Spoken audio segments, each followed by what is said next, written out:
As you get going on this Tuesday, also, if you take a look downtown, nice shot from our downtown high five camera there over the mighty Mississippi, the I-40 bridge, and all of that. Let's bring in meteorologist Patrick Ellis here to talk about a forecast. And as you mentioned, Patrick, a lot like yesterday, kind of the same type of day, right? Good morning. Hey, good morning, Andrew. Yeah, kind of a similar day as what we saw yesterday across the Mid-South, just as toasty, but not nearing a record. The record yesterday was a little soft when you look at the grand scheme of the records, but still kind of butting up against it within 5 degrees or so of the records here today across the Mid-South. Best Care Home Services high five camera from downtown's perspective as we look over Mud Island towards the Mississippi River. The Bridge this morning, you're in decent shape. Temperatures are in the upper 60s, low 70s at this hour, so quite warm. This is your warm baseline to get you a warm finish through the course of the day. Now, we've had a few isolated showers this morning across portions of the Action News 5 coverage area. Take it back out to the west. This will be in northern Jackson County, Arkansas. We've had a few isolated showers moving through there, but overall most spots have been dry and not much fanfare. We've had a few very isolated showers this morning moving through western Poinsett County and western Cross County. So you might notice that the roadway might be a little bit of a damp this morning, but other than that, I think we're in decent shape. Mostly to partly sunny skies across the area. Temperatures will top out in the middle to upper 80s yet again. The average high 77, so well above that here today with a south breeze coming in around 10 to 20 miles per hour. Now I know you're probably looking at this saying, oh my goodness, not another chance for storms. I don't want you to get so worked up about this. Today's forecast is a very low confidence forecast. I want to emphasize that. You know, while we need to show this and kind of give you an idea of what to expect, today's forecast, as I mentioned, is low confidence from the standpoint of the coverage of storms and just how things are going to play out. The main impacts will be north of us today and south of us today. You know, this risk actually extends all the way up to the Great Lakes and all the way down towards the Great Basin. So, you know, this is going to be a large risk area, but the main impacts will be on the far ends of it, and we're just kind of stuck in between. Tomorrow, I think our chances do increase a little bit late in the day for a few stronger storms, primarily near and west of the river. And then as we go towards Thursday, some sporadic downpours, scattered downpours for Thursday that could get a little gusty. I think primarily gusts of wind and some hail potential in play, but also some localized flooding, not completely out of the realm of possibility. When I talk about today's forecast in the realm of coverage of rain and storms, it's just not going to be overwhelming. So I don't want you to get worked up on the idea, oh my gosh, there's a slight risk. Most of the showers and storms will stay outside the Action News 5 coverage area. Now, for folks who are joining us from places like Cape Girardeau or Jonesboro or, you know, maybe up towards Sykeston, western portions of Kentucky, northwestern areas of Tennessee, with thousands of people who watch us here on the Action News 5 digital desk. Just want to let you know, again, those areas have a little better chance for seeing some storms here today, but the vast majority of the coverage area here in the Mid-South, I just don't think that that's going to be the case. A back and forth between clouds and sunshine here today. Back to the mid-80s we go. And you'll notice as we get closer to 9, 10 o'clock this evening, there could be a few more showers and storms, generally along and north of the I-40 corridor. Places like Oxford, Batesville, over towards Corinth and Ripley, Mississippi, Selmer and Bolivar, you're probably going to stay mainly dry. The better chances would be in places like Dyersburg, Caruthersville, Blytheville, back over towards Manila, Leachville, and out towards Truman. But most locations will probably get away with not much fanfare. These storms, though, gusty in nature this evening. So again, look at the time frame. This would likely be after sunset for most of us, but I will mention that there could be a few downpours that could bubble up by sunset around parts of the Mid-South primarily, and again near and north of the I-40 corridor. We go into the overnight period, kind of seeing the showers and storms kind of fading away by tomorrow morning. We'll have the clouds around, some patches of fog possible early Wednesday, and then it's a back and forth between clouds and sunshine through the afternoon hours. Again, a few more downpours that could flare up during the late afternoon hours across our northwesternmost communities. And notice that line of storms moving across western Arkansas. That will come shooting eastward. That will help to facilitate a scattering and smattering of showers and storms evening and overnight period of Wednesday into early Thursday. A little bit of a lull, and then you'll notice scattered downpours redeveloping afternoon, early evening hours. So I don't think it's even a washout on Thursday. Some parts of the day will be dry. It's the afternoon, early evening hours that we see a little better chance for some rain and storms as that frontal boundary sweeps through the area, even keeping a chance for a few showers and rumbles of thunder even into the overnight period as that front sags farther down to the south. And guess what? There's a secondary front behind that. So this front is the one that comes through here Wednesday night into Thursday, sweeps through. There's a secondary front behind it, so there will be a lull in the activity to start off on your Friday, and then Friday evening there could be a quick flare-up of shower and thunderstorm activity as that front works its way down towards the south. Now, we could see some localized flooding, like I mentioned here, as we go through the coming days. You see a slight risk of heavy rainfall that could lead up to at least some localized instances of flooding. Tuesday and Wednesday, again, generally north and western areas, and then everybody across the Mid-South has at least a marginal risk for seeing those instances in a few locations where we could see a little bit of flooding, but I don't think it's overwhelming. Not to what we saw a couple weeks ago. Remember, that was a high risk for flooding when we had the massive flash flooding across the entire city of Memphis through the metro area and throughout the Mid-South. That is not the case here, and we do not anticipate that.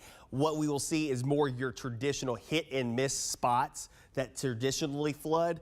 Those areas would be the ones to watch out for, and even that wouldn't be overwhelming. Now, when it comes down to it, again, a small chance of a shower or thunderstorm this afternoon. It'll put rain chance around 20% tonight. Tomorrow should be generally pretty dry. The better chances will come in during the evening and overnight period, Wednesday into Thursday. Thursday, off and on showers and storms intermingled with some sunshine here and there. Highs will top out upper 70s, close to 80 in one or two spots if you get enough sunshine. Going to Friday, and again, the beginning of the Riverbeat Music Festival. And you notice Riverbeat rain chances. I'm still highlighting a low chance Friday night. Missy Elliott, Ludacris, Steve Aoki, as well as Busta Rhymes.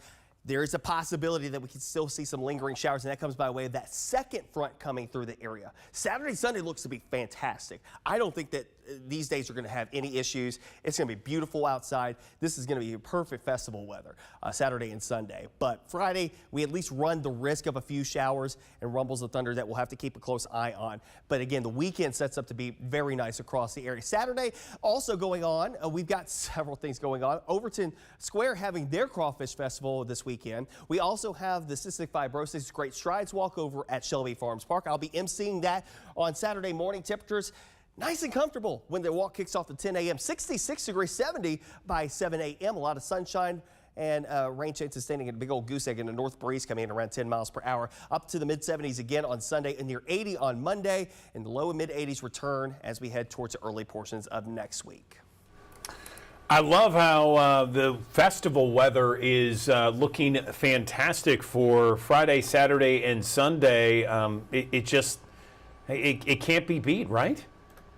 Not necessarily. You know, if you, I'm going to pull this back out. You know, when we look back at last year, we had two systems were bookending the Riverbeat Festival.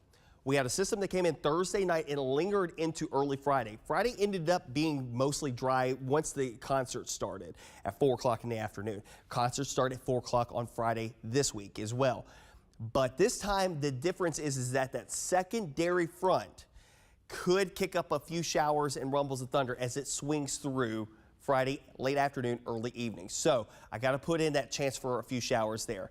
But Saturday and Sunday, you could not ask for better weather. So again, Saturday and Sunday look to be fantastic across the Mid-South, but we got to get past a little bit of an impact. And then remember last year, Sunday ended up being really wet, especially on the back end of the day. You know, once the concert started like 2, 3 o'clock in the afternoon, we started off the morning dry and ended up with wet weather throughout a good chunk of the day on Sunday. But you know, this year, I think more hours than not for Riverbeat look to be dry this year. And like I said, we got several other festivals going on this upcoming weekend as well, and you could not ask for better weather. Crawfish Festival with 76 and sunshine, man, that's some great weather right there to sit down and crack open a couple of tails, suck a couple of heads, and drink a cold beer. That's a good day. It is a good day, Patrick. Thank you. We appreciate the deep dive into the forecast. No problem. And another live look from our high five camera here as we look once again At our Midtown High 5 camera, there's downtown Memphis. They're off in the distance, a comfortable 70 degrees. Lots of sunshine today. Expect summer-like conditions throughout Memphis and the Mid-South. Again, a live look downtown, the I-40 bridge there, and the Mississippi River. Okay, one of the top stories we are following this morning. It's been more than 24 hours since the fire that destroyed the historic Clayborn Temple in downtown Memphis, and all eyes are focused on the investigation, gathering clues, gathering evidence into what exactly started this fire. Action News 5's Tavarius Haywood has this update. Crews have been working for over 24 hours, sifting through the remains of Clayborn Temple. Several streets will remain blocked off indefinitely. Those streets are Hernando Street between MLK and Vance, MLK between BB King and 4th, Pontotoc between BB King and 4th, and 4th and MLK. Now, the fire started around 1:30 yesterday morning. While the big flames were brought under control pretty quickly, crews spent most of the day handling hotspots. Remember, this was the site of the 1968 sanitation strike where it kicked off at, bringing Dr. King to Memphis before his assassination. Now, the church was undergoing a multi-million-dollar renovation, and while it's considered a loss, city leaders say the foundation and spirit of the place cannot be burned away. The ATF, MFD, and MPD are all a part of this investigation. In downtown Memphis, Tavarius Haywood, Action News 5. Okay, that's Tavarius for us, giving us the update from downtown Memphis. Coming up later on Action News 5 Digital Desk, we always have fresh and new content for you. This morning, we are going to be checking in with our friend Talisa Franklin, giving us some positive energy and some positive vibes and various events that are happening around town, including more on the Crawfish Festival at Overton Square and a National Day of Prayer later this week. Also at 9 o'clock, we're going to be talking about the Memphis International Auto Show. We're going to have Brian Moody. He is the Auto Trader Executive Editor. He's going to be telling us all about it. This year, admission is free. It's downtown this weekend at the Renaissance Convention Center. So we're going to be talking all about the latest and greatest of what you can see when you head downtown for the Memphis International Auto Show. And then we're going to be talking with Commercial Appeal food reporter Ellen Chamberlain. She is going to talk a little bit about, they had a contest at the Commercial Appeal about the best pizza in town. She's going to go over who won that contest. She's also going to be talking about the best Memphis barbecue nominations and this new bakery that's coming to Overton Square that is gluten-free. We'll be talking all about that, and of course, your forecast throughout the morning on Action News 5's Digital Desk. Right now, we're going to take a short break, 60 seconds. We'll be back in 1 minute.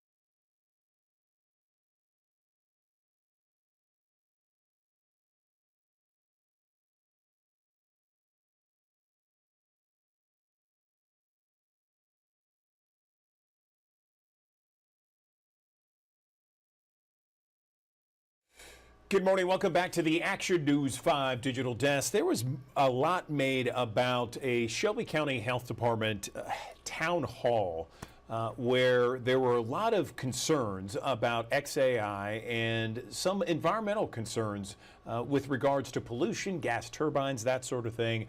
And there is a new article out at the Daily Memphian about a professor at the University of Memphis that says XAI turbines don't affect air quality if company claims are true. The author of that article, the Daily Memphian, is Sam Hardiman. He joins us now on the digital desks. Sam, as always, thanks for joining us. So tell us more. This is very timely, very interesting. And gosh, as you know, it's been a topic for weeks and weeks and weeks all across Memphis. Good morning. Yeah, good morning, Andrew, and thanks for having me on. The first thing I want to say is the article came out just ahead of that meeting last week. Dr. Chunrong Jia at the University of Memphis was kind enough to talk to me about his modeling work. And the first thing I want to say is what Dr. Jia did is a model. Okay. And this is, if people can think back to the pandemic when we had all these curves on how the cases were going to go and what the peak point would be and all that stuff, those are models, right? They're guesses. They are educated guesses with certain mathematical assumptions built in, right?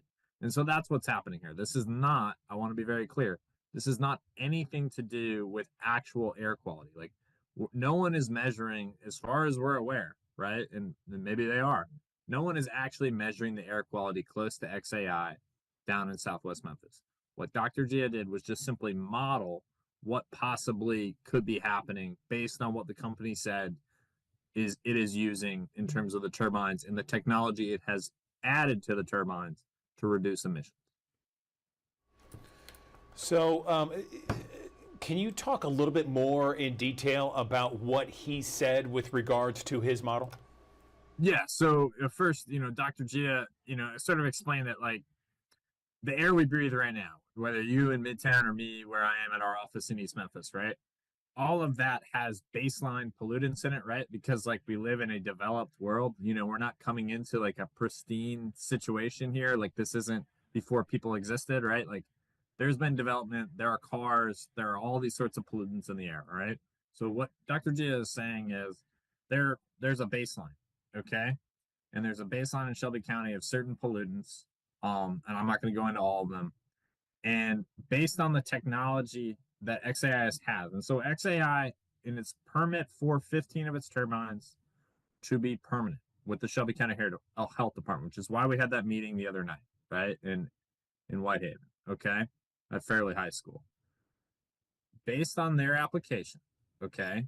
And keep in mind, we as the public have not seen this technology on the turbines, but XAI is using what is called selective catalytic reduction technology on the turbines. That's what they say they're using. We haven't seen a picture of it. I would love to see a picture of it. I would love to see a little video. XAI maybe could post this on their X account and show us what's happening on these turbines, right? But essentially this technology, and this is what Dr. G is modeling. He's modeling based on the technology that they say they have on these turbines. This technology reduces a significant amount of the emissions for some of the chemicals that would be emitted from natural gas turbines. Okay. And what Dr. G is saying, based on that technology and based on how close people are to this, this is not actually adding a tremendous amount of hazardous air pollutants to the atmosphere and to local air quality. That, again, I am not saying that this is 100% factual. We don't know that. And also, like, let's be clear, like emissions from a car, emissions from a natural gas turbine, even with expensive technology on it to reduce those emissions, are still emissions. They still can be not good for people, right? And so that's what I want to like explain here. But that's what Dr. G is modeling. Is he's essentially saying, okay, if they're using this selective catalytic reduction technology, okay, and we can sort of game plan out and guess as to what their emissions are going to be.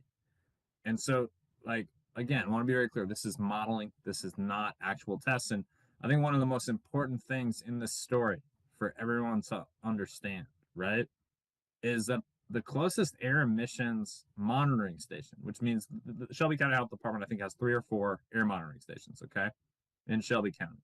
The closest one is essentially across 240 from Danny Thomas, okay? That's where it is, all right? It's not, I mean, not across 240 from St. Jude, I'm sorry, right next to Danny Thomas, okay? That's where it is. That is really far away from XAI, okay? That's also really far away from the Valero refinery, okay? That's really far away from the TVA Allen plant, which is essentially right next door to XAI, and it's really far away from TVA's South Haven plant, right? Which is closer to a lot more Memphians than TVA's Allen plant is, okay? And so, and we also don't have any air monitoring technology, say, along Lamar, okay? Where, as everyone knows who's ever driven Lamar, there's a tremendous amount of diesel truck traffic on Lamar, okay? And so, like, that's the most important thing to me in this story, is that there is no monitoring, below 240, essentially, in the North Loop of 240. That's really wild in a town with this much industry. I appreciate you breaking it down for us to easily understand, Sam. Thank you for that. You know, it's interesting, though, that this professor at the University of Memphis has said that. And then, you know, on our newscast at 4 o'clock every afternoon, it's called A Better Memphis. And we bring in newsmakers all over the city in the Mid-South. And we had Ted Townsend, the president of the Greater Memphis Chamber, talk about some of the issues with the gas turbines.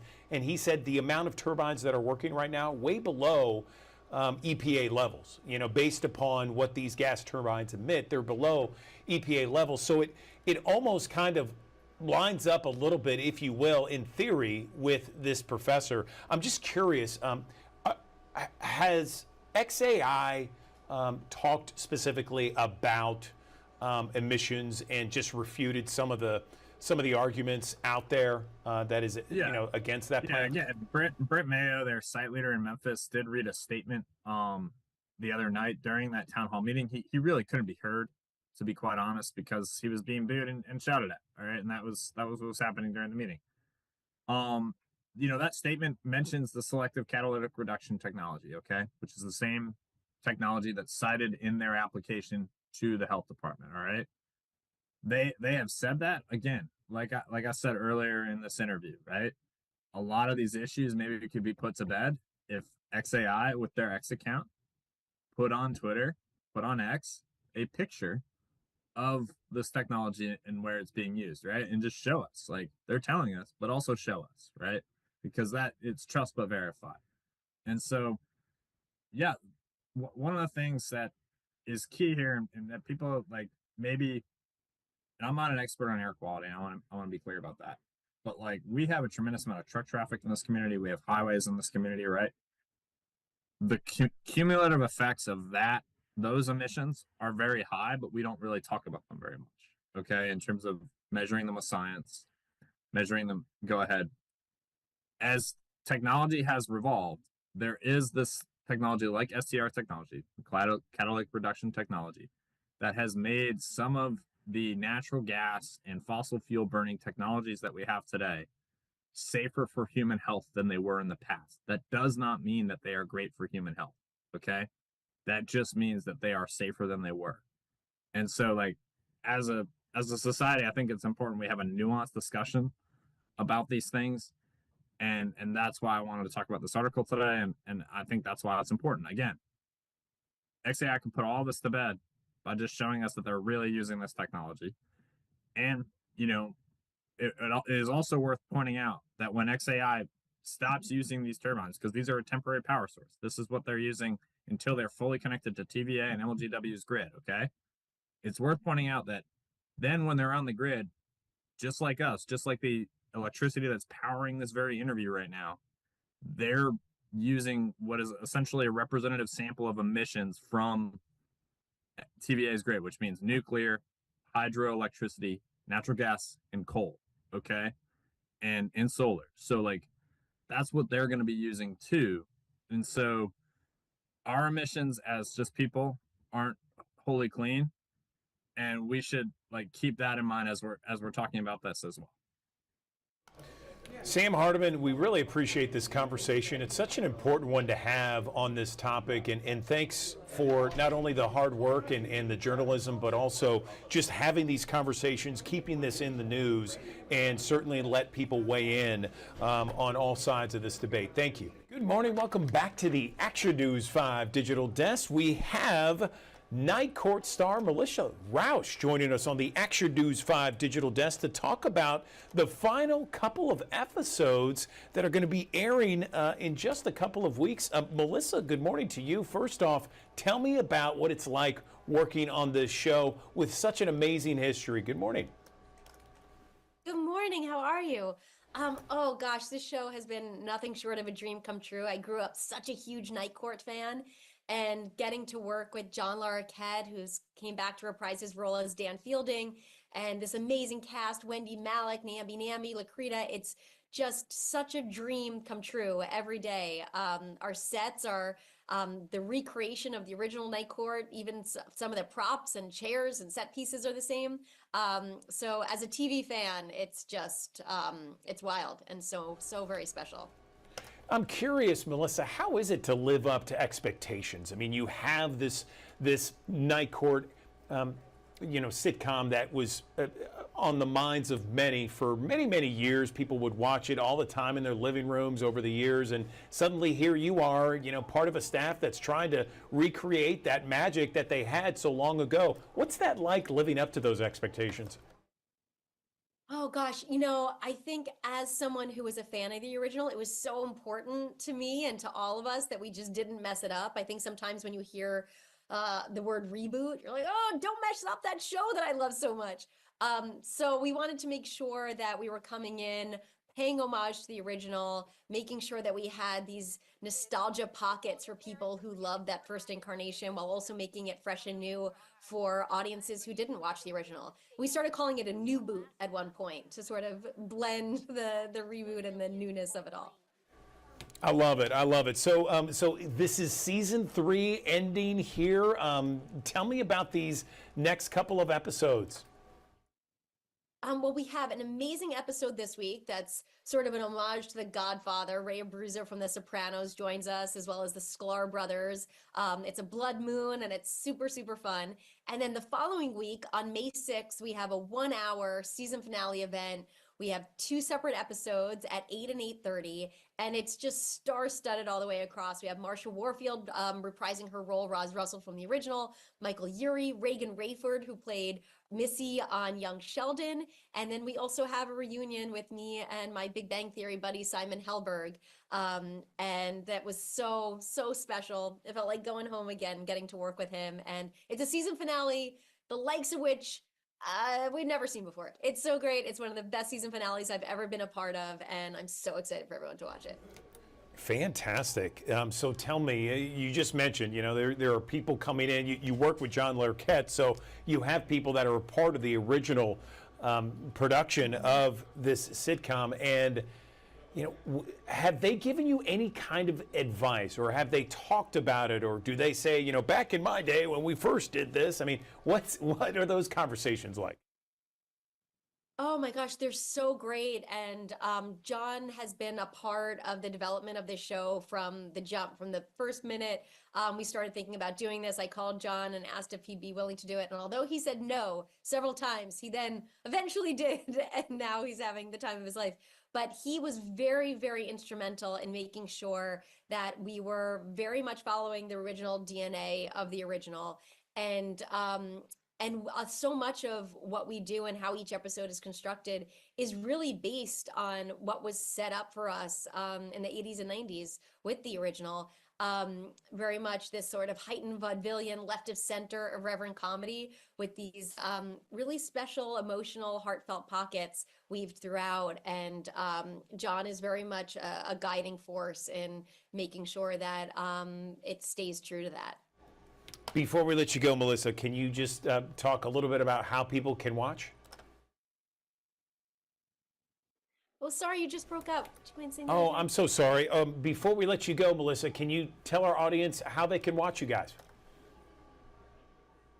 Yes, you Can can you- watch us on NBC Tuesday nights, and you could also catch us on Peacock. And make sure you join us for our season finale on May 6th. And we also have an episode tomorrow, Tuesday. So Tuesdays on NBC at 8:30, and then our finale at 8 and 8:30. All right, Melissa Rausch joining us on the Action News 5 Digital Desk. Thank you so much. Congratulations on another successive season of Night Court. We appreciate it.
Good morning. Welcome back to the Action News 5 Digital Desk. Cancer rates in young women are rising at an alarming rate. Get this stat here. According to a recent report, and this is from the American Cancer Society, women under the age of 50, okay, they have an 82% higher cancer incidence rate than men.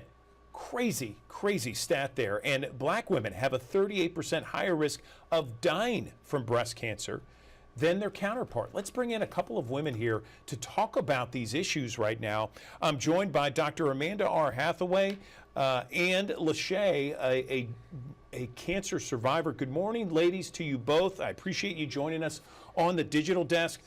Dr. Hathaway, I want to begin with you. Can you expand on this study from the American Cancer Society that shows cancer rates in young women under 50 are skyrocketing? What is happening here? Good morning. Good morning. Thank you for having us. Yeah, it is alarming, and it's something that we see in trends just in the office, that ages are getting younger and younger.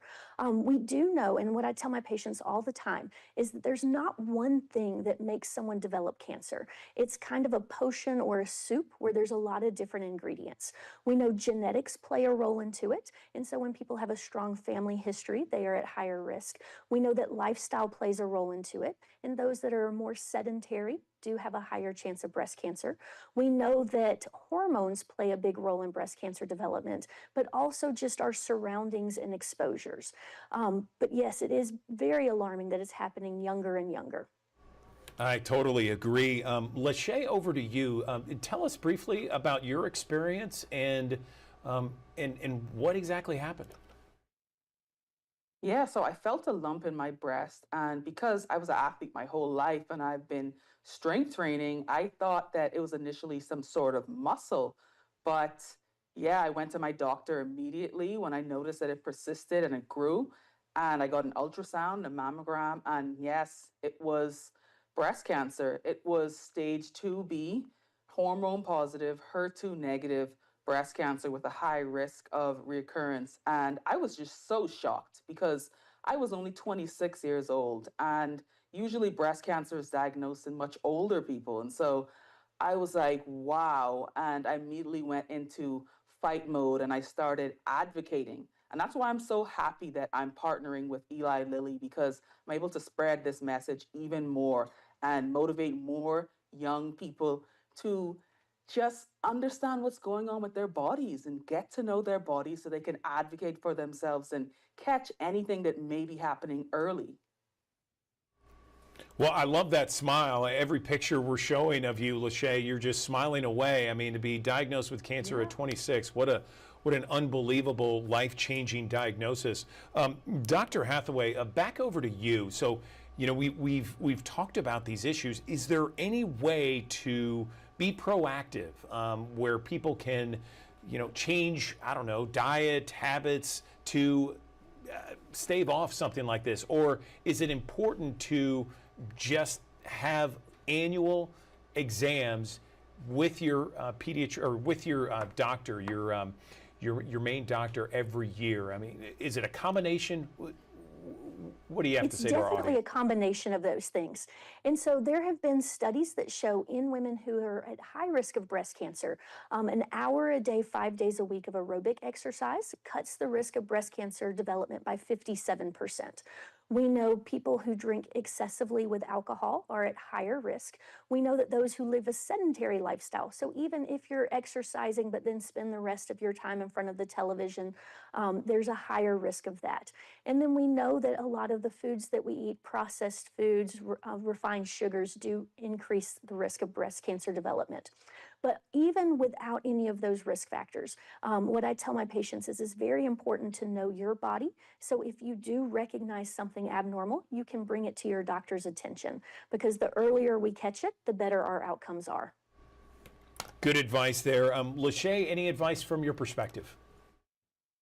Yes, I would just say, just to piggyback off what Dr. Hathaway said, you have to know your body and advocate for your own healthcare, because I found my breast cancer by doing self breast exams. It was because I knew something was off and I acted very quickly that I was able to catch this early and have such a great outcome. Right now, I'm cancer free, and it's just a great feeling. And so I'm very happy to be here, and I just want everyone to advocate for their health. And if you have any questions, you can head over to lilly.com. That's LILLY.com. Okay, well, listen, ladies, we appreciate your conversation on a very important topic. Thanks for your time.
Good morning. Welcome back to the Action News 5 Digital Desk. I want to show you this. This is Whitehaven Healthy Community Day, and you can see it there. It's Saturday, May 3rd from 10 until 1. They got all kinds of things planned here. A fun walk at 9 o'clock there, a free health fair at Methodist South Hospital, free health screenings as well, as you can see there. Let's talk more about this with Vicki Ford, Director of Community Engagement and Social Determinants of Health. She's joining us on the Action News 5 Digital Desk. A long title there, but Vicki, great to have you. Tell me about this Whitehaven Healthy Community Day, and tell me, is this the first year of it, and what brought it about? Good morning. Thank you, Andrew. Good morning. Thanks for having me again. This is our annual health fair. We've been doing this for a while, at least 10 years, because I've been at South for 10 years. So it's a great event. Our community loves it. They prepare for it. They start calling me about it months ahead. We love doing this just to bring just some wonderful activities to the Whitehaven community or anyone that wants to attend. It's not just for people that live in Whitehaven, but since we are based in the Whitehaven community, that's where a lot of our attendees, come from that area. But we love doing this just to keep people healthy. It's a great way to know your numbers through the free health screenings that we offer and all the activities that we have for children and lots of just fun things to do just to keep health, to be healthy aware, to keep health on your mind and to be healthy and think of things that you can do to stay healthy.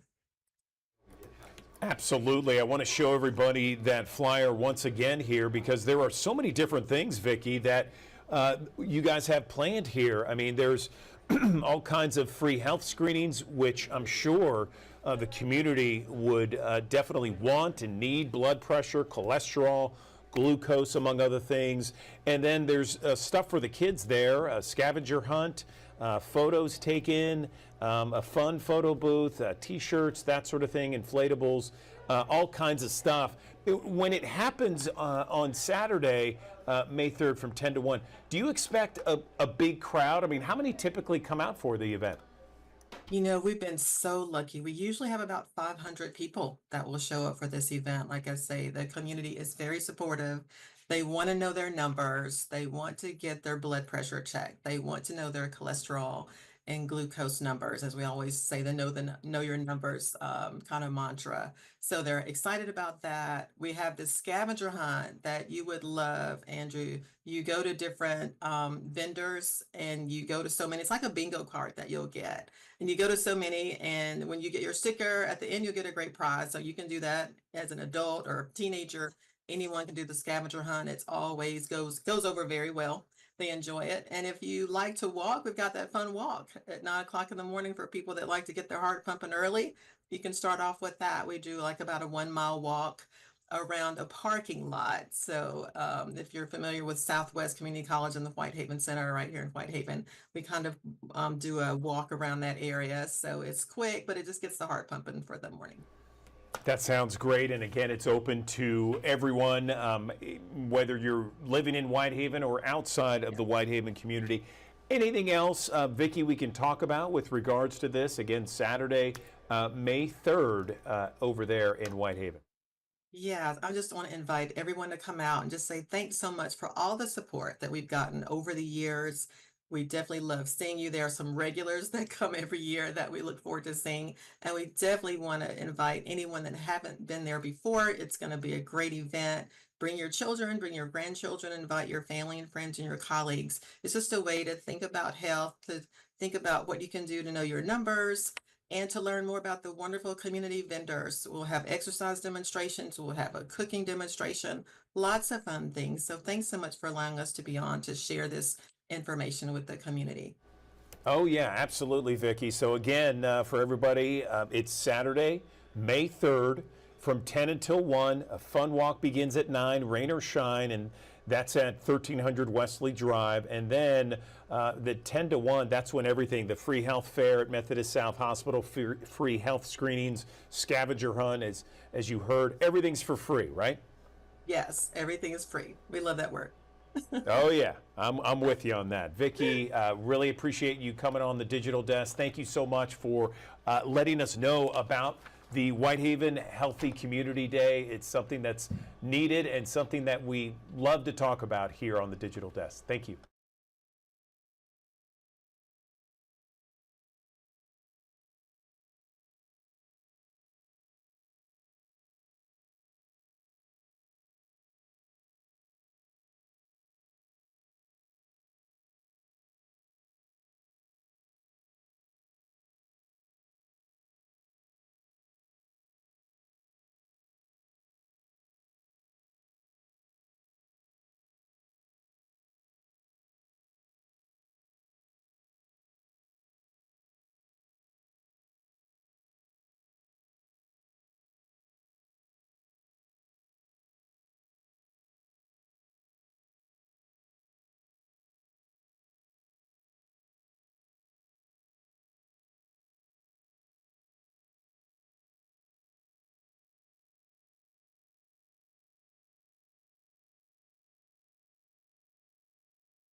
Good morning. Welcome back to the Action News 5 Digital Desk. I want to show you this. This is an inaugural event that is happening in the city of West Memphis, Arkansas. Blues off Broadway. It is happening beginning May 1st. It'll run through the month of May. All kinds of free live music, food trucks, and much, much more. Let's bring in Jim Jackson, the Executive Director of West Memphis Advertising Promotion Commission, joining me on the Action News 5 Digital Desk.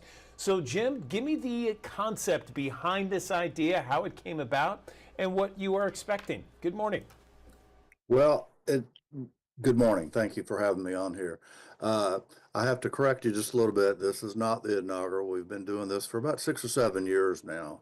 And so we started this off, actually started off as a lunchtime acoustic blues program, part of the Department of Heritage for May being National Heritage or Musical Heritage Month, and kind of expanded it, moved it to the Civic Complex off of Broadway. So we named it Blues Off Broadway.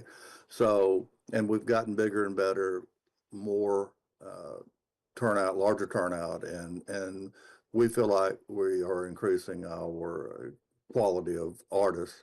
We've got some Grammy Award winners coming up this year, nominations, IBC winners. So we're very proud of the turnout and the quality of acts that we have. Gotcha. So this is not necessarily a new event, but it's at a new location, therefore a new name, right? That's right. And not to make Okay. it any more confusing, but we have traditionally done this, as I said, off Broadway at our civic complex. Uh, but because of a remodel at Hightower Park, one of our city parks, and a new amphitheater, we are going to start this series on May the 1st, a week from today, at Hightower Park at the amphitheater with Keisha Pratt Band, and then Elevation Memphis, a Tina Turner tribute band, will be playing next Thursday on Broadway at the amphitheater at the corner of 14th and Broadway. Now, Yeah, no, I'm looking at it right now. It looks great. You got all kinds of different artists here every John, Thursday evening from 6 until 9. Beverages, food, live music. Looks like a great time. yeah, it is. It's a free concert. We are very pleased with the turnout. A lot of folks are coming over from Memphis, coming over from other parts of Arkansas, which is what we want. I work for the Advertising Promotion Commission. We like restaurants, people eating in restaurants and staying in the hotels, and hopefully we can attract them and they'll stay around for a while and let us continue to do this. Actually, I will brag a little bit. We were Event Festival of the Year for our Regional Tourism Association, the Arkansas Delta Byways last year. So I was very gratified by that award. Fantastic. Well, congratulations on that. Once again, want to show everybody the lineup here for May 1st, 8th, 15th, 22nd, and the 29th there. How many people you expect to show up again once everything gets going? This is a live event, and it's free, right?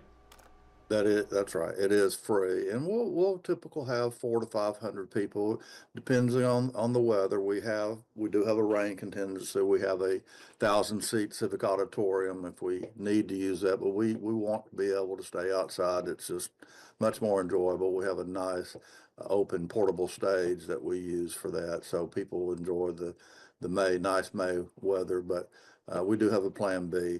So we should have a good crowd, hopefully 400 to 500, and hope everyone that's listening will come out and see us. I promise you'll hear some good music. John Williams, A440 is a great band out of Memphis. Jonathan Ellison. We've got some folks out of all around the country. Then our Grammy award-winning Selwyn Birchwood will kind of end the series for us on May 29th, the Thursday before Memorial Day weekend. Fantastic. Okay, and is there a place online that people can get more info? They can go to visitwestmemphis.com and find out all they need to know. And we would love to have everyone out, and West Memphis will show everyone a good time. All right, Jim Jackson, city of West Memphis, Arkansas, talking about the Blues Off Broadway event. Jim, thank you.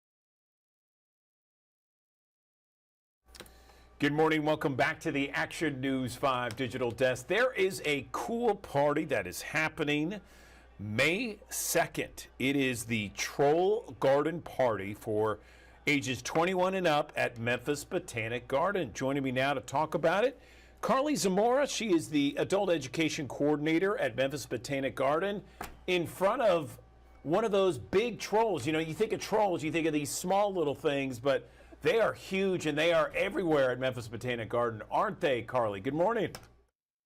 Hey, good morning. I'm so happy to join you all this morning.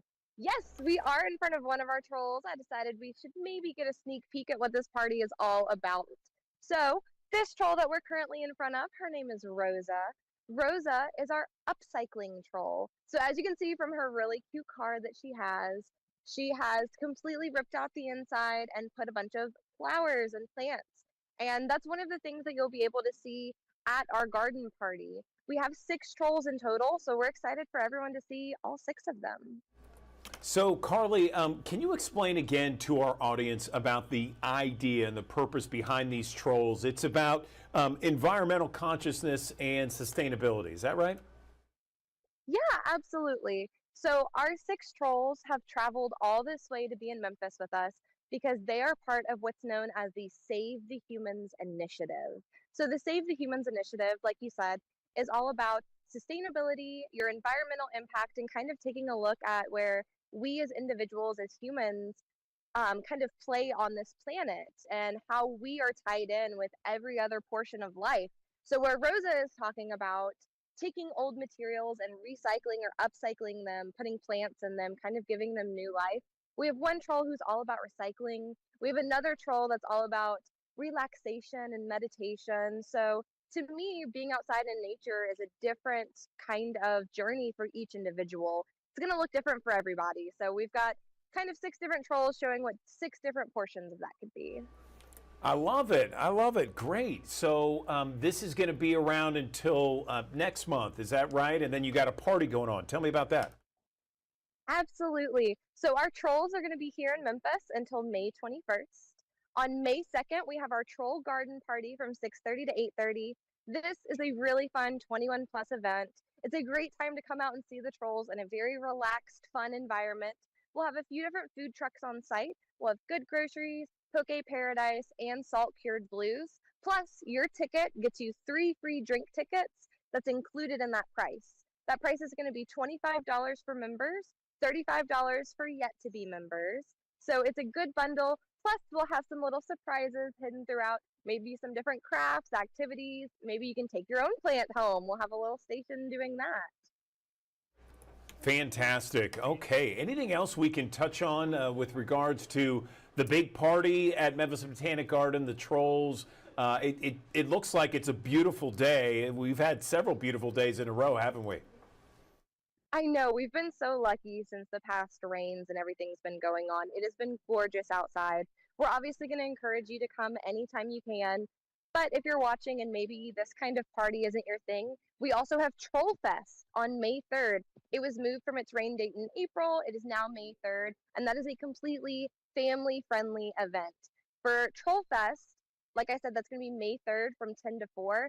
That is where we're going to have a lot of different crafts dealers, art dealers. We'll have different community partners that are coming out to the trolls and talking at tables. So it'll be an additional way if you don't want to just come out and kind of relax, if you want to come out and have some fun with your family, your kids, that's a great event as well we have.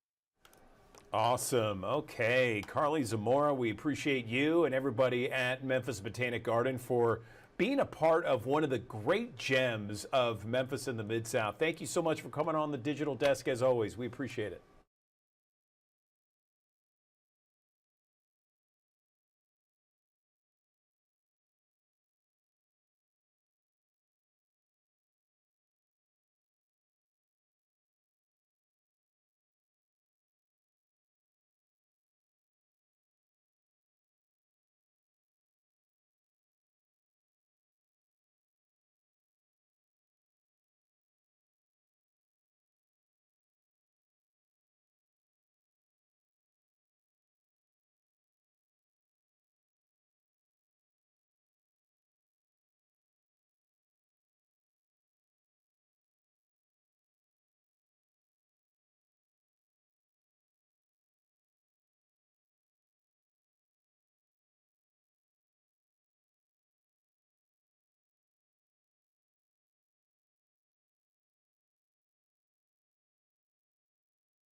Thanks for joining us here on the Action News 5 Digital Desk here on a Tuesday morning, which will feature a back and forth between clouds and sunshine across the Mid-South. Temperatures warming up quite efficiently back into the middle to upper 80s. Yet again, likely falling short of a record here today, but nonetheless, still plenty toasty, about 10 degrees above average for this time of the year. Chance for a few afternoon showers and storms may develop. As I mentioned, falling short of a record here today. 91 is the record high set back in 1952. 86 is where we're headed for here today. Now, as far as rain chances are concerned, well, they'll be on the increase over the next couple of days. Today, the bulk of the rain and storms likely staying north and west of the Action News 5 coverage area, but there could still be one or two downpours that could get a little active. One or two could be gusty as we head through the latter portion of the day. Tomorrow, chances for rain start to increase as we head through the end of the day. Most of the day, though, on Wednesday will be dry. It's after sunset that we see the better chances for rain. That rolls us into a scattering and smattering of showers and storms that takes us into Thursday. But even that won't be an all-day situation. Let's go hour by hour with our first alert futurecast. Again, a back and forth between clouds and sunshine. More sunshine early on, some clouds building back in here through the afternoon hours as we get ready for those showers and storms to get a little bit more active to the north and west. Check in with Chief Meteorologist Ron Childers tonight. He may be tracking a few storms that are moving through northeastern Arkansas, southern Missouri, northwest Tennessee that could have some gusty winds associated with them. Those storms will come and go. We start off your Wednesday with a back and forth between clouds and sun, maybe a few areas of fog early on Wednesday morning. Maybe a few more showers and storms to redevelop during the late portion of the day. Again, in those northernmost communities, back to the mid 80s. Notice to the west, though, line of showers and storms developing across western western Arkansas, moving in our direction. That will bring us better chances for rain and storms during the evening and overnight period of your Wednesday into Thursday. So I think the bulk of our rain and storms on Wednesday night, probably between about 10 p.m. or 9 p.m. through about 2 a.m. There will be a relative lull in the activity. And then we pick it back up with more scattered activity to redevelop as our cold front sweeps through the area during the late morning, early afternoon hours. That front comes sweeping through the area. Still some lingering showers as the front sluggishly works its way down towards the south, leading into the early portions of your Friday. Now, there's actually another front that looms behind the initial front. So this one is the one that rolls through here Wednesday night into Thursday that comes and goes. There's a lull in the activity early on Friday morning. This will be about 7 o'clock in the morning on Friday. And there's a secondary front up closer to St. Louis to Wichita that will be dropping southward. That could also feature a few showers and rumbles of thunder that take us into the evening hours of your Friday. And that could have some implications for the beginning of the Riverbeat Music Festival. We mentioned that yesterday, a low chance for rain, but a chance nonetheless that can't completely be ruled out. Now, behind this front, we'll return closer to average for this time of the year. Keep in mind, we're running about 10 degrees above average for now. We'll be closer to the average mark as we head towards the upcoming weekend. We still, though, have to get past some shower and storm opportunities. It's not off of the table that we could see a strong storm or two, primarily strong winds the issue as we head through late tonight. Again, those areas north and west of the city of Memphis, but keep in mind those opportunities are going to be pretty paltry. Coverage of rain and storms a little bit on the lower end of the spectrum. Again, on Wednesday, they pick back up as we head towards Wednesday night into Thursday. Some gusty wind potential there. Gusty wind potential that could redevelop, maybe some hailstones mixed in as well on Thursday as our frontal boundary moves through the area. We go into Friday, again, maybe some wind and hail, a possibility, not completely off of the table with the secondary batch of rain and storms moving through the area. And then the weekend looks to be absolutely fantastic. I break out the Riverbeat rain chances still Friday, highlighting at least a low chance for rain and storms. It's not going to be a constant rain, and it may be a situation where the rain's already come and gone, but there will be at least a little bit of rain that could have some impacts. Folks heading down to Tom Lee Park in downtown on Friday. Saturday and Sunday, absolutely fantastic. No problems those days, including for the Cystic Fibrosis Foundation's Great Strides Walk. I'll be emceeing that Saturday morning over at Shelby Farms Park. Temperatures closer to 70 degrees by noontime. 10 o'clock when the walk starts off, will be in the mid 60s. But overall, a warming trend gets us back up into the 80s as we head into the first full week of the month of May with mostly to partly sunny skies. Our next chances for rain and storms probably holding off until the end of next week.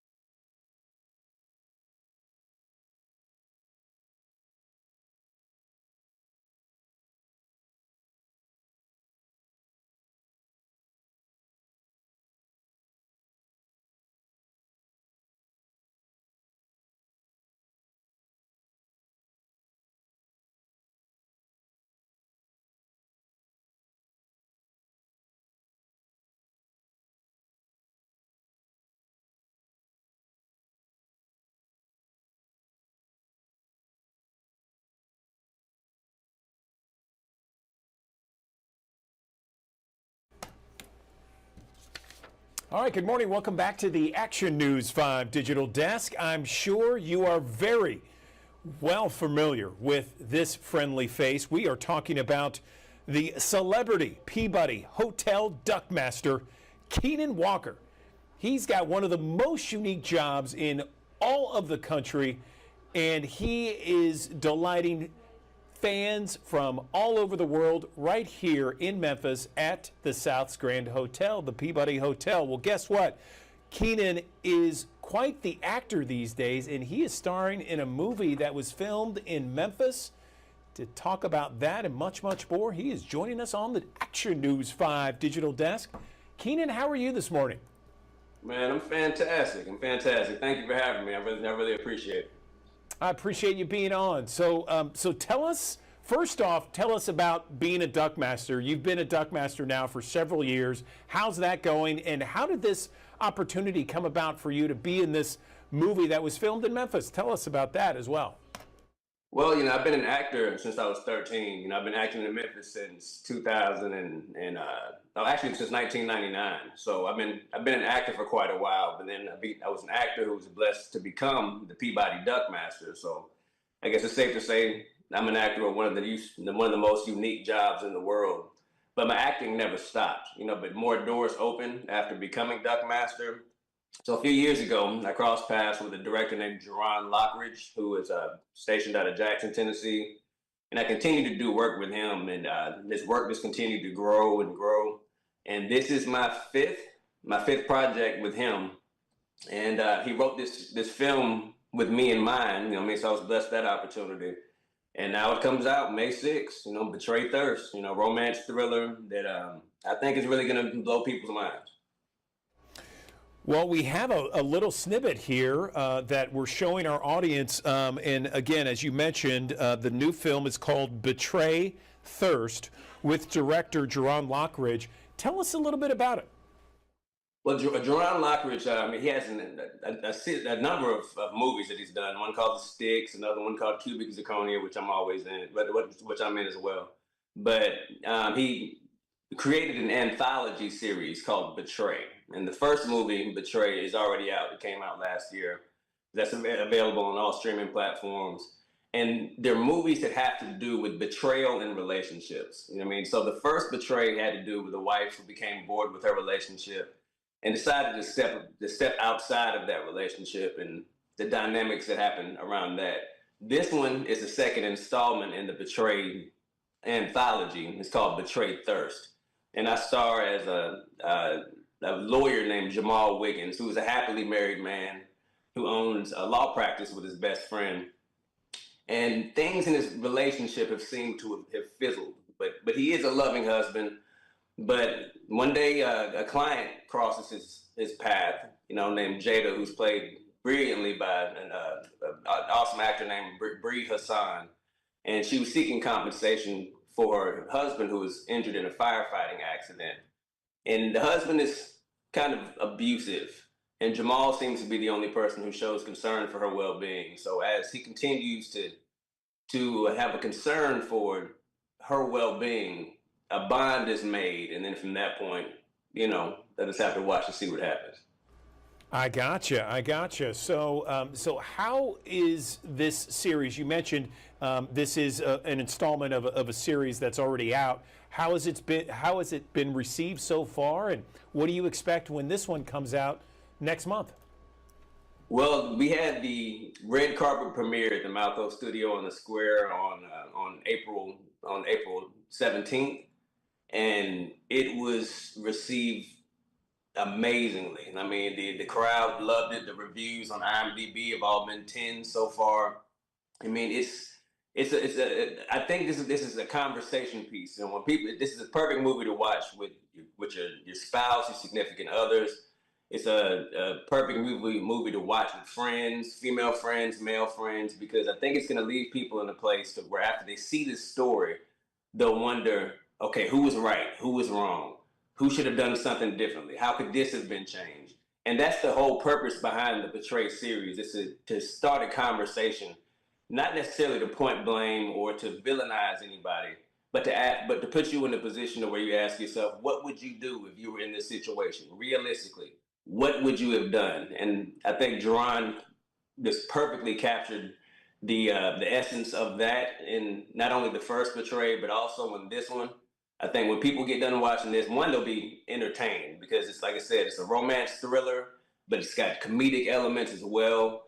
Now, Everett Anderson, who plays Darren, who is Jamal's business partner in the law firm, he is hilarious in the movie. So the film has comic relief, but also dramatic elements, and then some thrilling elements too.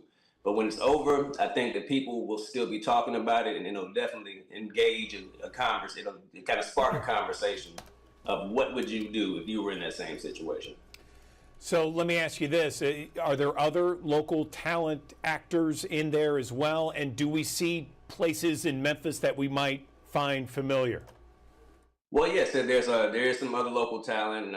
Jay Johnson, who is an accomplished actor in the city in theater and in film. She plays my wife. Bree Hassan, who I mentioned, plays Jada. Everett Anderson, who you may have seen in The Sticks and in a few other projects. He's in the film as well. But this movie was filmed in Memphis, Jackson, Nashville, and Bolivar, Tennessee. So the cigar bar down in Midtown. I mean, you will see that in the film, but the film was filmed in multiple locations. So you'll see, Nashville, you'll see Jackson, you'll see Memphis. So we hit the road with this film, but I think people will be blown away by what they see. Excellent, excellent, Keenan. Final thing, how can people check it out when it comes out? The film will officially be out May 6th on Amazon Prime, on Apple TV, on Plex, and then on other streaming film sites. It'll be available to rent or to buy. And again, I think people are going to have a great time with this. It's definitely it's an adult thriller. I mean, so it's not the Peabody Duckmaster in the movie. I don't want people to get it mistaken that this is the Duckmaster playing, the Duckmaster in the movie. This is Keenan Walker, the actor, who is the Peabody Duckmaster, but playing Jamal Wiggins. So it's two totally separate things. But I think, once we put the kids to bed, the adults are going to have a good time with this one. But it's very tasty. All right. You know what I mean? So it's a good time. All right. Keenan Walker on the digital desk talking about all the things he's involved with, including a new film set to debut in Memphis and across the Mid-South. We appreciate your time, Keenan, on the digital desk. Congratulations on all the success you've had, both as a Duckmaster, as an actor, and beyond. We appreciate it. I appreciate you. Thank you.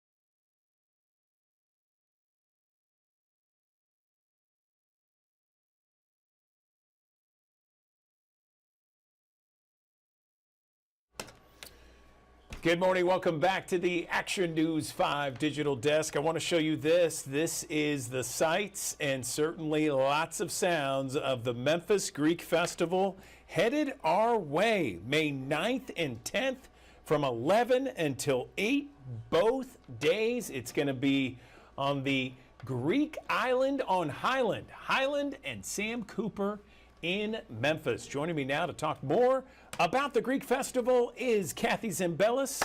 And Kathy, it's always great to talk about the Memphis Greek Festival, and it seems like it's getting bigger and better each year. Tell me about it. Good morning. Well, first of all, oppa! Just one of the many things that we'll be having available for the Memphis Greek Festival. It is our 66th year this year. We're so excited, and it is getting bigger and better. Our crowds are just amazing, and we are so excited to be able to provide a little bit of our faith, our culture, our heritage. And you're right, it's right there on the island on Highland, 573 North Highland. We will have free shuttles from Poplar Plaza Shopping Center, and as well as Life Church. Please take the shuttles because it's very limited on where you can park during that area. And it drops you off right there at the front gate. Bring 3 canned goods. It'll get you in free, and that goes to the Mid-South Food Bank. So we're helping the people of the Mid-South, and you're going to be having a great time. We have live music, Greek dancers, the church tours, sorry, and also just so much food and happiness. The Greeks embrace people, as we both know, being Greek, and we just love this time of the year. It's so much fun. So tell us about what we're seeing here. This is some of the dancers there, These the are Athenian dance Athenian troupe. dance troops, and then they'll perform on Friday, and then again on Saturday we'll have live music that goes with that as well. And then on Friday night, I believe it's around 5:30, we'll have free dance lessons as well.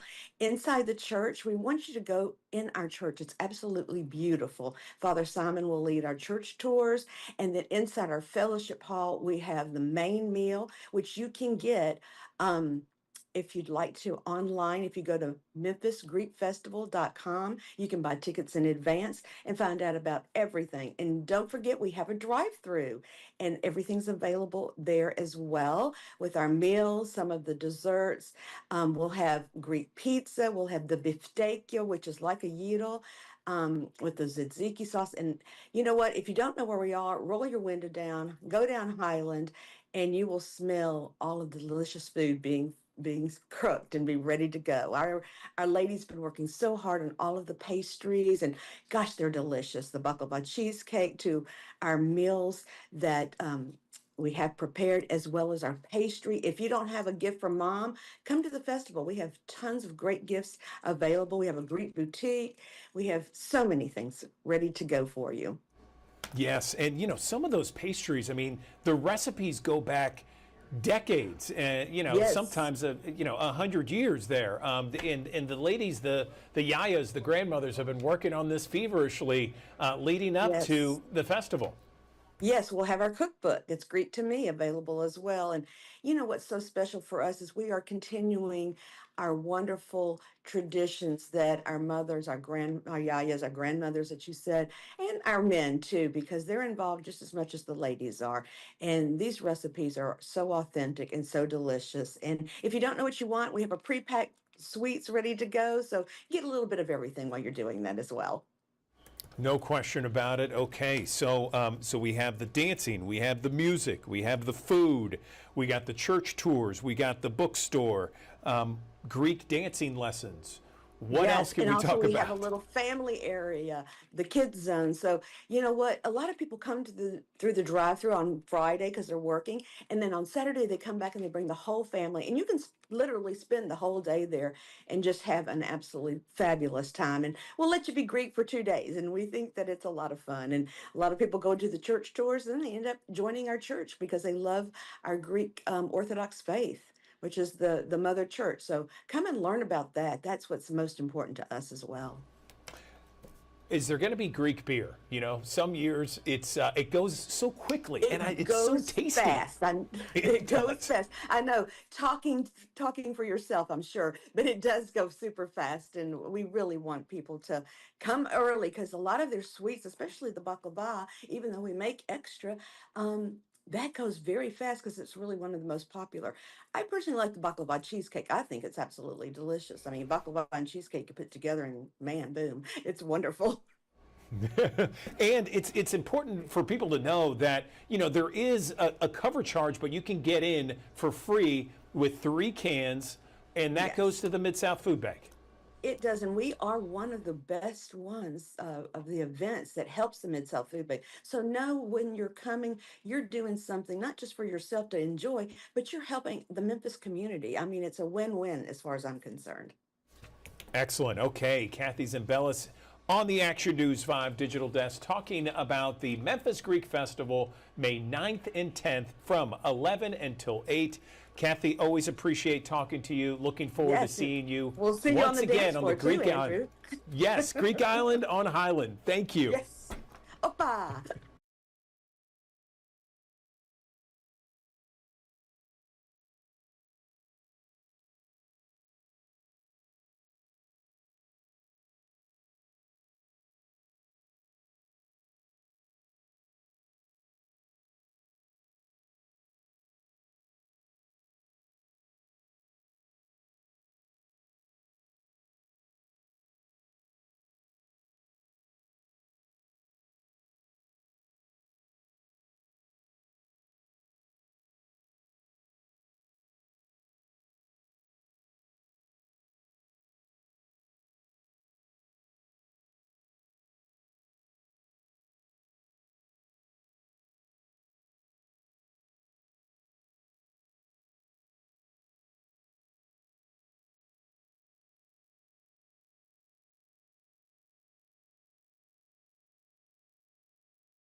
Good morning. Welcome back to the Action News 5 Digital Desk. Game Show Network is bringing back a classic. The iconic Tic Tac Dough game show is returning, and this time Brooke Burns is hosting. She is joining me right now on the Action News 5 Digital Desk.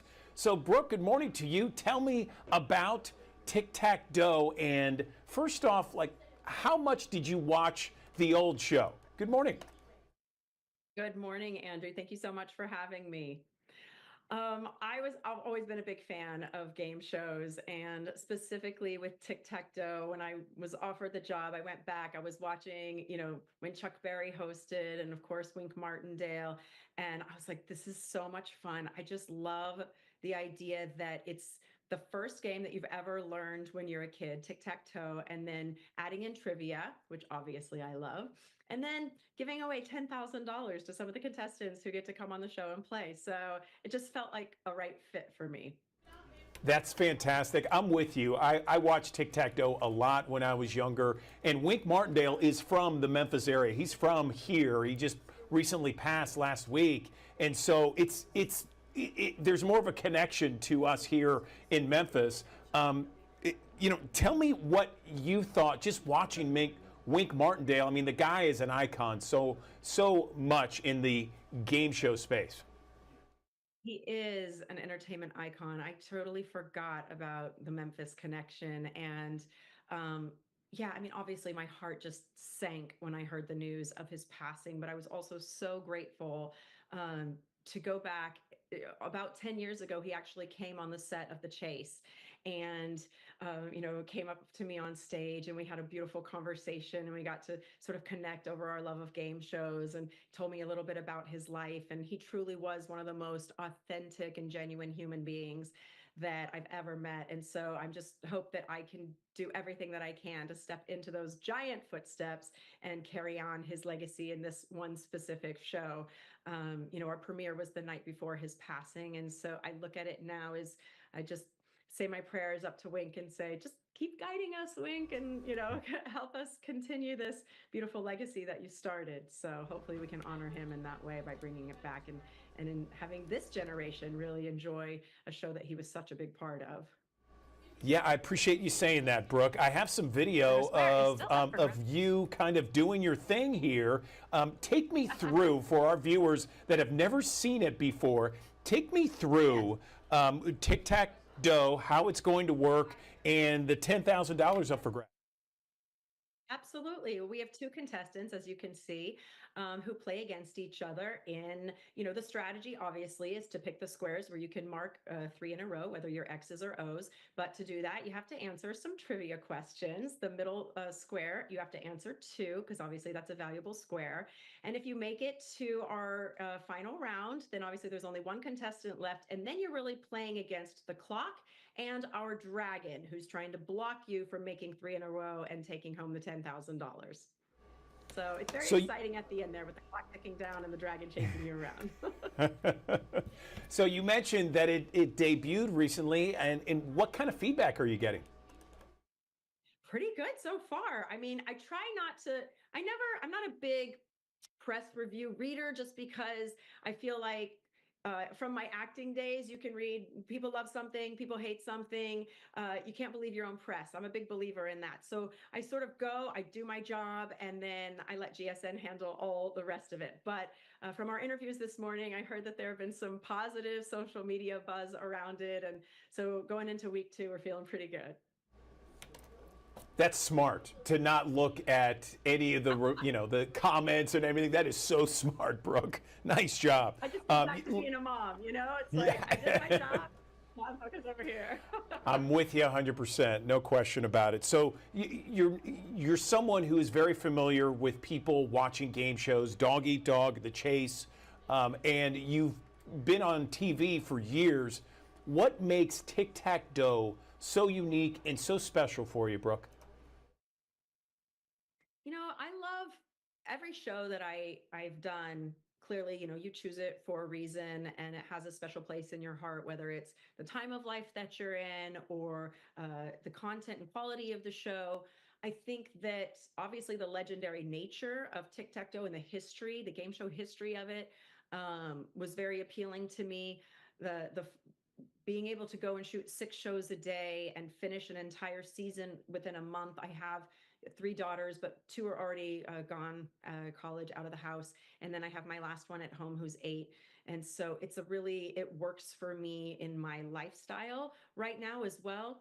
But honestly, like, my GSN family has just been so good to me that I feel like there's not a lot of shows that I would say no to hosting for them. And this one was just so much fun. I knew I was just going to have a ball, and I did, and the contestants did. And so hopefully the audience will feel that authentically and come across on camera. Fantastic. Anything else you want to say to our audience? Maybe perhaps when they can watch it and maybe how they can get involved? Absolutely. Game Show Network, weekdays at 7. And if you want to come and be a part of the show, yeah, go to gsn.com. And I'm sure if you scroll down, they have when they're casting and doing all of that. But this would be a fun one to come and be a part of. It's not as hard as The Chase or Masterminds. You're not going up against a genius. It's just an adorable little virtual dragon. What could go wrong? I love it. Brooke Burns on the Action News 5 Digital Desk. Thank you so much. Congratulations on the newfound success with Tic Tac Dough. We appreciate your time. Thank you. Thanks, Andrew.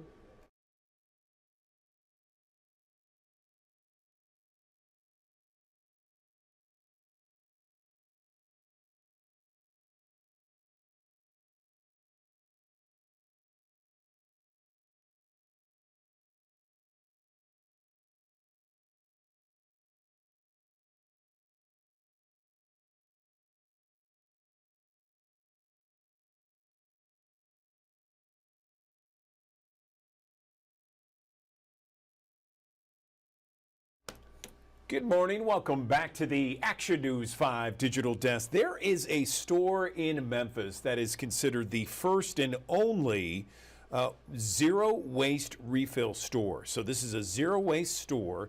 It has been open now for about a year. It's called Boschi Botanicals. This is their website here. And as we're approaching Earth Day, it's interesting to highlight this kind of store where there is zero waste and it's all about sustainability. Let's bring in Becky Beloin, who is running this store. This is her store here. She's joining us on the Action News 5 Digital Desk. So Becky, good morning to you. Tell me about your store and tell me about this idea of zero waste. Good morning. Good morning. Thank you for having me on. So the concept of zero waste is the idea of being more mindful about your purchases. It could mean reducing your reliance on single-use plastics and packaging. So that's where we offer a lot of products in refill, where you can bring in your own container and just refill and pay by the ounce. So that would be shampoo, conditioner, body wash, sunscreen, toothpaste tablets, natural deodorants, laundry soap, things like that. But it's also the concept of finding products that can be reused over and over again. So for example, unpaper towels, those take the place of paper towels that you would throw away, but instead of throwing them away, you would wash them and reuse them. Or dryer balls. You could use dryer balls in the place of dryer sheets and just reuse them over and over again. So that is the concept of zero waste, just being mindful about what it is you're consuming and trying to consume less. Okay, excellent. And this is in the East Memphis area off Poplar? It is, yeah. We're actually right across from the Benjamin Hooks Library. So for anybody driving up Poplar, you're probably familiar with La Baguette. We are right in that mall. Okay, perfect. Now, I know about Project Green Fork in the city of Memphis. Do you work with them at all? Tell me about the idea, the concept that you came up with for this store. Is this something that you always wanted to do in addition to opening up your own business? It's actually something that was a rather surprising journey for me. Our family has lived a lot of places around the world. We lived in France back in 2014, 2015, and that was the first place that I ever saw a zero waste store. So I could walk down the street and go and fill up on different cleaning products. I could fill up on rice. I could fill up on beans, things like that, just using my own container. And I thought, wow, this is really cool. And the further we traveled, we also lived in Asia for a little while. And in the Philippines, there is a big crisis when it comes to waste, waste management, and then the waste that comes over from the Western countries. So there's a lot of individuals there who are trying to combat the problem by coming up with solutions like unpaper towels or reusable straws. So I always found those so inspiring. And then when we moved back to the United States, I actually went through breast cancer treatment and started to really look into what is it that could have caused, maybe led to me getting cancer so young, and started going down the rabbit hole of plastics and just pollution and things like that. So in an effort to try to clean up what my family and I were using, I started making soap, and the soap became a art therapy, but it was also a way to reduce our reliance on plastics and packaging. And it just kind of went from there. We moved from Tucson, Arizona to Memphis in 2022. And I was doing art shows and selling soap. And then I had an opportunity to do a pop up in the mall where we're located. And I thought, okay, this could be a really cool place to open a store, but I can't make enough product myself to fill a store. So the concept of zero waste came to me, and I was like, well, Memphis doesn't have anything like this, so why don't I try it and see how it goes? And so we've been very fortunate to partner with Clean Memphis, with Project Green Fork, with Compost Fairy. And for us, it's, the opportunity to not only offer different things for Memphians to help them reduce their waste, but also education and helping people understand when it comes to recycling. Only 5 to 9% of plastics ever produced have been recycled. So what can we do to increase that number, but also reduce our reliance on plastics, because it is such a problem? I love your story, Becky. That's fantastic. And how long have you been open, and what has been people's reaction to your sustainability efforts? Sure. So we opened November 1st of 2023, and we were blown away by the response that people gave us for opening the store. We have a lot of people who come in, and we're kind of tucked away on the side of the mall. So for some people, it takes them a while to find us. But when they do, they're like, wow, I've been looking for something like this. Or wow, I never thought Memphis would have a zero waste store. So the reaction has been overwhelmingly positive. And I think the education aspect people appreciate, because they can find solutions that, they didn't necessarily consider before. They can learn about different ways that they can reduce single-use plastics in their life. And I think people appreciate that. Is it inspiring others to do kind of the same? Because I love the concept, and Project Green Fork has done very well. It's been in the community now for about 15 years or so. Tell me the kind of reaction you're getting from other store owners. Sure. So we, in the state of Tennessee, I believe there are about 6 zero waste stores now. One is opening in, I think it's Clarksville, right now. So, I mean, that's amazing that the state of Tennessee actually has 6. So it's been really inspiring to work together with the other zero waste owners. The Tennessee Department of Environment and Conservation actually hosted a zero waste day last October. So we all worked together. If you go on the Tennessee Department of Environment and Conservation website, there's actually a map that shows you, if you're traveling through the state of Tennessee, here's where you can get your refills. Here's where you can replace your, compostable toothbrush. So it's been inspiring, and I think it's inspired other people as well to consider, are there ways that I can either make my business more sustainable or make my personal life a little bit more sustainable? I love it, Becky. I truly do, and I'm so glad things are going well for you. Anything else you want to mention before we let you go on the digital desk?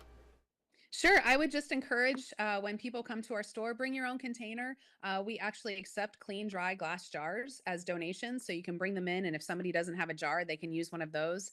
We also encourage you to bring your own bag, and we have a wall where you can donate extra reusable bags that you have in your kitchen or in the back of your car. So yeah, it's all about bring your own here at our store. Excellent, excellent.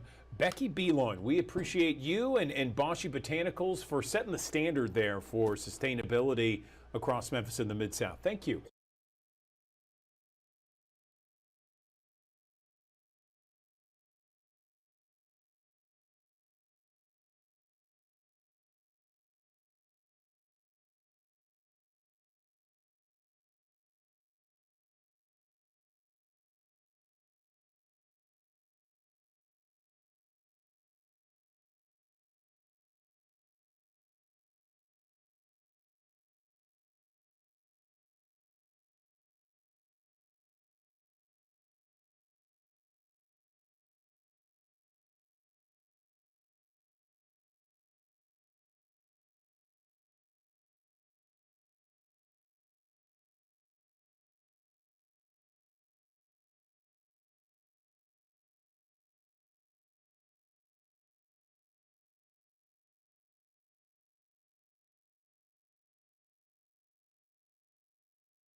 Good morning. Welcome back to the Action News 5 Digital Desk. Let's bring in our friend Talisa Franklin with more on the positive aspects happening all across Memphis and the Mid-South.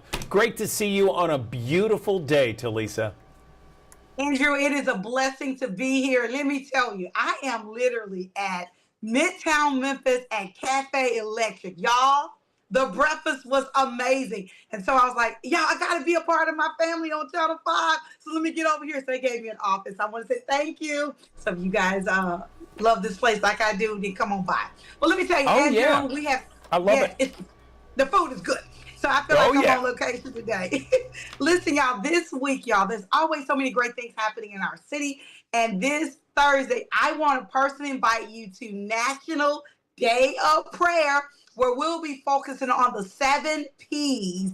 You all know that the vision of Commissioner Charlie Caswell and the late Ambassador Ricky D. Floyd, we will be at the Pursuit of God on this Thursday at 10 o'clock. Grateful to Commissioner Stephanie Love, Pastor Terrell Munga, and especially Pastor Sheila Floyd for all of us working together to bring the 7 P's National Day of Prayer to the Pursuit of God.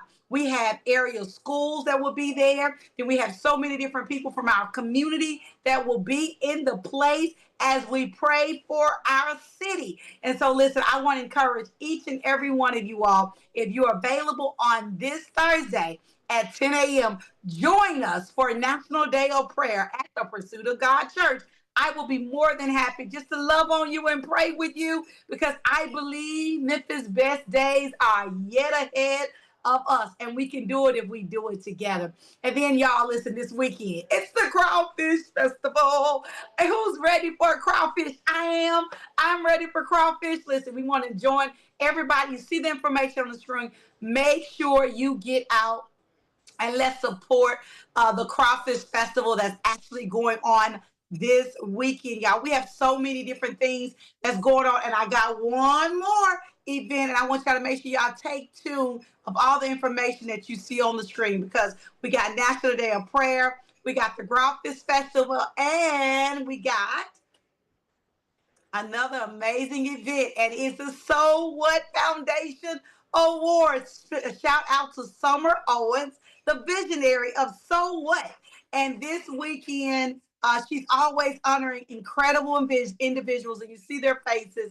And listen, let's make sure we support all the events, the positive events that's happening in our city, because there's no place like Memphis, Tennessee. And Andrew, I'm just so excited to be able to bring all these positive events right here to our city.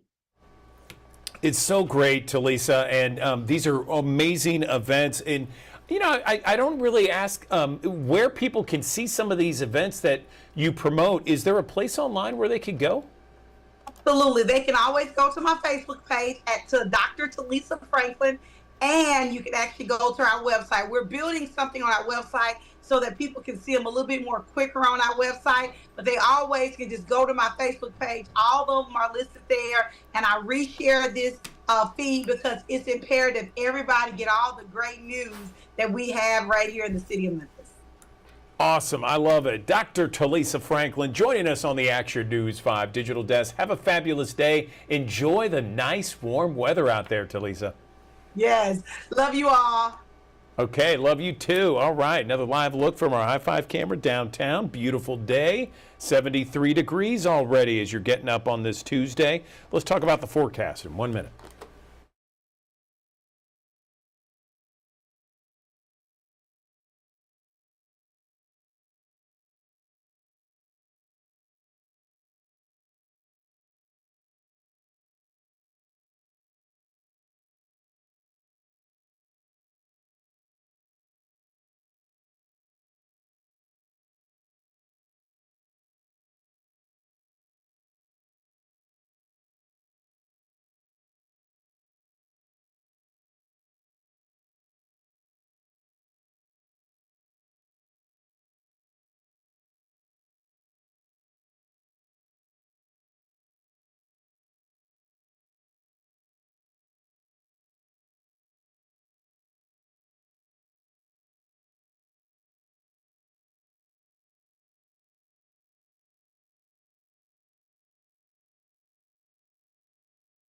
Thanks for joining us here on the Action News 5 digital desk here on a Tuesday morning, which will feature a back and forth between clouds and sunshine across the Mid-South. Temperatures warming up quite efficiently back into the middle to upper 80s. Yet again, likely falling short of a record here today, but nonetheless, still plenty toasty, about 10 degrees above average for this time of the year. Chance for a few afternoon showers and storms may develop. As I mentioned, falling short of a record here today. 91 is the record high set back in 1952. 86 is where we're headed for here today. Now, as far as rain chances are concerned, well, they'll be on the increase over the next couple of days. Today, the bulk of the rain and storms likely staying north and west of the Action News 5 coverage area, but there could still be one or two downpours that could get a little active. One or two could be gusty as we head through the latter portion of the day. Tomorrow, chances for rain start to increase as we head through the end of the day. Most of the day, though, on Wednesday will be dry. It's after sunset that we see the better chances for rain. That rolls us into a scattering and smattering of showers and storms that takes us into Thursday. But even that won't be an all-day situation. Let's go hour by hour with our first alert futurecast. Again, a back and forth between clouds and sunshine. More sunshine early on, some clouds building back in here through the afternoon hours as we get ready for those showers and storms to get a little bit more active to the north and west. Check in with Chief Meteorologist Ron Childers tonight. He may be tracking a few storms that are moving through northeastern Arkansas, southern Missouri, northwest Tennessee that could have some gusty winds associated with them. Those storms will come and go. We start off your Wednesday with a back and forth between clouds and sun, maybe a few areas of fog early on Wednesday morning. Maybe a few more showers and storms to redevelop during the late portion of the day. Again, in those northernmost communities, back to the mid 80s. Notice to the west, though, line of showers and storms developing across western Kentucky, western Arkansas, moving in our direction. That will bring us better chances for rain and storms during the evening and overnight period of your Wednesday into Thursday. So I think the bulk of our rain and storms on Wednesday night, probably between about 10 p.m. or 9 p.m. through about 2 a.m. There will be a relative lull in the activity.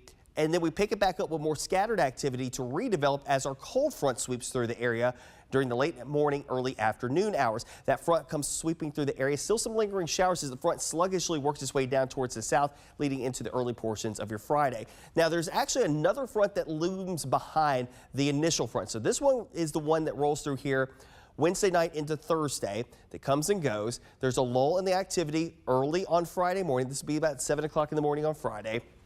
And there's a secondary front up closer to St. Louis to Wichita that will be dropping southward. That could also feature a few showers and rumbles of thunder that take us into the evening hours of your Friday. And that could have some implications for the beginning of the Riverbeat Music Festival. We mentioned that yesterday, a low chance for rain, but a chance nonetheless that can't completely be ruled out. Now, behind this front, we'll return closer to average for this time of the year. Keep in mind, we're running about 10 degrees above average for now. We'll be closer to the average mark as we head towards the upcoming weekend. We still, though, have to get past some shower and storm opportunities. It's not off of the table that we could see a strong storm or two, primarily strong winds the issue as we head through late tonight. Again, those areas north and west of the city of Memphis, but keep in mind those opportunities are going to be pretty paltry. Coverage of rain and storms a little bit on the lower end of the spectrum. Again, on Wednesday, they pick back up as we head towards Wednesday night into Thursday. Some gusty wind potential there. Gusty wind potential that could redevelop, maybe some hailstones mixed in as well on Thursday as our frontal boundary moves through the area. We go into Friday, again, maybe some wind and hail, a possibility, not completely off of the table with the secondary batch of rain and storms moving through the area. And then the weekend looks to be absolutely fantastic. I break out the Riverbeat rain chances still Friday, highlighting at least a low chance for rain and storms. It's not going to be a constant rain, and it may be a situation where the rain's already come and gone, but there will be at least a little bit of rain that could have some impacts. Folks heading down to Tom Lee Park in downtown on Friday. Saturday and Sunday, absolutely fantastic. No problems those days, including for the Cystic Fibrosis Foundation's Great Strides Walk. I'll be emceeing that Saturday morning over at Shelby Farms Park. Temperatures closer to 70 degrees by noontime. 10 o'clock when the walk starts off, it will be in the mid-60s. But overall, a warming trend gets us back up into the 80s as we head into the first full week of the month of May with mostly to partly sunny skies. Our next chances for rain and storms probably holding off until the end of next week.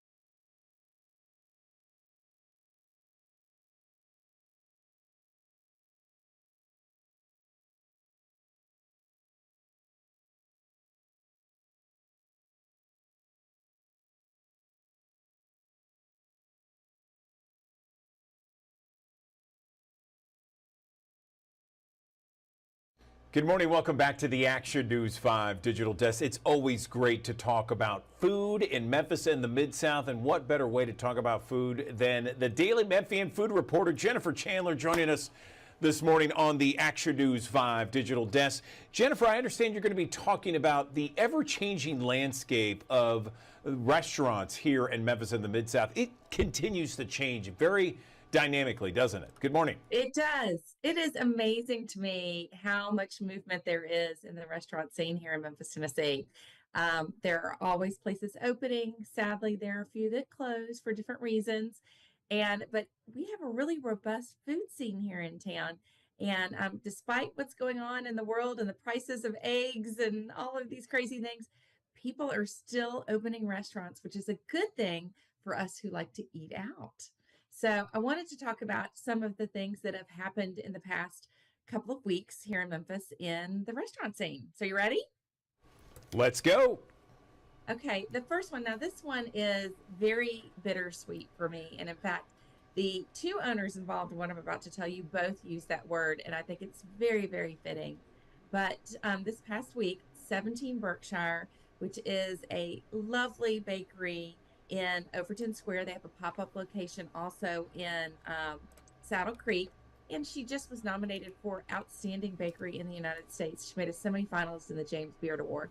This is Nuha Abuda here, is the owner of 17 Berkshire, and she announced that she is closing, and I am so sad because I've always loved her shop. It is a little gem.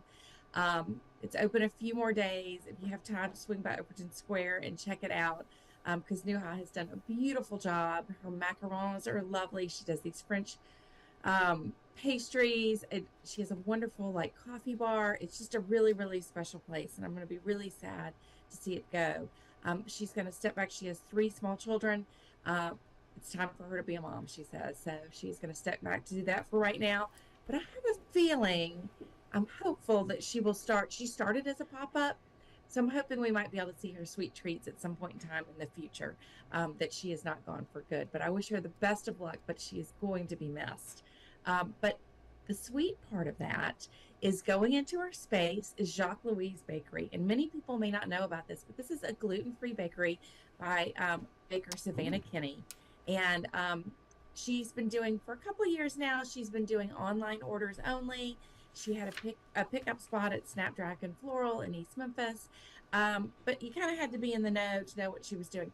Her desserts are gorgeous and they are delicious, and you would have no idea that they are gluten-free. I'm really, really excited. She actually has one of my favorite, it's not a traditional king cake, but one of my favorite king cakes in town that she does every year, and it's completely gluten-free. But she is very, very talented. So she is going to take over after Nuha closes 17 Berkshire, which will be in mid-April. And she is going to take time to have to clean up the kitchen to make sure it's completely gluten-free. I think that's a process to be able to remove any of the flour that was left over by 17 Berkshire. And so she hopes to open in early summer, if not sooner. So I think it's going to be very, very exciting. And it's actually very fortuitous that for her that this all happened. The timing of it is she was baking out of her home kitchen. She had turned it into a commercial kitchen, and the kitchen didn't have a fire, but her home had a fire and it damaged the kitchen. And so she has not been able to, that was in late February. So she's not been baking for a minute. So now she's going to have a place that's her own dedicated kitchen with a shop, and she's going to keep the coffee bar aspect. I think it's going to be a really special thing. So both that location is tucked behind in Overton Square on Trimble Place, which is kind of on the back side. There's a little courtyard back there. Many people don't know about it, and I'm going to share a tip. When you're going to either of those locations, if you're just running in and picking up, you can pull up on that side road right there and turn on your hazards. There is a pickup and delivery spot right there if you don't want to deal with the parking garage. A lot of people didn't know that. So that's my tip I'm sharing. So now we're going to go all the way out east to Germantown and talk about coffee and pastry some more. But JoJo's Espresso has opened, and you can see from this picture, it is absolutely stunning, the space that they've taken over. They're in the Thornwood development, and they took over, oh my gosh, I'm having a senior moment all of a sudden on the name of the chain, the deli that was there.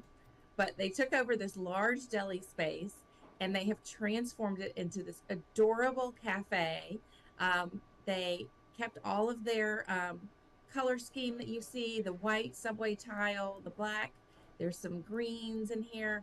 I'm so excited for this couple because JoJo's Espresso, I remember writing their opening story, and this was a very long time ago, and they built a trailer themselves. I remember going to their house to do the story interview. He went in his kitchen. He had his kitchen, all this espresso machine equipment out everywhere. He made me an espresso. He was so excited. The food truck went really, really well. Then he opened a tiny little space in Thornwood a few years ago. It is always packed, and now he has this large space. They will be serving coffee as well, but now they also have a small kitchen that has a limited menu. I have not eaten the food yet, but I have heard rave reviews from friends about their breakfast and lunch menu. So I can't wait to check it out. In fact, I'm thinking of going today. But one of the things that's part of this is Palmer House Bakery, which is a mom and daughter team, and they have been supplying kind of wholesale to different restaurants, and they were a wholesaler to JoJo's. And again, they were working out of a commercial kitchen, but because the space is so large, there is a space for them in the kitchen. So they have their home, actually it's behind this wall that you see right there in the picture, is their own dedicated pastry area. So the pastry display is so robust and so many options, everything freshly baked. And I'm so excited that they're going to be able to expand their business too. So next time you're in Germantown, go by JoJo's Espresso and check it out in Thornwood. And also, if you happen to be going to Methodist Hospital, know that also this past month, JoJo's opened a coffee stand in Methodist Germantown Hospital where the gift shop used to be. So there are two places now that you can get your coffee in Germantown. I like the bourbon mocha. It's what I always get. Have you ever been to JoJo's before? I don't know. Where is Thornwood? Is that off of Exeter? Where is that? It is. It's right across the street. If you know where the Germantown Performing Arts Center GPAC is, yeah, it is right across the street from it. Moon Dance is in that same subdivision. There are a couple of shops. Gotcha. So. I know exactly where it is. No, I love the pictures inside. Wow, it looks gorgeous. Yeah, and it's a couple. They've named it after. They had a son that passed away right when it was born, and he was named JoJo, and the store is named after him. And as their family has grown, so has their coffee business. And it's just a really sweet people, sweet story. I'm so excited to see how they've been able to grow this business from a trailer that they built in their own backyard to now this. It's a very exciting story, and their products are really, really good. And Comeback Coffee, another local vendor, is their in-house roaster. So does all of their roasting beans and does a special blend for them. So when there's a lot of local stuff going on in this coffee shop. So next on my list, we're going to head back to Midtown and to a food truck, since we were just talking about one. Rocket Greens and Things is a new food truck by Chef Kelly English.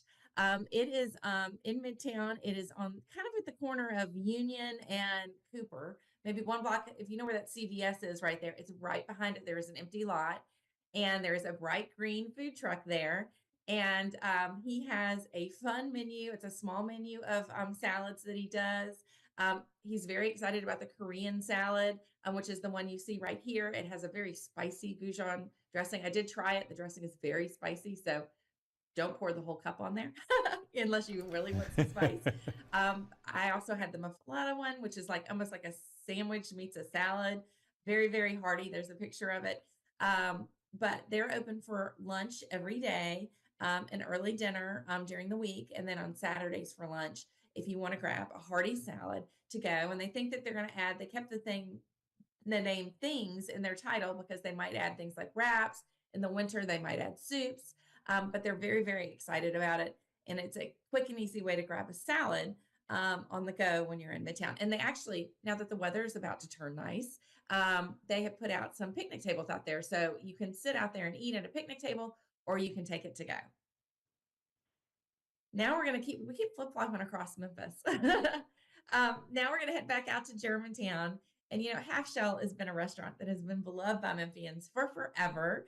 And they have opened a Germantown location. And it is in the former Let It Fly sports bar space. And it just opened. And so there is a brand new Half Shell in Memphis. It was bought by new owners a couple of years ago. And they are really investing in the brand. They're about to do some remodeling at the location, the original location on Mendenhall. And this new one, I think is going to be great. It's easy to get in and out of in that strip mall and plenty of parking. And I'm really excited to go check it out. It looks great. And it has the menu that everyone loves about half shell. So that brand and that restaurant group is on the move in a good way. And then my last one to report is one that I'm also sad about because I think a lot of people liked it, but Rail Garden and Midtown is not reopening. It closed, I guess, late last year, saying that it was closing for remodeling or some work. And, I think all of us that kind of watched that space didn't see much happening over there. And the inevitable has happened. It is listed for sale. So that whole entire complex, which does include that restaurant space that was the farmer in front, is for sale. So if you know somebody wants to bring this really cool spot back to life, tell them to go check it out because I just think it was a really cool thing for Memphis and Midtown. It was very family friendly. And it was fun for all ages to go there and listen to bands and hang out and, your kids play out on the playground. And then the restaurant space is lovely that they designed there. So I'm sad to see that go. And, but I know that something is very good is happening and that going to happen in the future there. I'm very positive about that. So that's all I have to report. That's happened in the past week. And that's a lot going on in 2 weeks. Yeah, it is. It is. And it was great to see, and you hit on everything there. And it's ever-changing landscape, and we know that Jennifer Chandler's on top of it all. Tell our viewers how they can see your goings-on each and every time you post it on Daily Memphian. Yes. So it's not just me at the Daily Memphian reporting on food. We have a great team of reporters that cover this beat because there is so much that's going on. But you can find all of our stories at dailymemphian.com/food. To get the latest news. I have reviews of restaurants. There's just so much that you can find in that section. So please check it out. All right, Jennifer Chandler on the digital desk once again. Thank you so much, Jennifer. We appreciate it.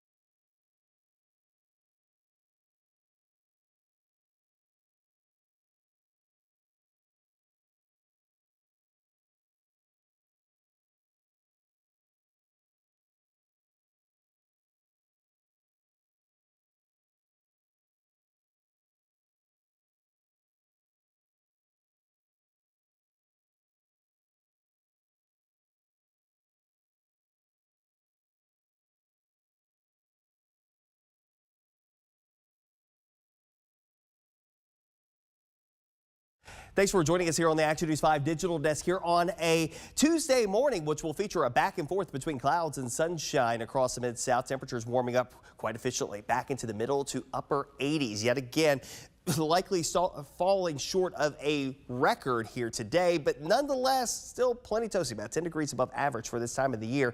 Chance for a few afternoon showers and storms may develop. As I mentioned, falling short of a record here today. 91 is the record high set back in 1952. 86 is where we're headed for here today. Now, as far as rain chances are concerned, well, they'll be on the increase over the next couple of days. Today, the bulk of the rain and storms likely staying north and west of the Action News 5 coverage area, but there could still be one or two downpours that could get a little active. One or two could be gusty as we head through the latter portion of the day. Tomorrow, chances for rain start to increase as we head through the end of the day. Most of the day, though, on Wednesday will be dry. It's after sunset that we see the better chances for rain. That rolls us into a scattering and smattering of showers and storms that takes us into Thursday. But even that won't be an all-day situation. Let's go hour by hour with our first alert futurecast. Again, a back and forth between clouds and sunshine. More sunshine early on, some clouds building back in here through the afternoon hours. as we get ready for those showers and storms to get a little bit more active to the north and west. Check in with Chief Meteorologist Ron Childers tonight. He may be tracking a few storms that are moving through northeastern Arkansas, southern Missouri, northwest Tennessee that could have some gusty winds associated with them. Those storms will come and go. We start off your Wednesday with a back and forth between clouds and sun, maybe a few areas of fog early on Wednesday morning. Maybe a few more showers and storms to redevelop during the late portion of the day. Again, in those northernmost communities, back to the mid 80s. Notice to the west, though, line of showers and storms developing across western Kentucky, western Arkansas, moving in our direction. That will bring us better chances for rain and storms during the evening and overnight period of your Wednesday into Thursday. So I think the bulk of our rain and storms on Wednesday night, probably between about 10 p.m. or 9 p.m. through about 2 a.m. There will be a relative lull in the activity. And then we pick it back up with more scattered activity to redevelop as our cold front sweeps through the area during the late morning, early afternoon hours. That front comes sweeping through the area. Still some lingering showers as the front sluggishly works its way down towards the south, leading into the early portions of your Friday. Now, there's actually another front that looms behind the initial front. So this one is the one that rolls through here Wednesday night into Thursday that comes and goes. There's a lull in the activity early on Friday morning. This will be about 7 o'clock in the morning on Friday. And there's a secondary front up closer to St. Louis to Wichita that will be dropping southward. That could also feature a few showers and rumbles of thunder that take us into the evening hours of your Friday. And that could have some implications for the beginning of the Riverbeat Music Festival. We mentioned that yesterday, a low chance for rain, but a chance nonetheless that can't completely be ruled out. Now, behind this front, we'll return closer to average for this time of the year. Keep in mind, we're running about 10 degrees above average for now. We'll be closer to the average mark as we head towards the upcoming weekend. We still, though, have to get past some shower and storm opportunities. It's not off of the table that we could see a strong storm or two, primarily strong winds the issue as we head through late tonight. Again, those areas north and west of the city of Memphis, but keep in mind those opportunities are going to be pretty paltry. Coverage of rain and storms a little bit on the lower end of the spectrum. Again, on Wednesday, they pick back up as we head towards Wednesday night into Thursday. Some gusty wind potential there. Gusty wind potential that could redevelop, maybe some hailstones mixed in as well on Thursday as our frontal boundary moves through the area. We go into Friday, again, maybe some wind and hail, a possibility, not completely off of the table with the secondary batch of rain and storms moving through the area.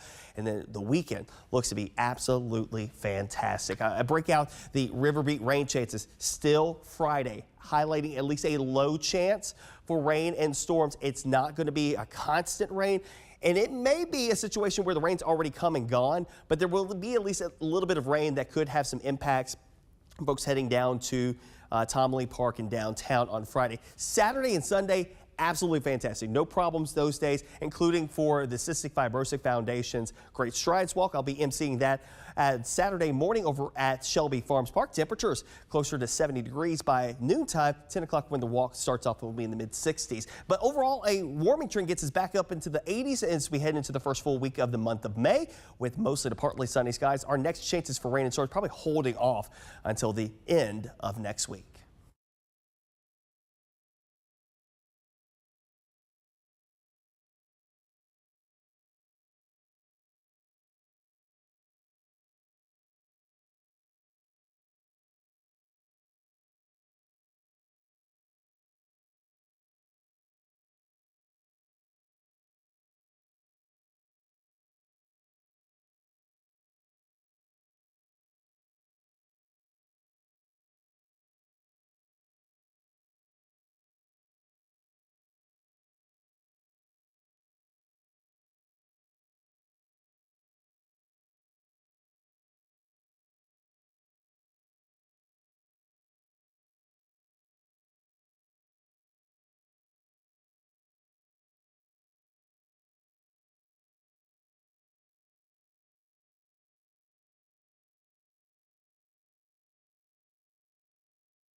Welcome back to the Action News 5 Digital Desk. Cinco de Mayo just right around the corner. Can you believe it? In what better way to celebrate than with great food, great drinks? Joining us now to make a perfect Cinco de Mayo celebration right is chef and TV host Peabody Hinich. She is a New York Times best-selling cookbook author. She's the host of TV's Patty's Mexican Table, and she is on the digital desk. So, Patty, where do we begin when we want to have the perfect Cinco de Mayo celebration? Good morning. Good morning, and thank you for having me on. It's really about sharing the culture and the food and making connections. So you can begin by just making really yummy Mexican traditional dishes with high quality, fresh ingredients, inviting friends and family, and just connecting and eating and cooking and eating and cooking. It's just fun and easy. I love it. I love it. So, so take us through it, because your table is just looking at your table is making me hungry. Absolutely. So here I have three dishes that I consider to be showstoppers. The first one is my take on the deviled eggs. And this one I season with two of Mexico's favorite condiments. The creamy topping has chipotle sin adobo sauce, which is smoky and sweet and spicy. And I combine that with pickled jalapenos in brine, which is tangy and zesty and briny. And these just really fly off the plate when I put them down. And then I have these Guerrero style migas, which I think migas should just become much more popular because they're so easy to make. They're tortilla chips that you throw in a pan and cook with freshly scrambled eggs. And for the Guerrero style, it's a guajillo chile sauce that's very simple to make. And then it cooks all together. And you garnish with a little cilantro. You can add a little bit of Mexican crema or queso fresco. It's filling, it's unpretentious, it's festive, it's beautiful and delicious. And you can have that for brunch, for lunch, for a light dinner. And then to end, I have my favorite take on the tres leches cake, which is marbled with dense chocolate and light vanilla and a rich and creamy and delicious 3 milk sauce, heavy whipped cream on top, and grated Mexican chocolate. I used Eggland's best eggs to make all of these dishes because they're just superior. They have 6 times more vitamin D, they have 10 times more vitamin E, and they have 25% less saturated fat compared to ordinary eggs. And they just elevate the food and they help me just share and celebrate my heritage. That's wonderful. So tell me where we can go to get some of these recipes, because it does look amazing what you have on that table, Patty. You can go to egglandsbest.com and you can find these three recipes, the twice spiced deviled eggs, Guerrero style migas, and marble tres leches cake, and many more recipes to celebrate your Cinco, but really to celebrate your everyday. Wonderful. Okay, Patty Hinich, we really appreciate you joining us on the digital desk, and have a great Cinco de Mayo celebration. Thank you so much. Same to you. Happy Cinco. Brian, good morning. Can you hear me? Yes. How are you? Okay. We're in the commercial, so we got about 45 seconds till we come to you, just making sure everything's set up, ready to go. Okay. Sounds good. Okay. Awesome.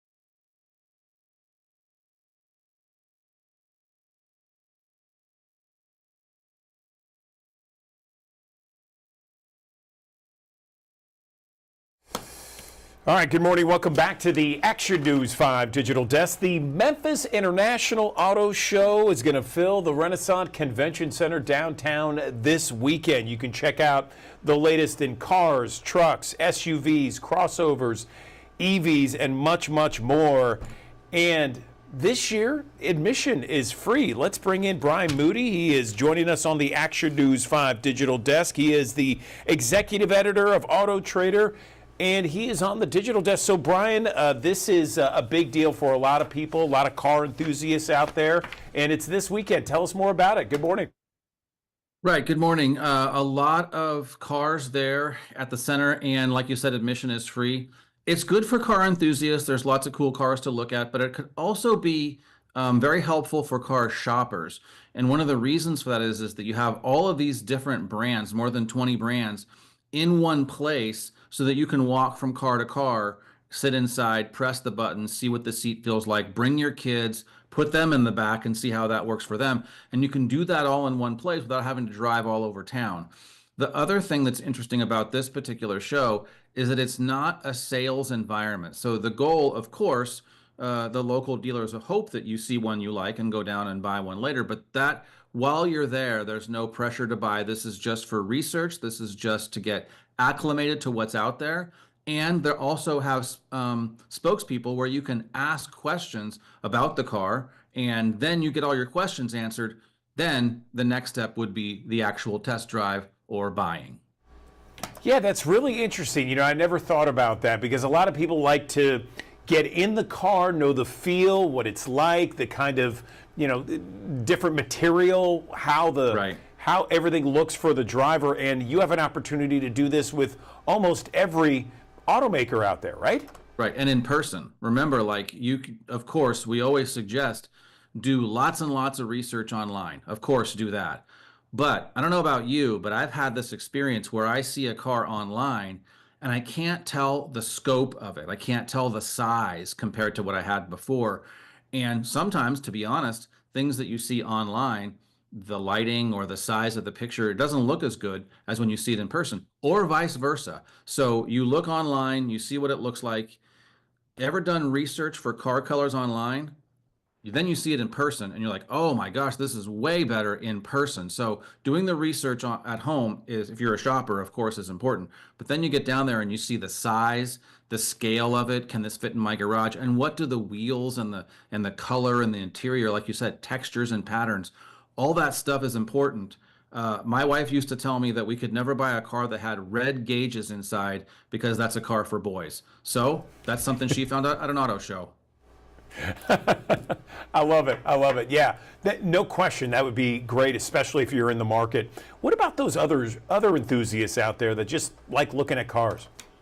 Well, that's a thing too. There's lots of cars that you'll get the chance to see before others. So if you look at something like the new Volvo XC90 T8, that's a plug-in hybrid, something you could see. The new Ford Expedition, something you can see. The Mustang, lots of different versions of the Mustang, whether you like an electric one or a gas-powered one, that's something that you can see down there. So all of these cars today often have technology that the average person might not be aware of. One thing we know, the average used car on the road today, this is a car that you or I would own and just drive to work every day, those cars are about 12 and a half years old. Well, a lot has changed in 12 and a half years, and you might want to go to the Toyota booth and have someone explain to you how a 360 camera works, or how rear cross traffic alert works, and what's the benefit of that, or do you even need it? That's the thing, is some of these cars have features like on Hyundai vehicles, you can press your remote and park your car in the garage without you being in it. Do you need that? Well, you can go and ask them about it when you're there. That is awesome. I love that. And admission being free, so you can bring the whole family. What else? Because, you know, right now in Memphis this weekend, there's huge festivals going on throughout the city, music festivals, crawfish festival, that sort of thing. What else can entice people to go to the International Auto Show? Well, just the sheer volume of it, for one thing. You see how many cars there are there. And it's a kid-friendly thing. So don't think that you have to leave your kids home. You should bring them. Any mom knows sometimes on weekends you're just looking for ways to fill the day. Well, bring your kid down there, see what some new cars look like. Bring them and bring your stroller and bring your stuff, because if you are going to end up buying a car in the next, let's say, year, because there'll be another one next year. If you're going to be doing that, bring your stuff and see how it fits. Ask questions, press the buttons, see, like, will my stroller, the kind that you use, will that fit in the trunk or the cargo area? In some cases, it won't. If you're getting a very small, compact car, it won't. But you can find that out there by bringing your kids in the stroller and the car seats. Like, bring that stuff in and make sure that it fits in the car that you're interested in. I love that, Brian. Anything else before we let you go? These are great aspects and great ideas to go to the Memphis International Auto Show. Yeah, there's one other thing that you can do. There will be a display there where you can learn about career opportunities in the automotive industry. That would probably be something for anyone who's looking for a career change, maybe even for younger students, high school into college. If you think you might want to work in the automotive industry, there's a way that you can be helped with the tuition for the training to do that. Of course, they hope that you're going to work at their dealership, and those jobs are often good paying jobs, but there's a shortage of technicians, and you can go ask questions and look at this display while you're there and see if maybe that's a good career for you. All right, Auto Trader Executive Editor Brian Moody joining us on the digital desk to talk about Memphis's International Auto Show happening this weekend downtown at the Renaissance Convention Center. Brian, thank you. Yep, thank you. All right, another live look from our High Five camera here downtown Memphis. A warm 76 degrees already at 12 minutes after 9 o'clock. We're back in 60 seconds.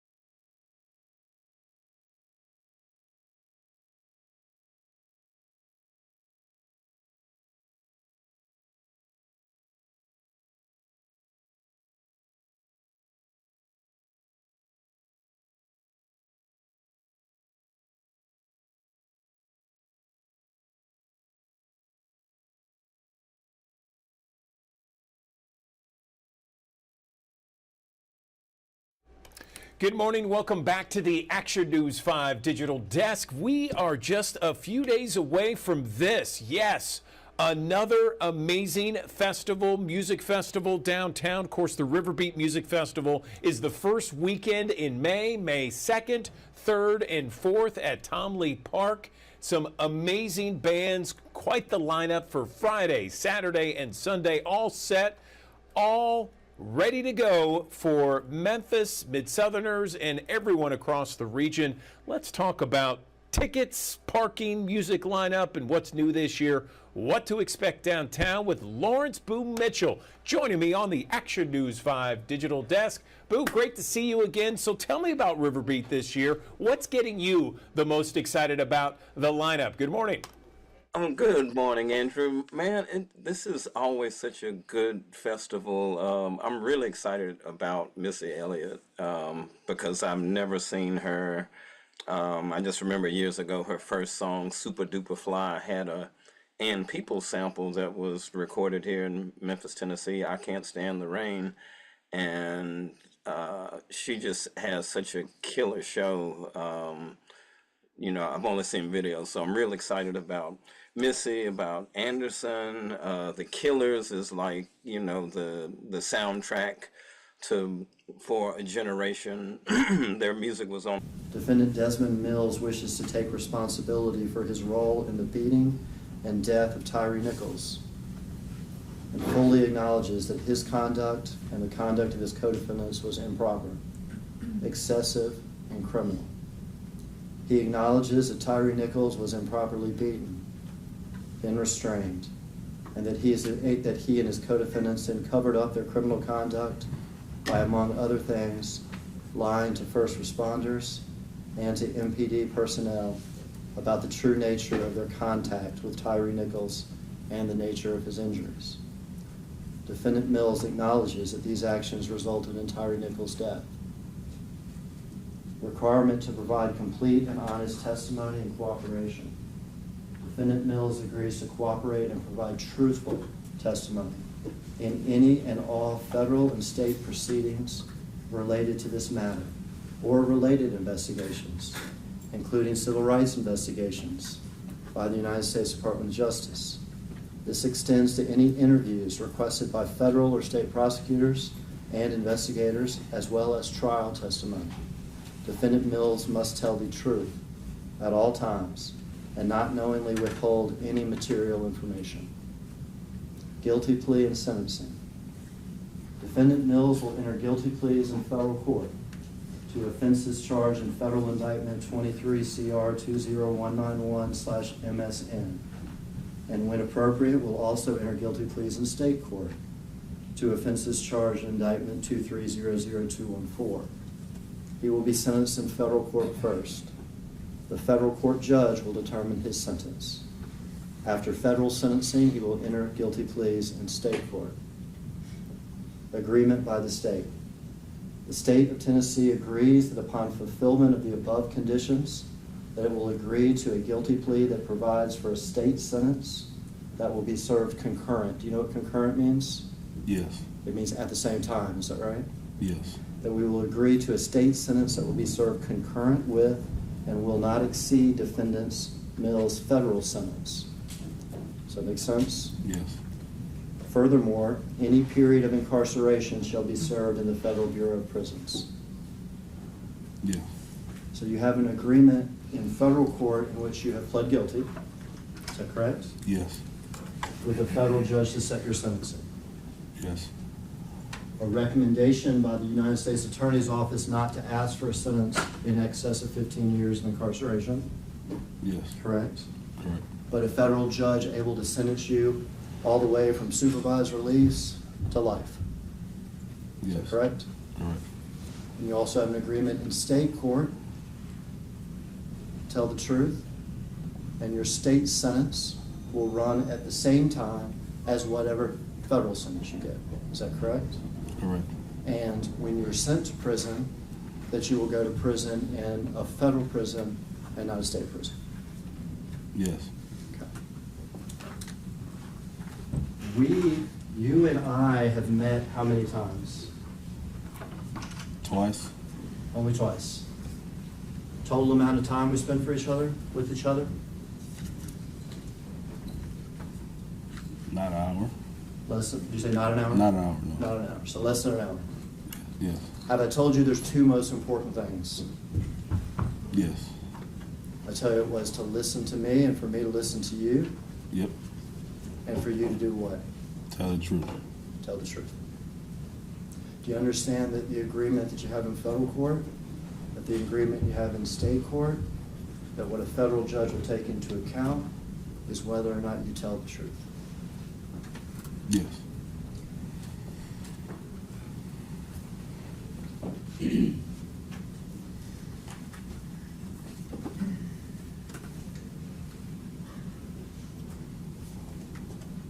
Tell us where you're from, Mr. Mills. I'm from Connecticut. And you're you were born in Connecticut? Yes, I was born in Connecticut. Parents from somewhere else, though? Yes, my parents are from Jamaica. And when you say Jamaica and when you say some other words, we can hear it. Oh, yes, yes. So you have a little bit of a Jamaican accent with regard to some words. Yes, I've been told that, yes. Okay. Grew up in Connecticut. Yes. Did you go to high school? Yes, I did. Did you graduate high school? Yes, I did. All right, in Connecticut? Yes. All right, what did you do after that? I went to college. Where did you go to college? I went to college at West Virginia State University. What did you do in college? I played football and I graduated. Very good. What did you do after that? And then I started my career in law enforcement. I was a correctional officer first. I was a correctional officer first, and then for about 3 years, and then so I moved to Tennessee. I did corrections for about 2 years before I joined MPD. What brought you to Tennessee? Corrections at first. I was chasing a career in correction, then I switched to police officer. When you came to Tennessee, did you bring your family with you, or? I got married, and then we started our family in Tennessee. Do you have children? Yes, I do. How many children do you have? 3. How old are they? 7, 5, 4. Boys and girls? 2 girls, 1 boy. After corrections, you joined the Memphis Police Department? Yes, I did. And how long were you with the Memphis Police Department? 6 years. 6 years. Where all were you assigned in those 6 years? Rains Precinct, Ridgeway Precinct, and then OCU. Most officers in the force are assigned to precincts, right? Yes. Riding around in cars, responding to 911 calls, traffic enforcement, all sorts of things. Yes. And then you went to OCU, which is the Organized Crime Unit, is that right? Yes. And that is more of a specialized group, is that right? Yes, it is.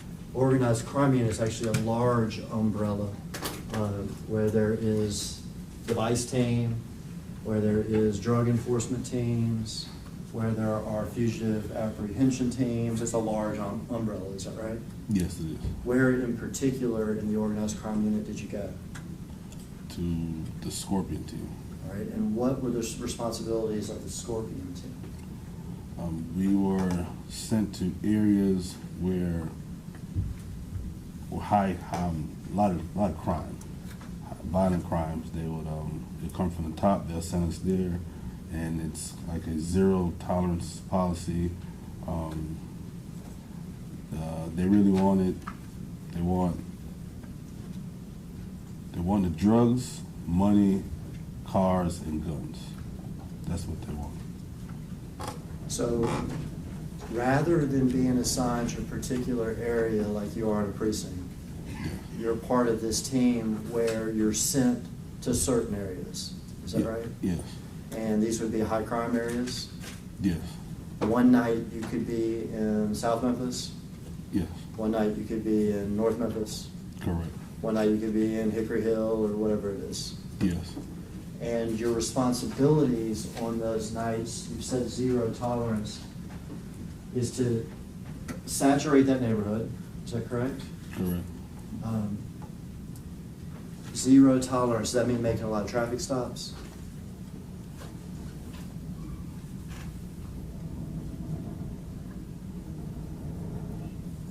Or what does it mean? No, I'm trying to think the best way to say it. Enforce all crime, misdemeanor or felony, I would say. And what did that amount to in practice, though? So what were y'all, sort of doing on those nights? Let's say you're sent to South Memphis and told do a zero tolerance in South Memphis. What are you actually physically doing? We're physically doing the Scorpion Team. We would do traffic stops. That was the Scorpion Team. That's what we did, because the drug teams, they did their more as our investigations, and they had informants and stuff like that. Our team, our office was the car, so we would make traffic stops and use the traffic stops to find family amount of drugs. That's what they wanted. And when you had the family amount of drugs, then you get to seize the car, and if they got money, seize the money as well. And then they wanted guns, because guns always looks good taken off the street. And when you say they, do you mean leadership? Yes, leadership. Okay. So y'all are given a directive, go to a particular neighborhood, is that correct? Yes. Do zero tolerance, is that correct? Yes. That means a lot of traffic stops. Yes. And the idea is seize drugs and guns and money. Yes. And stolen cars. Yes. Or cars. Yeah, cars, yes. And how long were you with the Scorpion Team?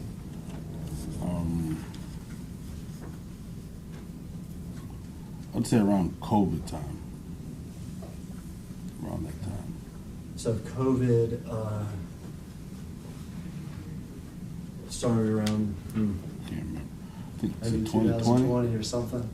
Would you have been in the Scorpion team as much as 3 years? Or? I think so, around there. Or possible. So had you been on the Scorpion team for a good amount of time? Yes. On this Scorpion team, I'm going to say some names, and you tell me whether or not you know who these people are, okay? Okay. Emmett Martin, Yes, I know you are. was he on the Scorpion team with you? Yes. Demetrius Haley, Yes. Kadarius Bean, Yes. Justin Smith, Yes. Preston Hemphill, Yes.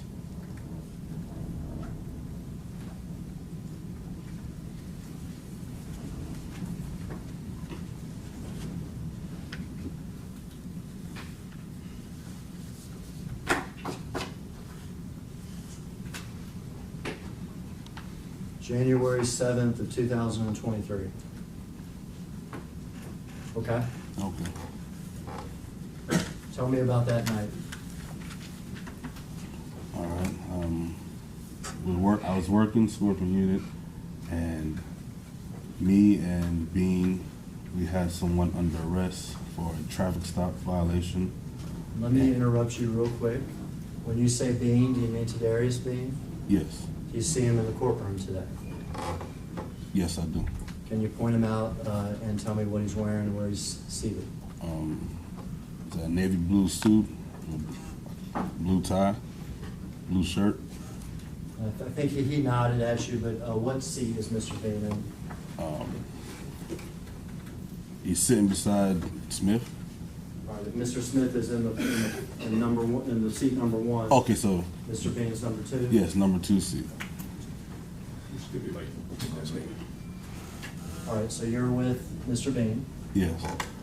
We conducted a traffic stop. We had someone under arrest, and the suspect at the time was handcuffed in the backseat of my car. I was driving. Bean was driving alongside with me. All right, so let me stop you. What area of town are you in? We are in Ridgeway area. East Memphis. Tell this jury's not from Memphis. Okay. Okay. So is that downtown? No, that's East Memphis. Okay. East Memphis. And are you familiar with sort of a large neighborhood? Neighborhood's not the right word. Area of Memphis called Hickory Hill? Yes. Ridgeway is part of Hickory Hill? Yes. All right. And what are there businesses in Hickory Hill? Yes, a lot of businesses. And there's places to eat? Yes. Right. And there's also neighborhoods with residential houses? Yes. And is this the area that y'all have been sent to that night? Yes. Okay, go ahead. And he was handcuffed in the backseat of my car, and then right before me and Bean were about to search his vehicle, we heard on the radio an officer keyed up said they had one resist. He's been pepper sprayed and tased, and now he's running. All right, so someone has resisted, Yes. pepper sprayed and tased and running. Yes. Okay. And naturally, when you hear that come across the radio as an officer, you're supposed to go and help your fellow officers because you don't know what's going on over there. So when we heard it, we released the guy we had. It was just a minor offense. And we got into my car, and then we drove to the area where the location that they put out. And when we got over there, the stop was Ross and Rains. The traffic stop was Ross and Rains. And How far away from Ross and Rains were y'all? Or how long did it take you? I'm not really asking for, I don't care about the distance, but. it wasn't too far, maybe a mile and a half or two more. Okay. It wasn't too far. And we got there, they said that Mr. Nichols went southbound on Ross. So I turned down Ross, me and Bean, we start driving down Ross, took a first left, and it was a residential neighborhood, and we drove all around the neighborhood, and we didn't see Mr. Nichols. And when I pulled out to continue to go southbound on Ross, as I was driving, I just looked in my rearview mirror, and then I saw Mr. Nichols just like appear right there in the road. And I said, Bean, I think that's him. I turned around and I said, hey, what was the description of Mr. Nichols? He said it, and then we rolled the window down to talk to him. And as soon as he said, hey, Mr. Nichols took off running, and that's when Bean got the car first. He started chasing him. And would it be fair, let me interrupt you, would it be fair to say that whatever description you all were given of Mr. Nichols, did that person match that description? Yes, and he was wiping his face. And he was wiping his face, I think with a shirt or something. And so Bean took off running. I got out of the car. I started to run. And I turned back because I forgot to lock the car. I locked the car, and then by the time I turned around, I didn't see Bean or Mr. Nichols no more. So I just started running, and then I seen where they went up another street. I don't know the name of that street. And then that's when I saw Bean again, Mr. Nichols, and I seen it was Smith's car. And then there was some residents outside, and I asked them, what's the name of the street, because I didn't know where I was. They gave me the name of the street, and then I put it on dispatch, and then I ran up with the rest of the other, with Bean, Smith, and Mr. Nichols. So put it on dispatch, mean you said on the radio where y'all were at? Yes, on the radio. And then I ran up there, and I immediately pepper sprayed him. Well, when you run up there, what do you see? Who's doing what? I see Dean and Smith. They're holding Mr. Nichols. Is Mr. Nichols standing up or is he on the ground? He was on the ground. He was on the ground. Okay. I think he was on the ground. And I pulled out the pepper spray and I sprayed again. And I sprayed him 2 times. It wasn't working. And the 3rd time I tried to Did you say it wasn't working or wasn't worth it? I couldn't hear you. No, I sprayed and it just wasn't working. Wasn't working? Yeah, it wasn't working. And then I sprayed the 3rd time, and the 3rd time I sprayed myself. And then when I sprayed myself, I backed away from Mr. Nichols, Bean, and Smith.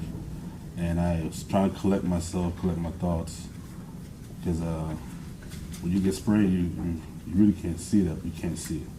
Had you been sprayed directly in the eyes? Yes, I sprayed myself directly in the eye, and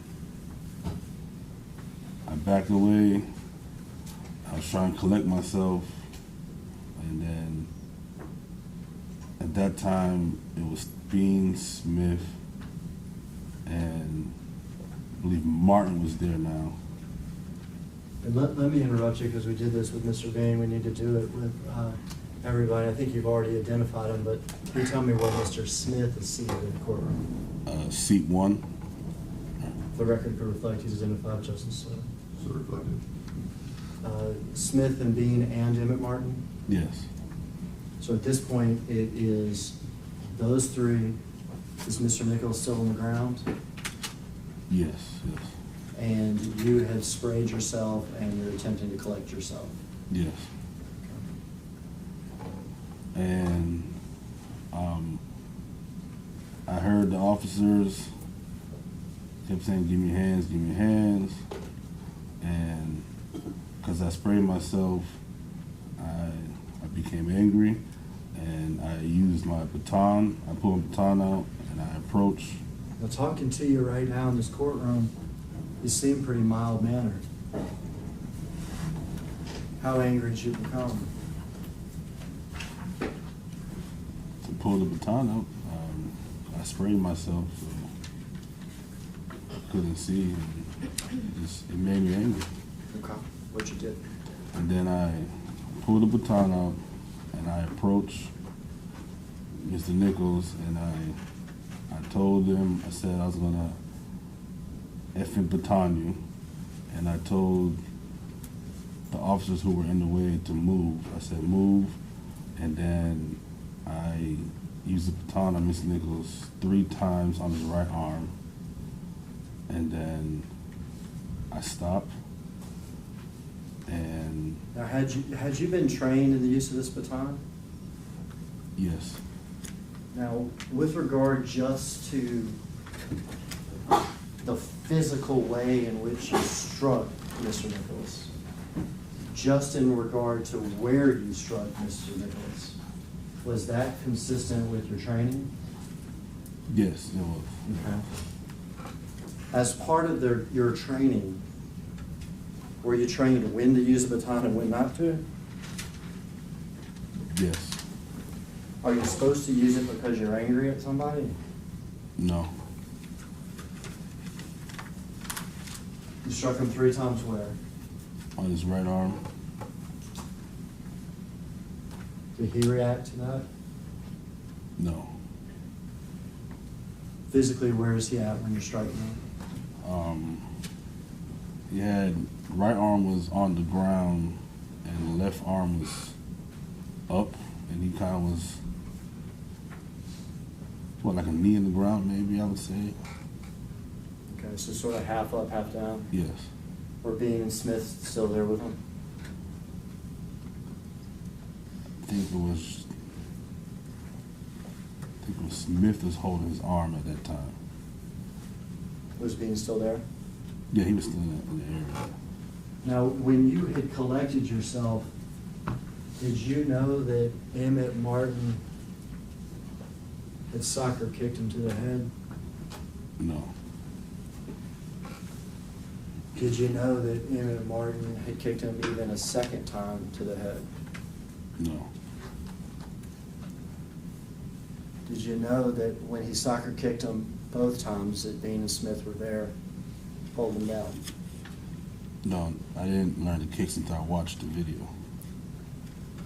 And what video are you talking about? The incident with Mr. Nichols. I understand the incident, but which video? Do you understand what I'm asking? Yeah, the Sky Cop camera, I think it is. Sky Cop camera. Now, you had a body camera on, is that correct? Yes. And some of the others had body cameras on, is that correct? Or do you know? We're all supposed to. All supposed to? Yes. Some did. I didn't hear it. Some did. Some did have body cameras on? Yeah, yes, I think we all. The Sky Cop camera is something different though, is that right? Yes.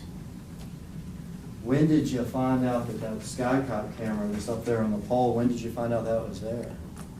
When I got back to the office that night. Afterwards? Yes, afterwards. So you didn't know it was there at the time? No. Tell us about after the 3 baton strikes. After that, I stopped, and then the pepper spray is reactivating itself again. Until you wash it out, it keeps activating on and off. And I was just standing there, and then my eyes were shut, and I heard the thump sound. And I heard after the second one, that's when I peeked with my eyes open, and I looked over, and I seen Martin was punching Mr. Nichols. Did you see what Mr. Bean and Mr. Smith were doing? They were just holding his hand, holding the arm. Was Tyre standing? Yes, he's standing at this point, yes. Was Mr. Bean on one hand and Mr. Smith on the other? Yes. And Mr. Martin was hit Yes. hard? Yes. And after I peeked and looked, I was wondering, so why is he punching him? And then I didn't want to look no more because it didn't look good. And You said it doesn't look good, what do you mean? the way how he was punching Mr. Nichols. Looked like it wasn't right. Correct. looked like it could really hurt him. Correct. Had you heard Tyre make any threats to y'all? No, I don't recall no threats. We heard that you said something about, I'm gonna effing baton you. Is that correct? Yes. Did you hear anybody else there make any threats? No, I can't recall. No. Did you ever hear anybody there say hit him? When I watched the video, that's when I heard the hit him. Okay. And we're gonna watch the videos, so that'll be the appropriate time, I guess, for me to ask you about that. Okay. Okay.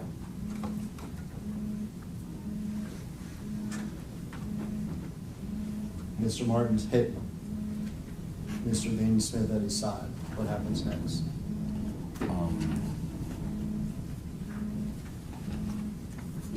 I believe after when I couldn't look no more, and then after that, I believe that's when he was taken into custody. Now, you're not a small man. Would you agree with me? I agree. Is Mr. Martin bigger than you? Just taller. Just taller? Yes. Who is the smallest person out there that night?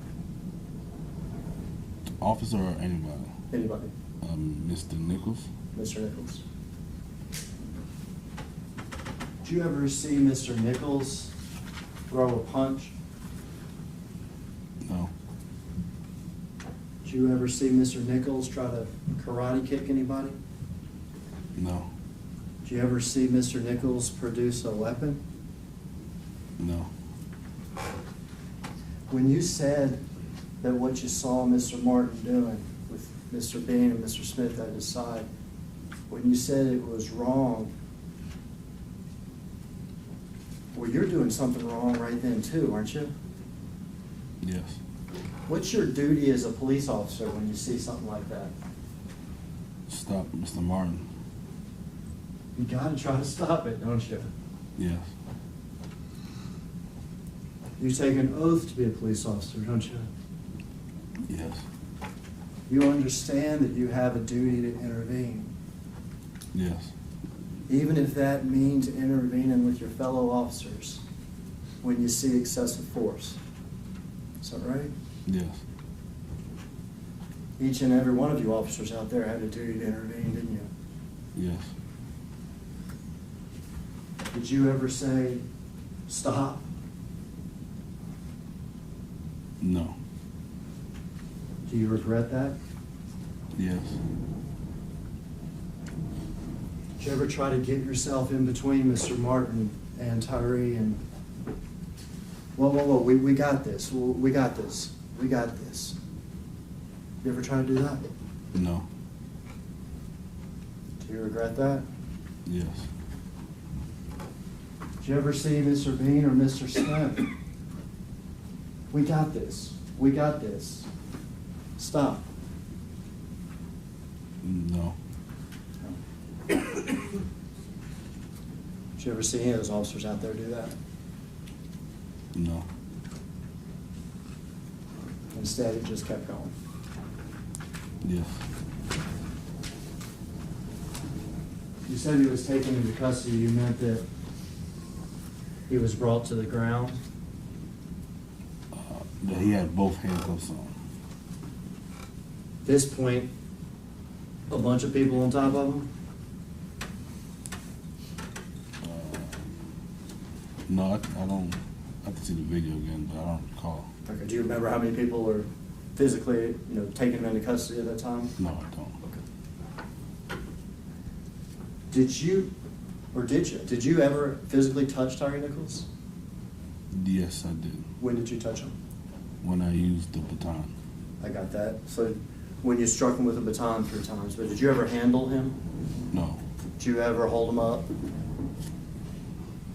No. Did you ever press him down on the ground? No. But you batoned him 3 times. Yes. After he is, I'm going to use your phrase, taken into custody, okay? Do you see Defendant Haley arrive? I saw him arrive when I watched my camera. Okay, so at that time you do not remember seeing Defendant Haley? No. Okay. But later, when you watch your body-worn camera, you see Defendant Haley? Yes. We will watch it. With the appropriate time, I'll ask you about that, okay? Okay. Tell me what happens next.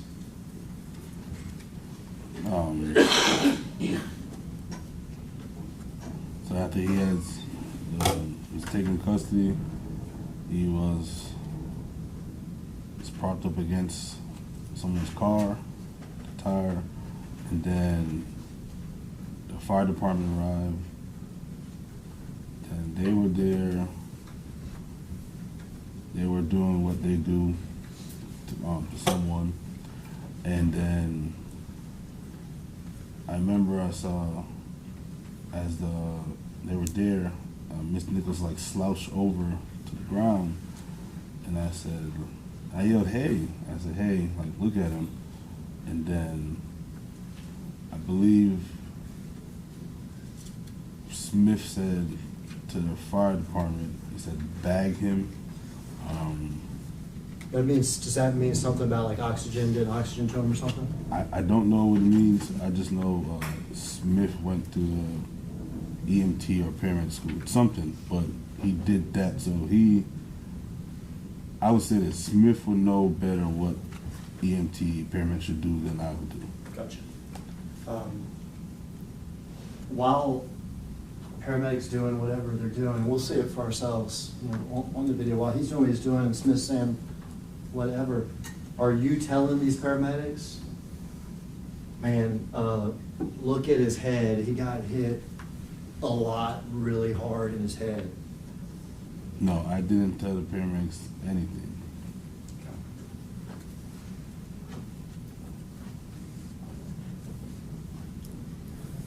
What happens? Tyree's at the car on the ground. Then, so now paramedics are now they're working on him, like they're doing their paramedic stuff with him, and we find out he's gonna be transported to the hospital. Our lieutenant made scene. Is his name Dwayne Smith? Yes. Now, while this paramedic stuff is going on with Mr. Nichols, are you having conversations with these defendants? With Defendant Martin and with Defendant Smith and Defendant Dean and Defendant Haley? Yes. What's the substance of those conversations? I kept asking Martin what happened, like why you stopped him, and how did we get over here, how did we get to this, because I was in disbelief on how Mr. Nichols looked. Normally as a police officer, I respond to someone who looks like that. I've never been part of something when someone looks like that. So I kept asking Martin over and over. How to get to this? Yes, how to get to this, why he stopped him, what did he do, what did he have.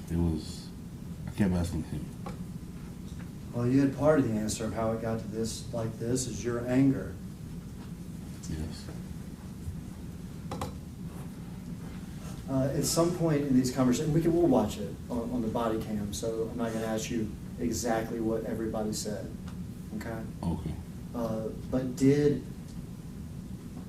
some of these defendants make statements about hitting Mr. Nichols? Yes. Did they make statements about everybody was rocking them or whatever? Yes, if I listen to the video, I can tell you better. Is there a point in the video where we're going to see one of the defendants, we'll have you describe it when we see it, makes a motion about taking your body camera off? Yes. What is that about? That was Martin, and he was telling me to take my camera off because he wanted to tell me something so the camera wouldn't catch it. And we'll be able to see that on the body cam, is that right? Yes. Mr. Nichols is against this car. Y'all are having the conversations y'all are having. Is Mr. Nichols ultimately transported away? Yes, he is. Tell me about that. He went to the hospital. Me and Bean went with him.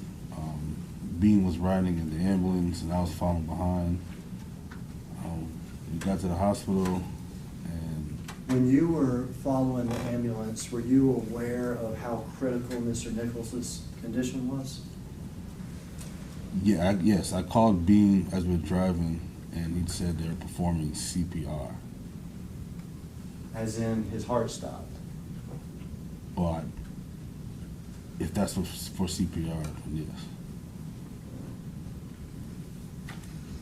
Do you want Mr. Nichols to die? No, I do not. I did not. That'd be real bad. Is that right? Correct. You're following to the hospital, Bean's riding in the ambulance. What happens? Get to the hospital, and then they bring him inside of one of the rooms, and the doctors and nurses, they're working on him, and me and Bean was sitting outside the room. Y'all actually go into the hospital? Yes. How long did you stay in the hospital? We were there for a long time. I believe a long time, yeah. Did y'all leave that night? Yes. When y'all left, was Mr. Nichols still alive? Yes. When you left, do you have conversations with Mr. Bean?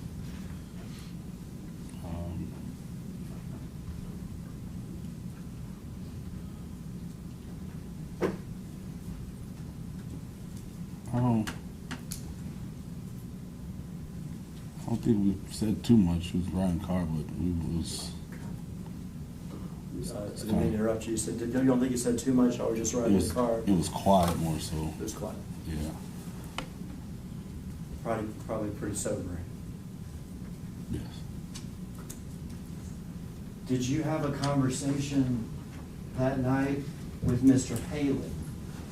Yes, I did. How did that conversation happen?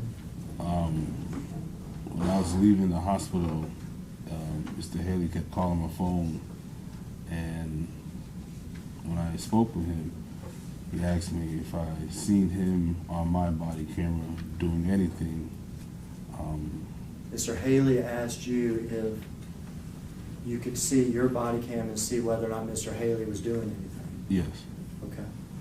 And then that's when I watched it real quick to see where he's on there, and I told him that I only see him running up on my body camera when I was walking away. And did Mr. Haley at that point make any statement to you about kicking Mr. Nichols? No. Could you see Mr. Haley on your body cam kick Mr. Nichols? No. When did you become aware that Mr. Haley kicked Mr. Nichols? When I think it was after internal affairs interview.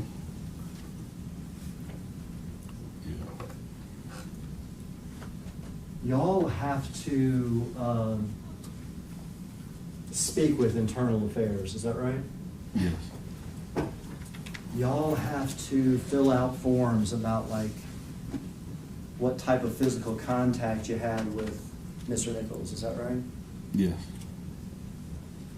And do y'all do those things that night? Yes.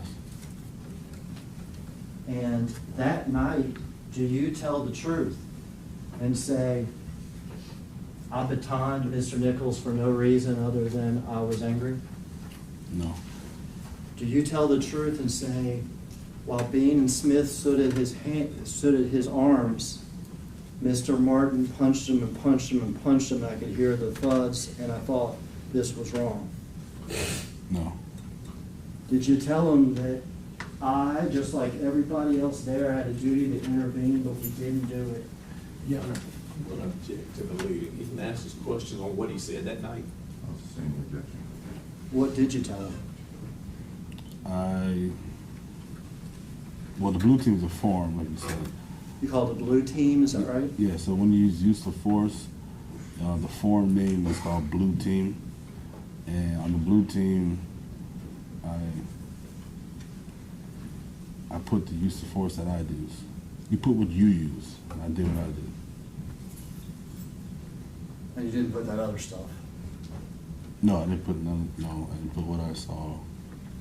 Do you even make a comment at some point that this was all by the book? Yes, I said that on the scene. My lieutenant arrived.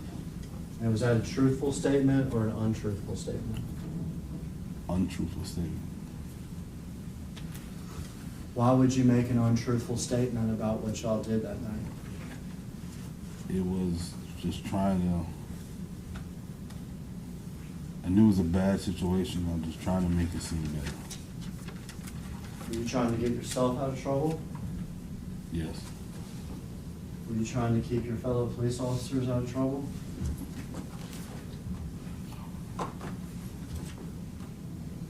More so me. More so you? More so me, yeah. Did you know how bad it was yet?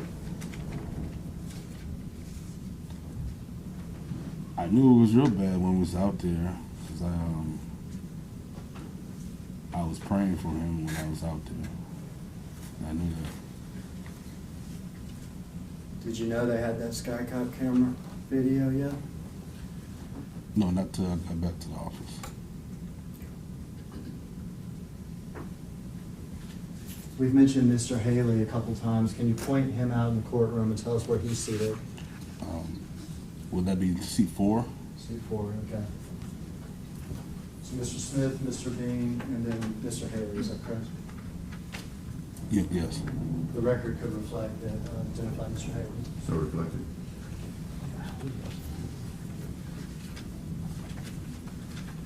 Or, at some point, did you find out the TBI was investigating this matter? Yes. And were y'all asked to come have pictures taken of y'all that night? Yes. And we'll do these one by one. Tell me who is this? This is me? And is that what you're wearing that night? Yes, it was. All right, that could be Marta Say somebody said it. I'm going to show the photo of Mr. Mills as exhibit E5. There's nothing that, obviously, council has seen these pictures. These are just pictures of them that night. If we could just go ahead and publish them while we go, Judge. Just pass this.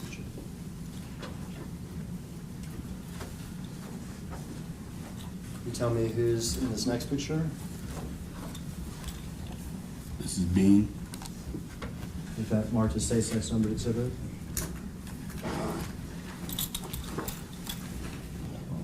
We will show a picture of Mr. Bean as exhibit 6.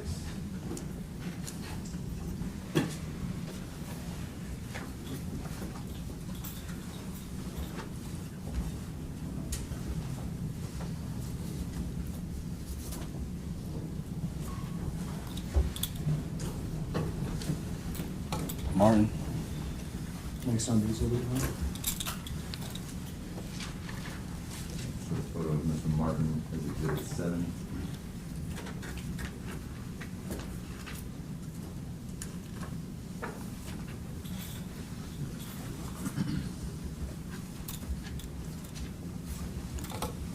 Haley. Next on the exhibit, huh? So a photo of Mr. Haley as exhibit 8.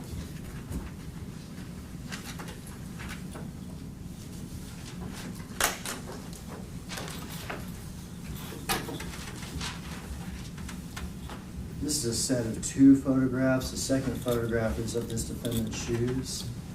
It's not alleged this defendant kicked the victim, but the shoes are very distinctive on the video and make it easy to follow this defendant on the video. Judge, we'll stipulate those are Justice Smith's shoes. Smith.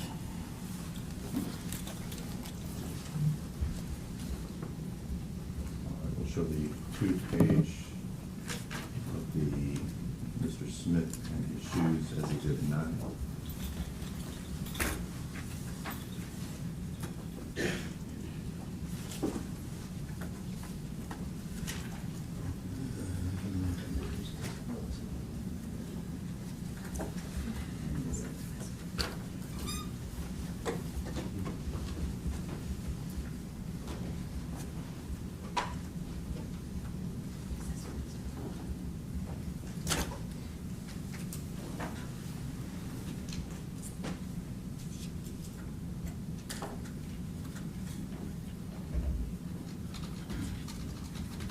As they return the exhibits after it goes all the way through, I can give Mr. Mills his pen and just have him write their names on each picture. Okay.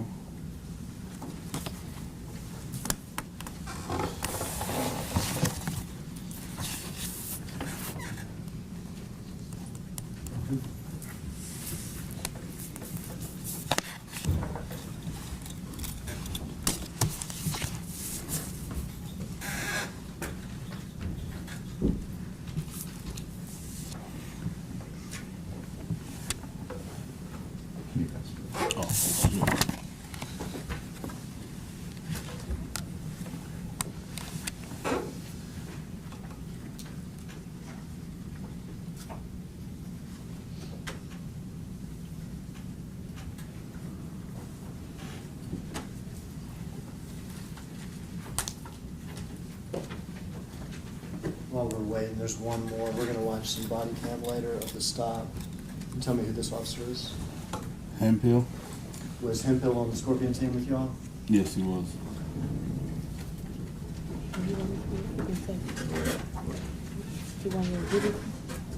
We'll show Exhibit 10. That's the photo of Mr. Hemphill.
My procedure.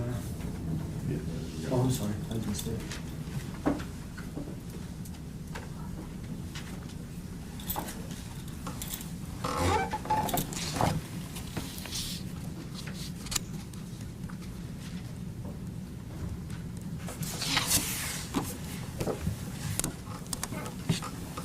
Pass you this and ask if you recognize this, Mr. Mills.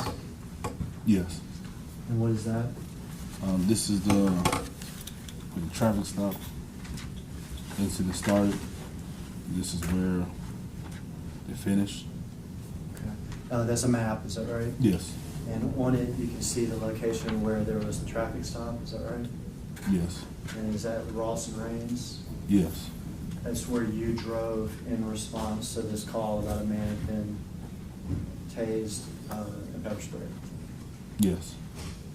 And you were directed to go a certain direction, is that right? Yes. And is that the neighborhood? And that neighborhood's pictured on the map, is that right? Yes. The location where this crime happened, is that correct? Yes. And then there's another house on that map, it's also on Castlegate, is that right? Yes. What is that house that's on Castlegate, what is that location? Mr. Nichols' house.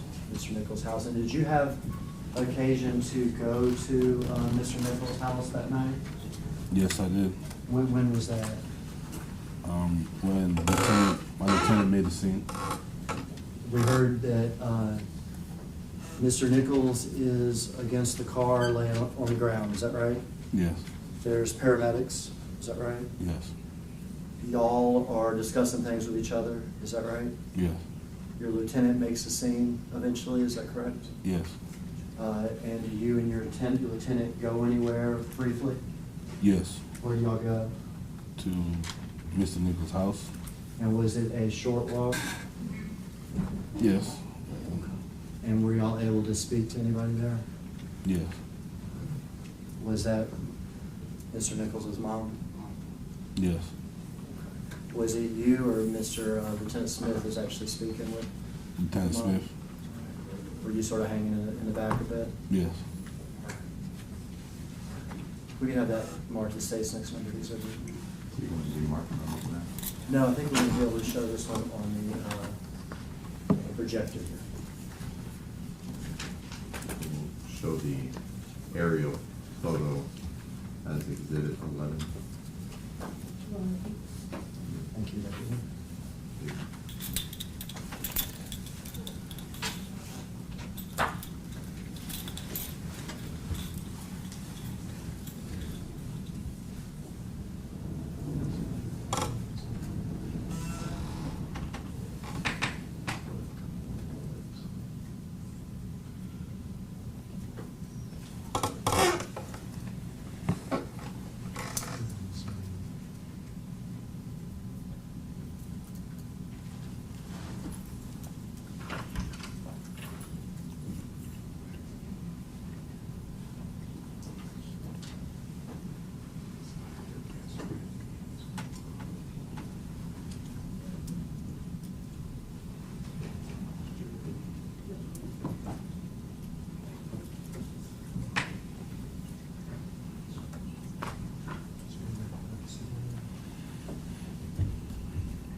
Try using technology. It's just not good.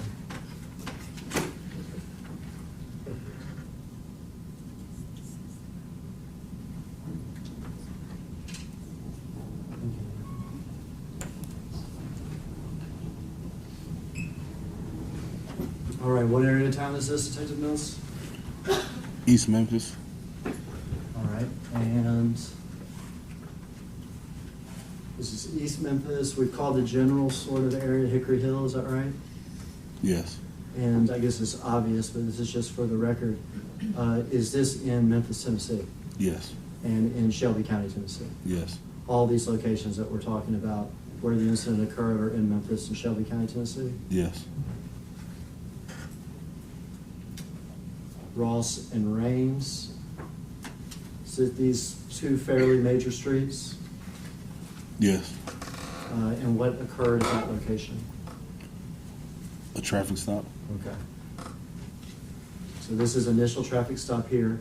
And let's ignore this for the time being. Location here says Castlegate and Bear Creek, is that correct? Yes. What happens there? That's when I became involved. That's when you became involved? Yes. Is that the location where Mr. Nichols was being? Yes. And then just shortly down from that is 6743 Castlegate Lane, is that correct? Yes. And what's that location? That's his house. And that is a very short walk, it seems. Is that right? Yes. All of these locations, are they within less than a mile of each other? Yes. All right, so we're talking short distances here. Yes. Yes. We skip for the time being, but let's, I have told you that there is a second pole camera in this neighborhood. Is that second skycop camera in this neighborhood? Is that correct? Yes. And it is here at 6705 Ross Ridge. And we'll watch some quick pole cam video of that here in a minute. There's also a camera symbol where you said the incident occurred, where Mr. Nichols was beaten. That's because there's a skycop camera there, and we'll watch obviously that video again here shortly.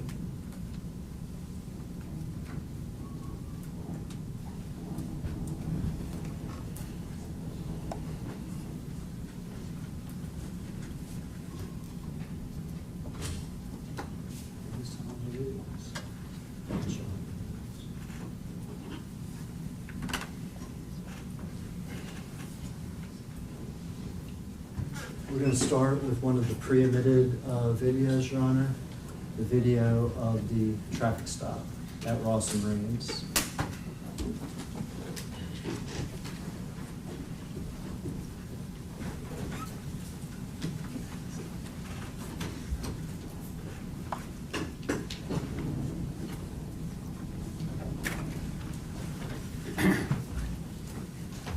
Well, that's getting set up now. The attorney's approved.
As the court knows, there was a stipulation of fact at the start of this trial that pre-admits certain videos. We're going to play the video from the traffic stop at Ross and Rains. This will be the body-worn camera of Preston Hemphill. If you could stop it real quick.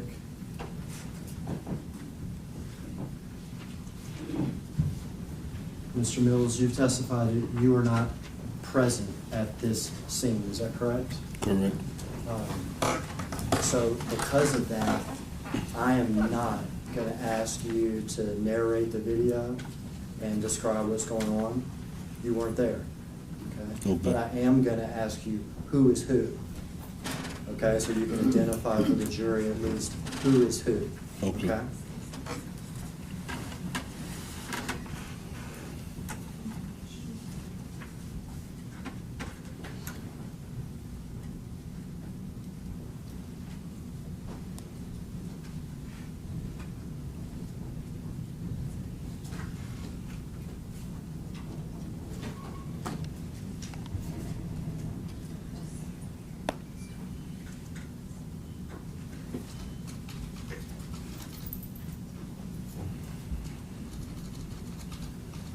Body cam videos do have sound, is that correct?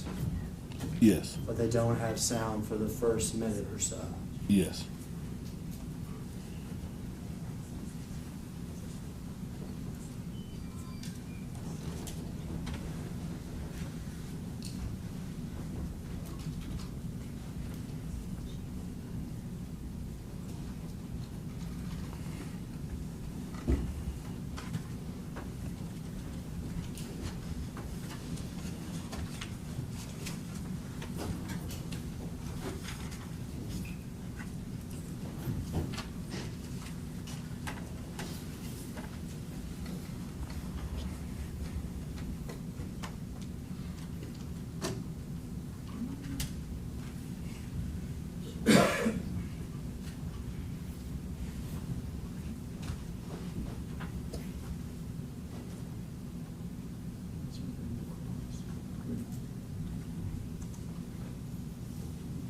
We stopped it because it's better quality than that, something about the TVs.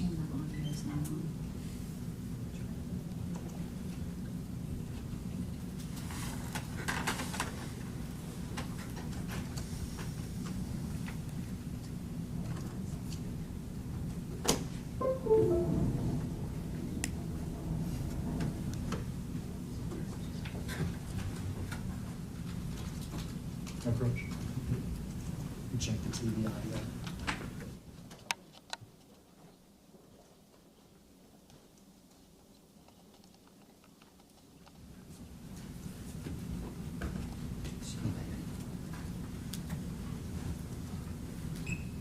Does this appear to be Preston Hemphill's body cam?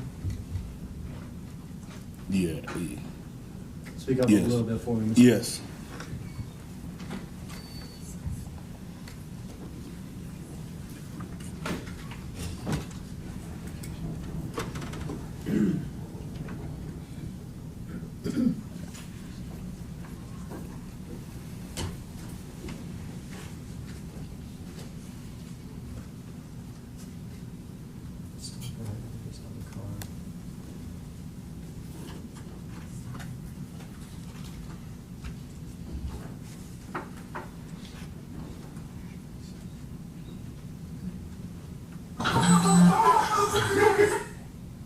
Okay.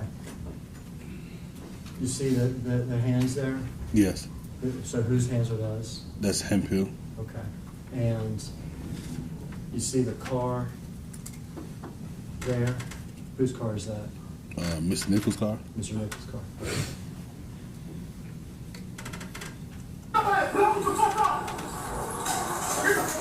Can you stay right there? Can you tell who that is at Mr. Nichols' door there? That's Martin. Place him on.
2938, murder Raines and Ross. Tasers deployed. Suspect is running down Ross.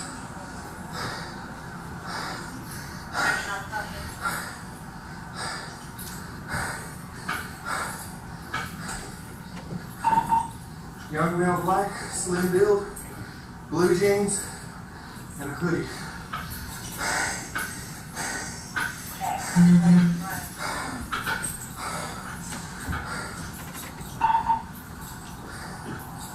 Sat down on Ross when we last saw him.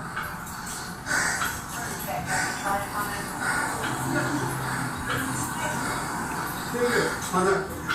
Yes. All right, hang on. Who is that? Haley. Haley, okay. Hemphill's body cam, so Hemphill talking to Haley, is that correct? Yes. And we're not gonna rewind. If we go back to sort of the chaos that we saw, could you hear Haley's voice? Yes, I can. Okay, could you hear Martin's voice? Yes. And could you hear Hemphill's voice? Yes. And the man on the ground, was that Mr. Nichols? Yes. One of the props hit the back seat.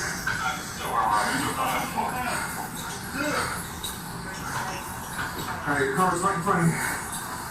This is my car, go for a while. Alright, hang on. Where's your water?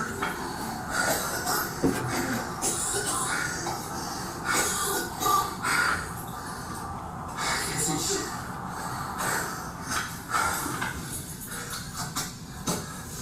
Okay, I got you. Get water? Here. Right here.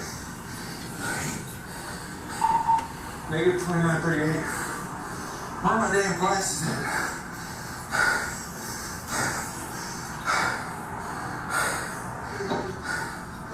Huh?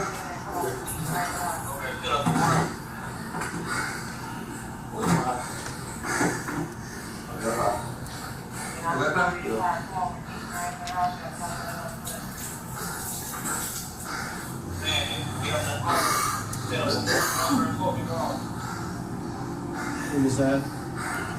Haley. Did you say Haley? Yes, Haley. That back in? Yeah.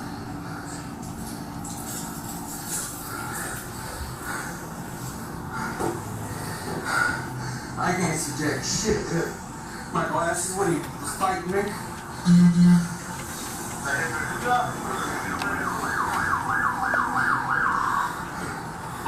Negative, we just saw him running down Ross. What did your white eye? Yeah.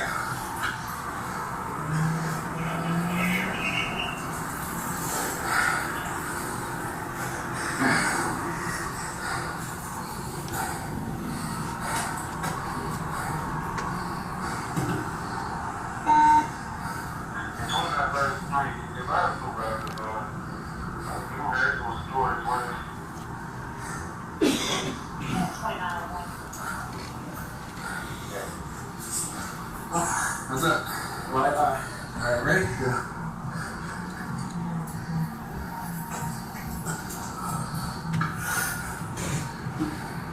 What? Right eye.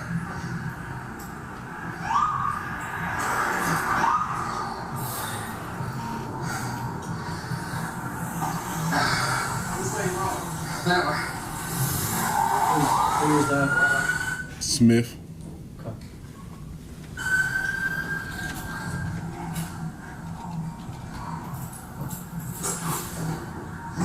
Okay, I gotta find my glasses and get this damn taser downloaded.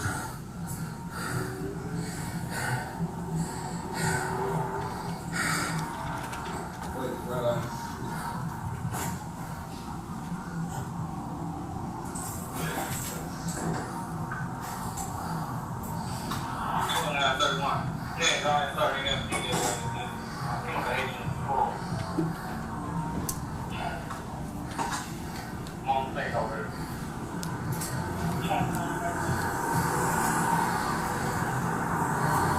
you tell whose voice that was now? That was Smith. Smith on the radio? Yes.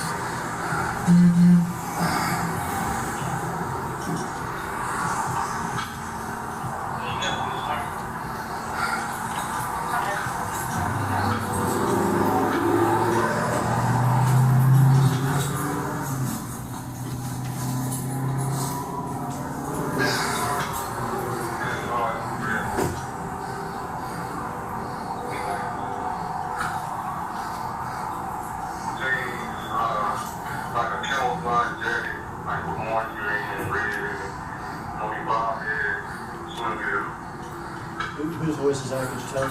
Martin. Okay. You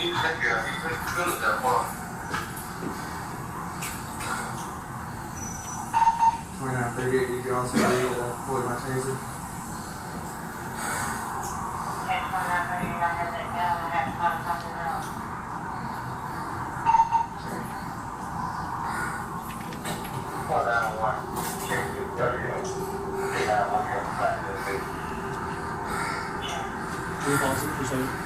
When people are talking like that and they say numbers at the start, what is that about? The numbers are the officer's call number. Okay. Yeah, so every number has like a car number? Yes, everyone's assigned a number. All right, so do you say whatever your car number is first, and you say what you're going to say? Yes. Is that how that works? I can't remember. What's that? I don't remember. You don't remember if that's what they did or not? Yeah, I don't remember. Okay. But if somebody wants to talk, if somebody's talking on the radio, they would say their car number so people would know who's talking? He said call number, not car number. Oh, I'm sorry, call number? Yeah, you're talking about the numbers that they're calling. The numbers are assigned to officers. I got you. Okay, so these numbers that we're hearing have to do with what type of call it is. No, it's all right. So, all right, Lieutenant Smith, I heard him key up. He's 2901. Okay. So instead of saying Lieutenant Smith, you say 2901. That belongs to him. Okay, that's his number. Yes. Okay. I was saying car number, like it identifies you by your car, but everybody's identified by a number. Yes. Okay, so Lieutenant Smith has a number, Justice Smith has a number, you have a number? Yes. And what's your number out there? I don't remember. Okay.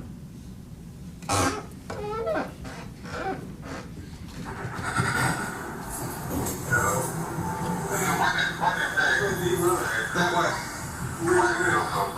Thin male black, blue jeans, and a plaid jacket.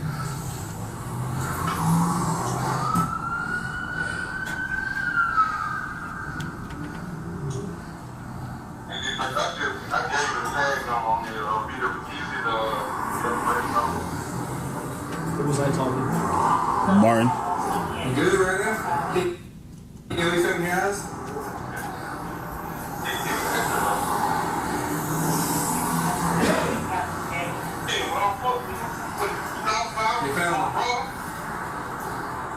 Who is that we could hear on the radio? That was me. That's you? Yes. Okay. And what are you saying on the radio there? Southbound on Ross. Okay, is this after y'all found him? Yes.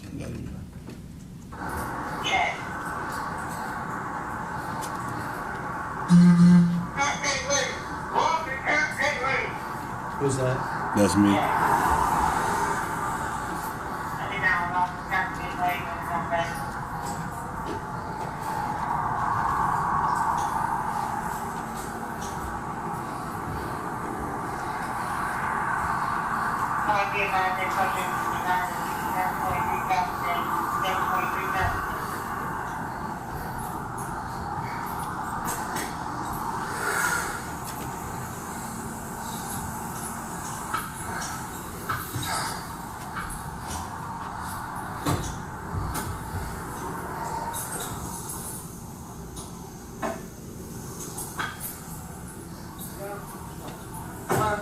Martin and all them are over there chasing them.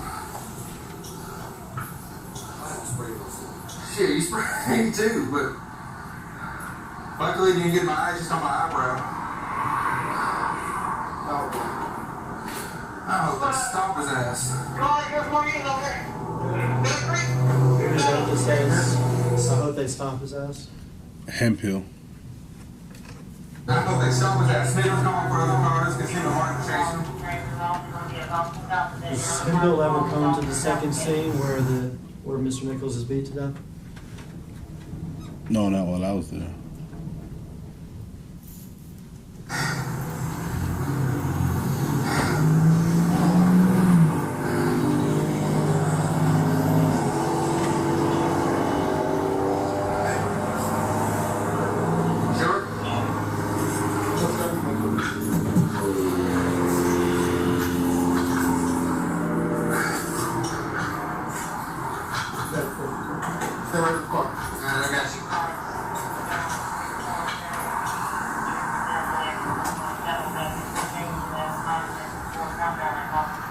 Who is this leaving? I didn't hear.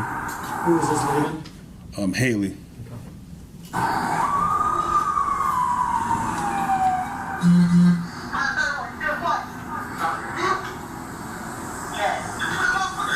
Whose voice is that? I don't know.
Engine you guys?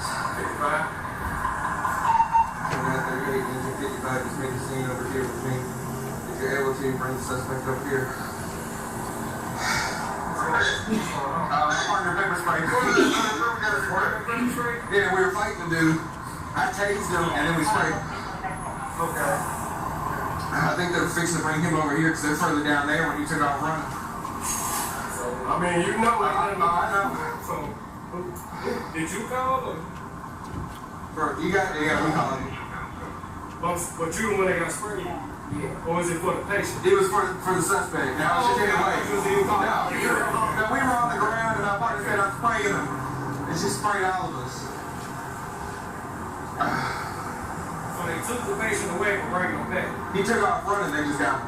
Oh, okay. Yeah. So y'all need us or I'm confused? Well, one of the prongs did hit him. Tasers, I don't know if you guys need to take it out, look at it. Hell, I don't even know if it's still out. We do it. Yeah. Just to cover our hands, we just talking to you guys. Okay. You got the suspect? Okay. I can see who it is. Yeah, they got him down there. My partner pepper sprayed me and I tased the dude.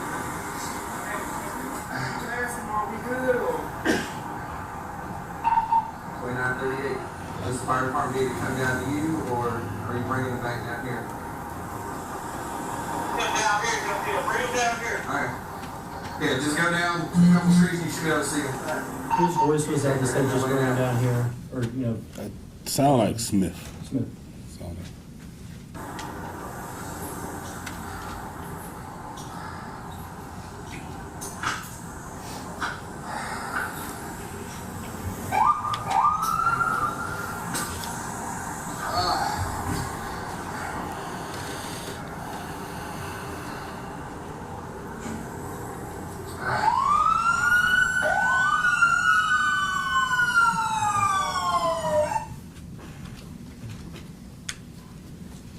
We're at a fairly natural stopping place, Judge, but we can do one thing first. We can back this video up, take it off the full screen, because I'm told it's maybe the full screen that's distorting it, and just watch the first 2 minutes, just the traffic stop, smaller sort of version. I was going to say, before we do that, just for the record, when we don't watch the entire video, if we could put on the timestamp that it was stopped, I believe it was 2039, either 07 or 17. All right, no problem. We'll do that. We're make a note of those times, and we'll include that in the ultimate exhibit list of the jury.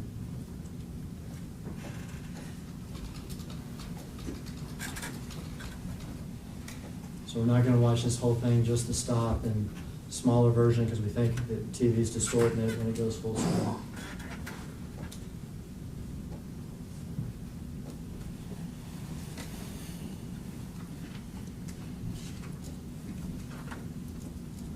Aaron, do you want to just fast forward to the part to see if this smaller range is going to fix the distortion? We're real close, Judge, just right here. Let's see.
Just make a note that we played that portion of the video, just for the record.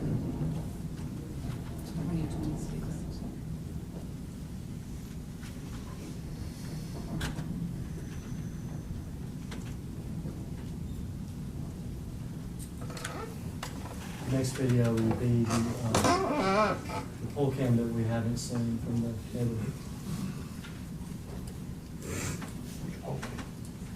Yes. Wall Street.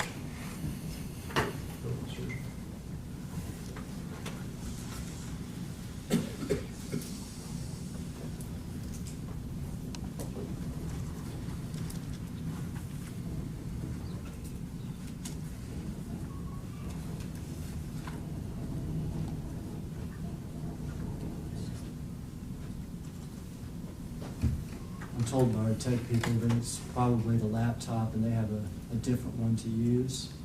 I think maybe we'll watch this video real quick and then maybe we can switch out, take a quick break.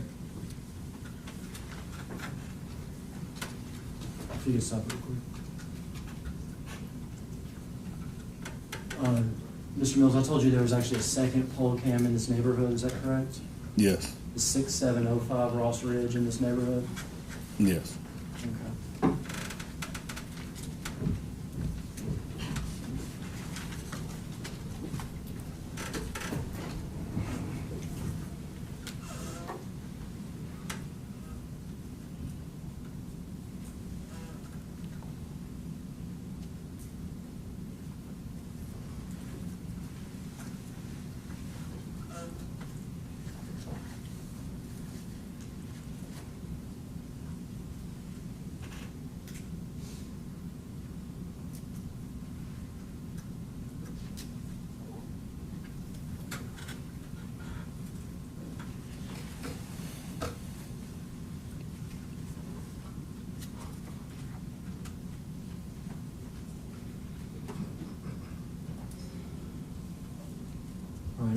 you another time through and I'll point out something to you, Detective Mills.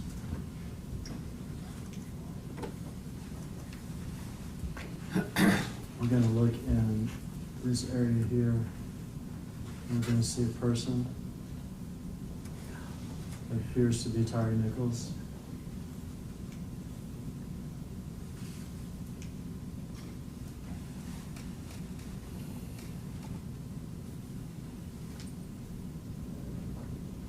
That does not appear to be a police car, does it? No. Still behind these cars.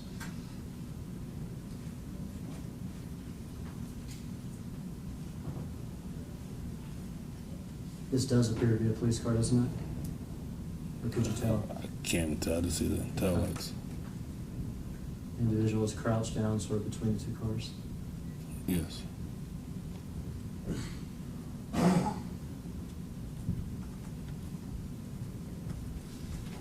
And then just walks away.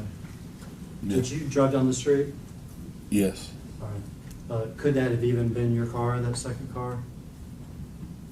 Possibly. Yeah, hard to tell. Yeah, I can't tell. If you were driving down the street, did you see Tyre Nichols over there in the yard or crouching down between those cars? No.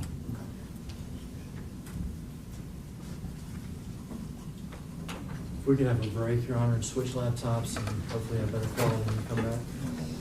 Ladies and gentlemen, jury, we're going to take a brief recess. You can leave your notebooks in your chairs and continue not to speak about the case.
You can resume your question. Mr. Mills, we're going to watch next the poll camera from the scene of the meeting.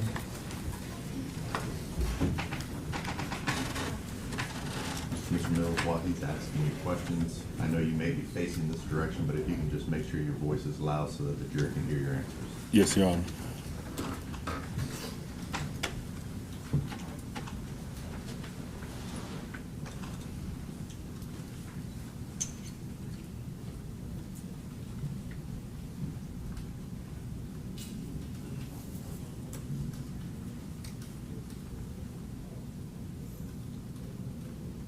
Who are the two officers on top of them right now? Bean and Smith. Okay, and Smith, I think, as we said before, you can tell by the white soled shoes, is that right? Yes.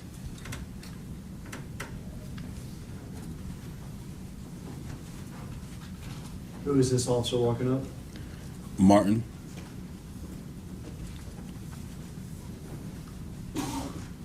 Were you able to see that kick to the head where you were, When I was there? when you were there? No. Where are you in this right now? I'm far. I'm on the other side of that car, far away. Not far, but Sort of off stage, right? yes. Okay.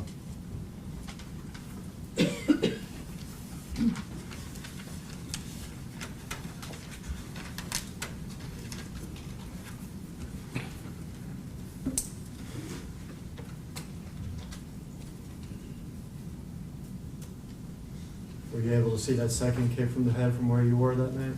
No.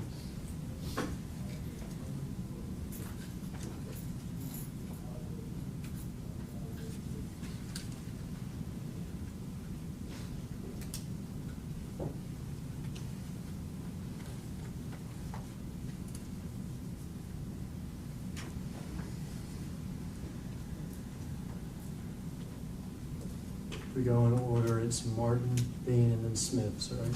Yes. Who is that? That's me. You see, if you stop it.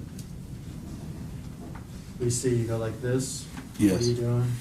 I just opened my baton. Okay, this is one of those collapsible type batons. Yes. So when you go like this, it extends. Yes.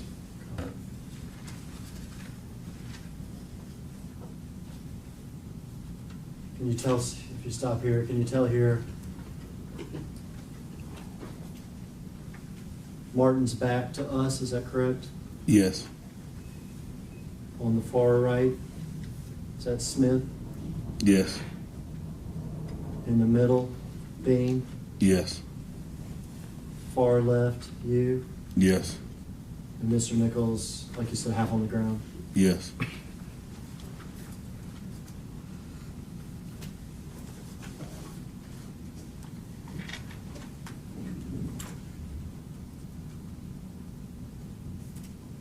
You stop it here.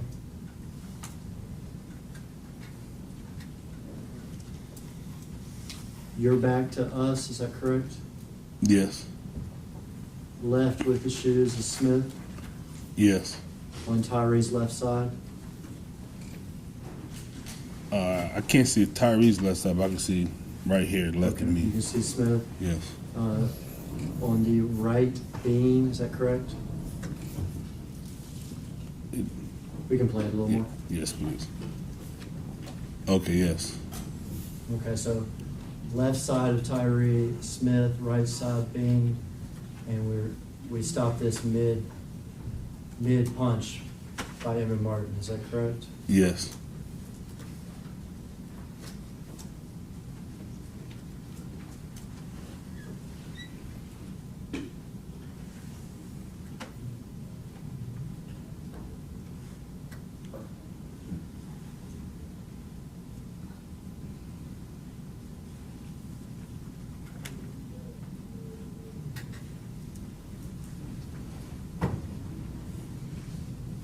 You have exited again to the right, is that right? Yes. Where Martin and Smith and Bean.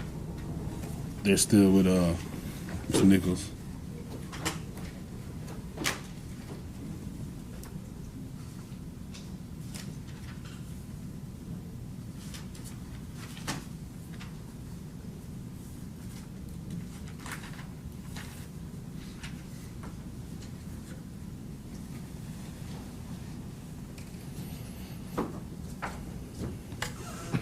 Was this man running in?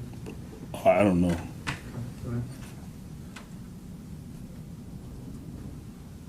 The man that just kicked him, could you tell?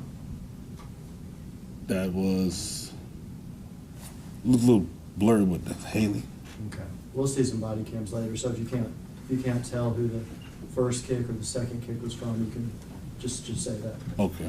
So we saw one man run in and kick him. Yes. Could you tell who that was? That was Haley. Okay. And we saw another man kick him after Haley did. Could you tell who that was? Martin.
Who's this dragging him over to the car?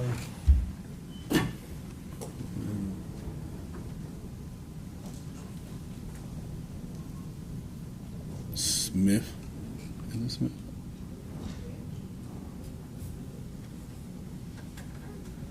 Yeah, Smith.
See this person with his phone out?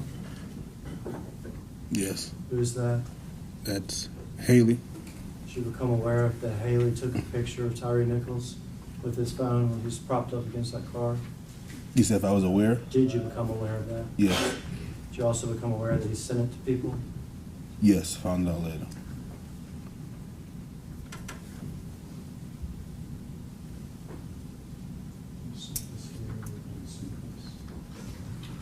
We'll stop this here at 2040, 38.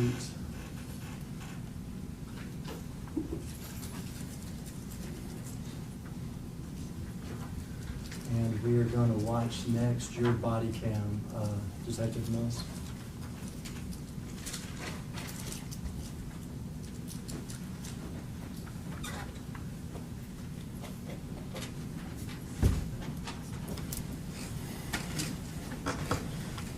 Gonna go through that period where the sound doesn't turn on for like a minute. Yes.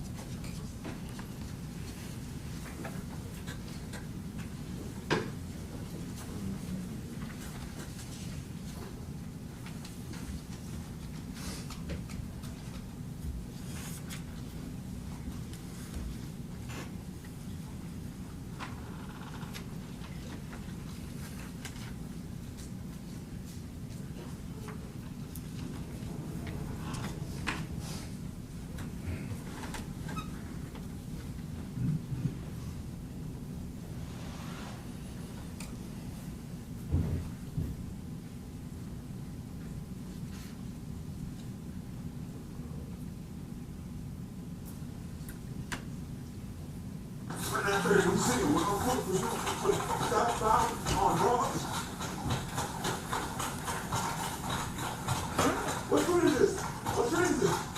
What fruit? Cascade Lane. We're up in Cascade Lane.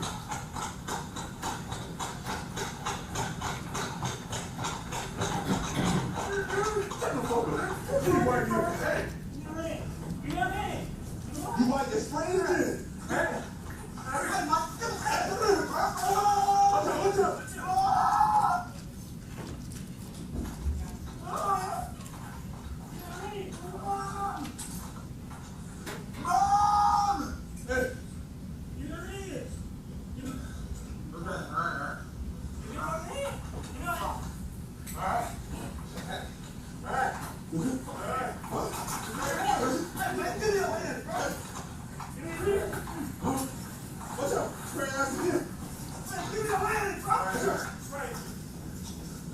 You're the one spraying, is that right?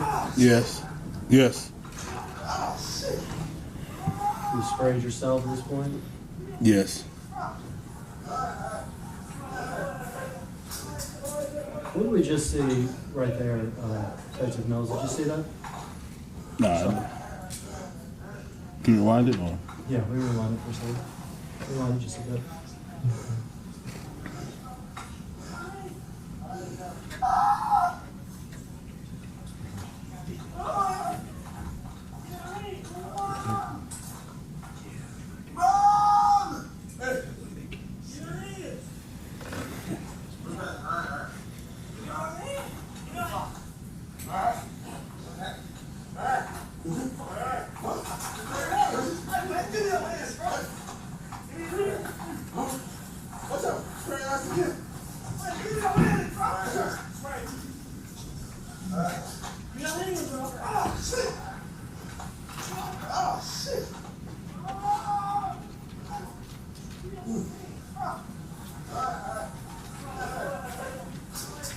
What was that? Detective Martin took off his body and threw on the ground. Like could be a body worn camera. Okay. Could be.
Let me stop here for a second.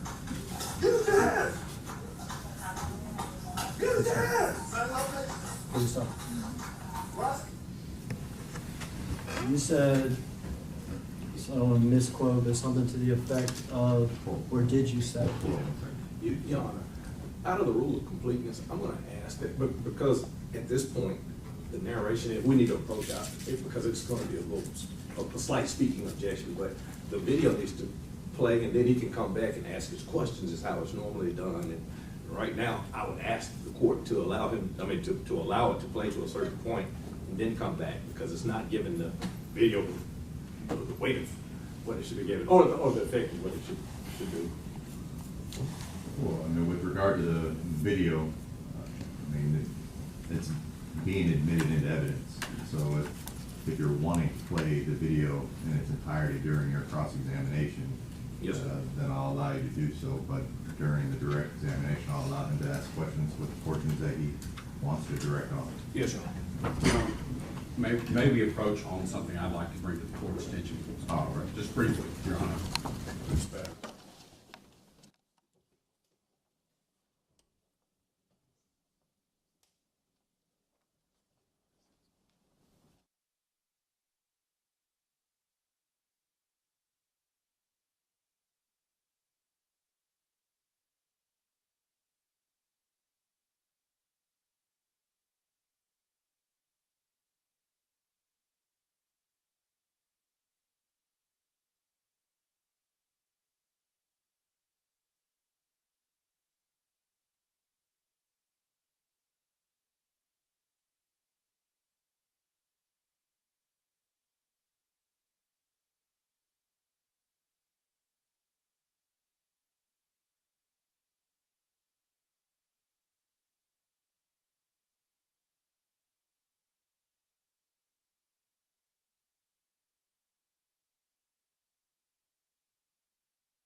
Rewind it back since we took a little break, and my questions are going to be, whose voice is that?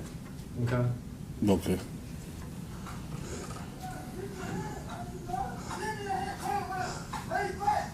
That voice? Whose voice is that? Martin. Okay.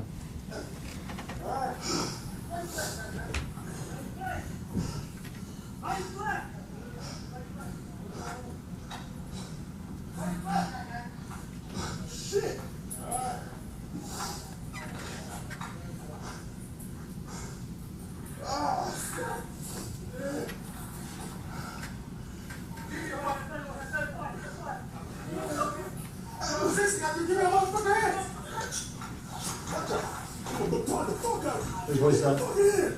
Me. Okay. Whose voice was that? It's more than one, but you gotta. Okay. Whose voice was him? Can Your Honor. you replay it? Exactly what I addressed. That's inappropriate. I mean, Objection. if he knows who's there. Does Mr. Hagerman know or the witness? Because Well, Mr. Hagerman is who just testified. Well, then I guess the question is, or the objection, is the objection to a leading question, or is the objection to what? Objection, leading, suggesting an answer. Ask him who. So you can ask if he has knowledge of who made the statement. If he says that he has knowledge of who made the statement, then. I'm sorry, Your Honor, the records will reflect that out of Mr. Hagerman's mouth came the word hitting. That's what my objection is to. All right, if you can rephrase your question. We can rewind it. Yeah, my question is, who says that? Okay.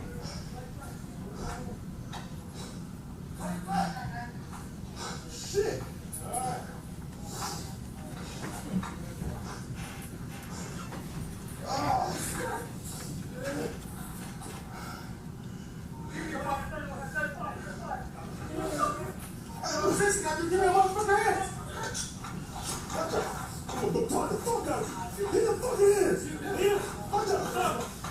So who said that? Sound like, I would say Martin and Smith.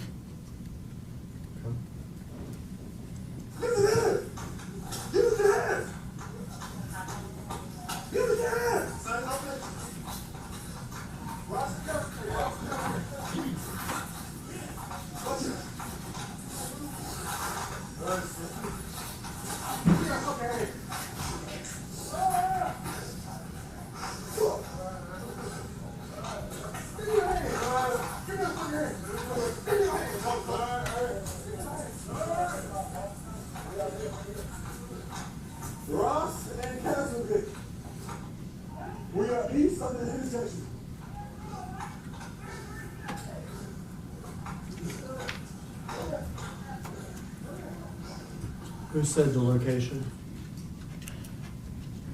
That was me.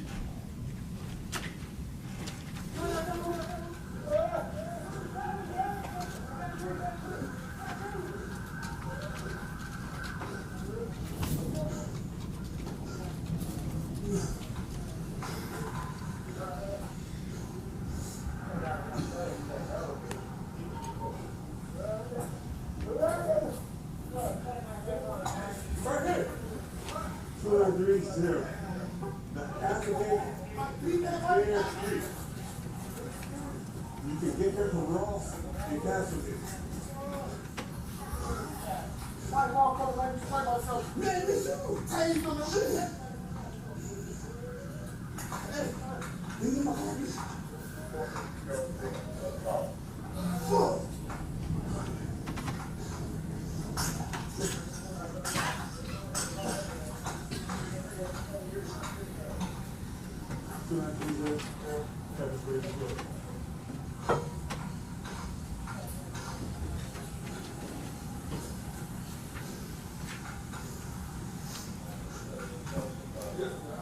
Yeah. Let me get my car quick.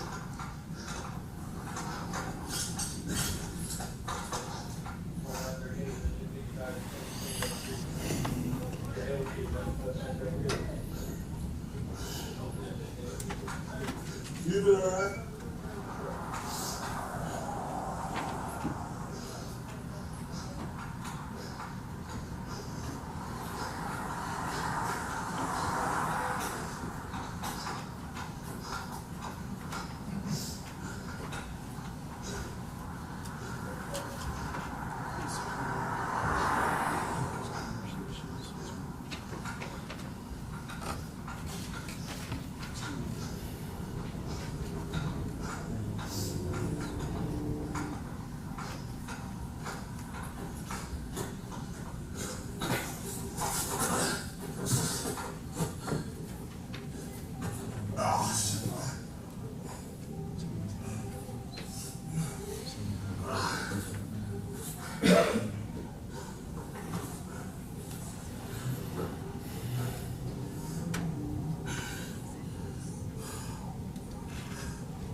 Excuse me.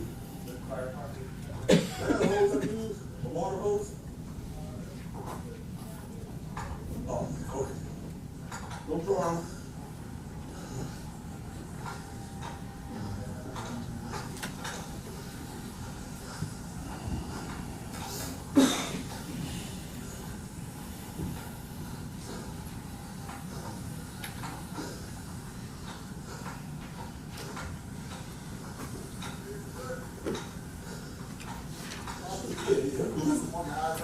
A little bit slippery for sure. Give us a water. I got it. I got one. Yeah. Fuck.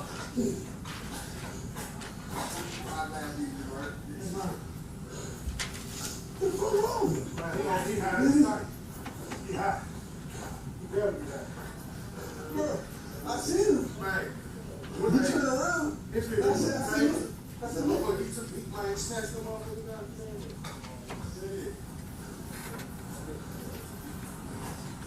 Hey, I'll throw that shit in your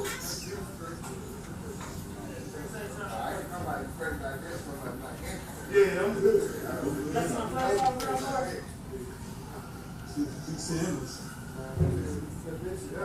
What? Y'all want him to bring him down there? No, hell no. Bring him over down here. Bring him down there. Oh, hell no.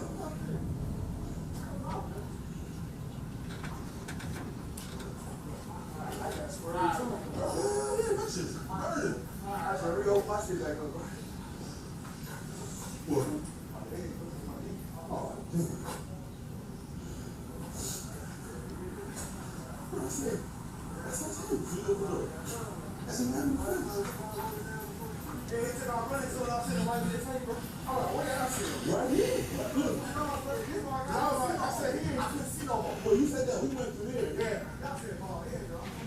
Then he saw he wiped his face. He wiped his face. But that's it. Yeah, it's I know. I see that. Right. Who's that talking? Martin.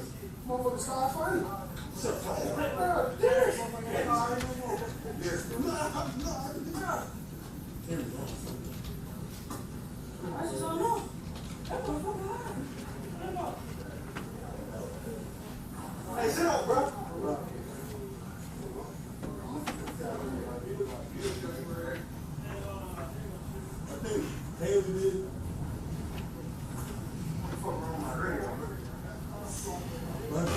Who's that?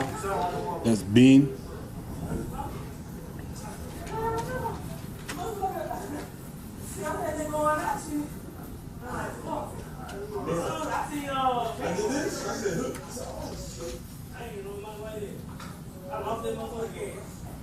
Who's that? Smith.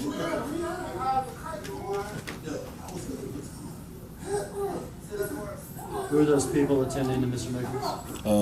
That's the paramedics.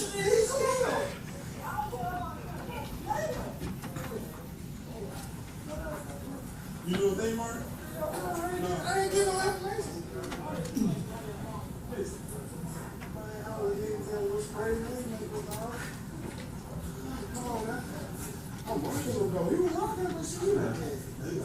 Who said that?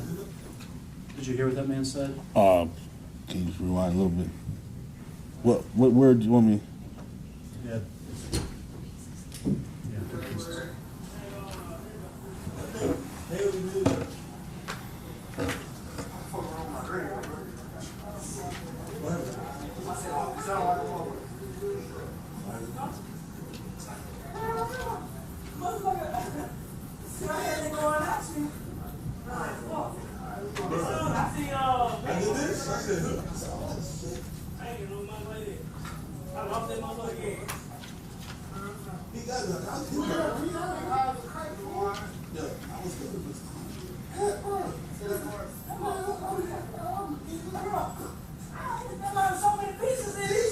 All right, right there. Who says that? Smith. What does that mean? He was punching him. What did he call it? He said pieces, so many pieces.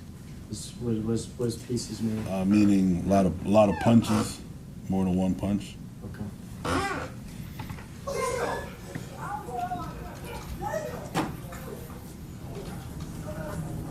You know what they Mark?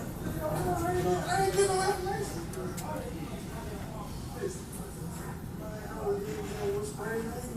Who said that right there? That was Martin. What does he say? He's hitting them with straight haymakers. What's a haymaker? That's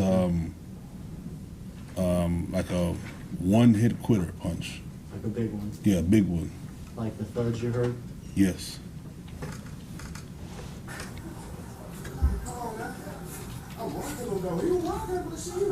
Who says that?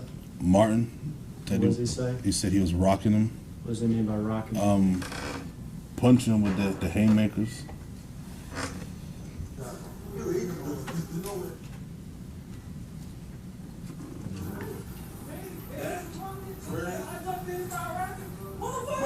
Who says that? Smith. What was he saying? He said I jumped in, started rocking him.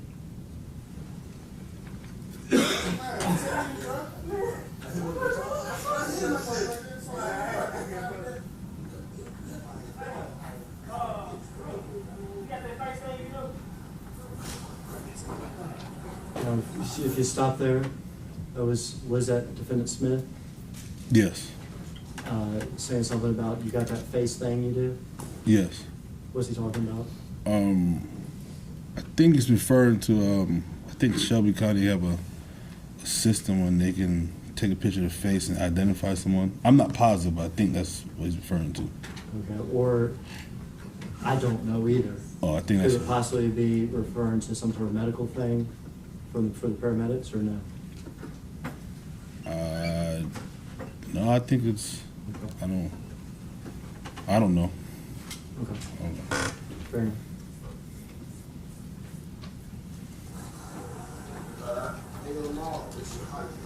Who is that? Lieutenant Smith.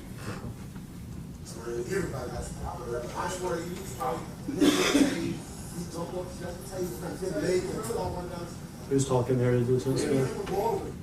That's Haley.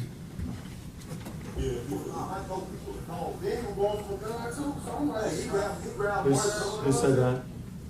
Rewind that. Excuse me. Can you rewind it, please, a little bit? Just.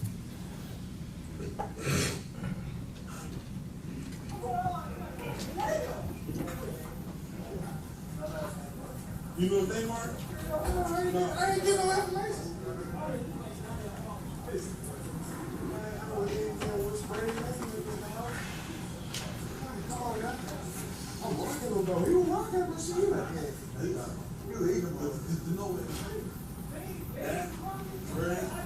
I know who said that. Did you hear that? Which Bean was rocking.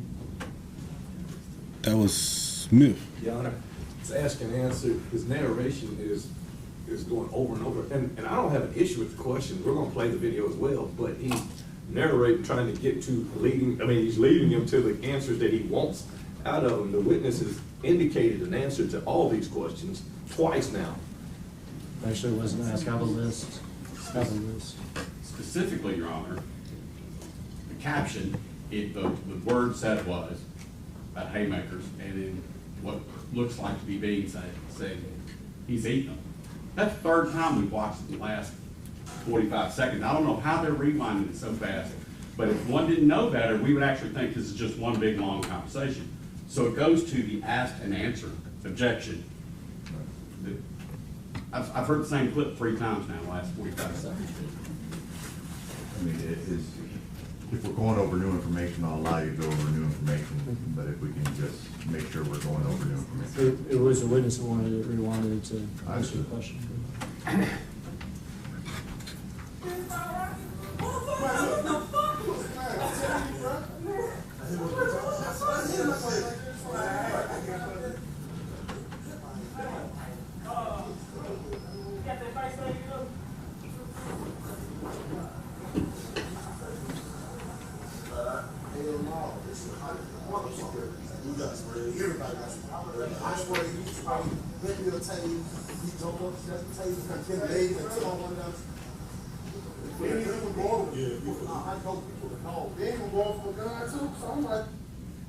That was Haley.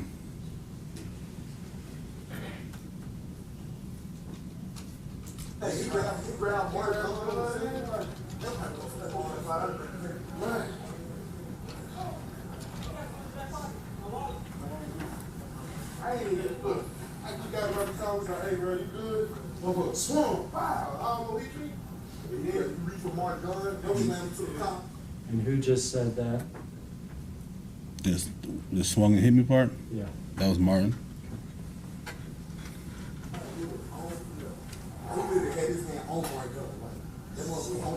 Who says that? Haley.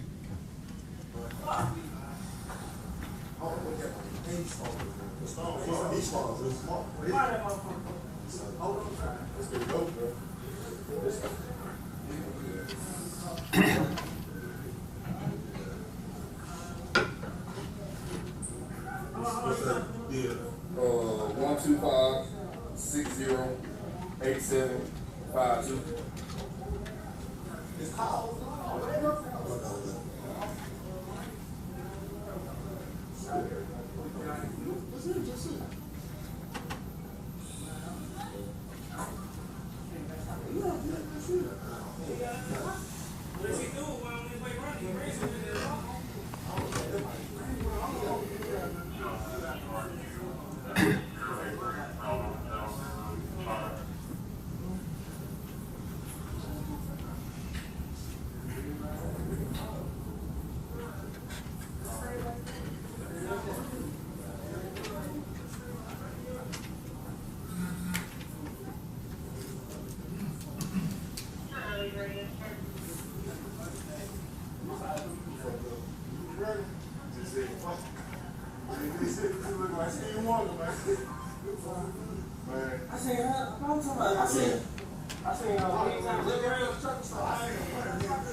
Yeah, oncoming traffic.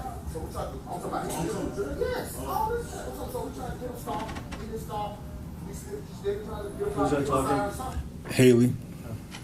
Stop. And like drove around, swerved like he couldn't get my car. And I was like, God damn, like, what are you doing? He pulled to the red light, stopped at the red light, put his turn signal on. So we jumped out the car. She went from there. I saw my to the 40, damn one, track, red one.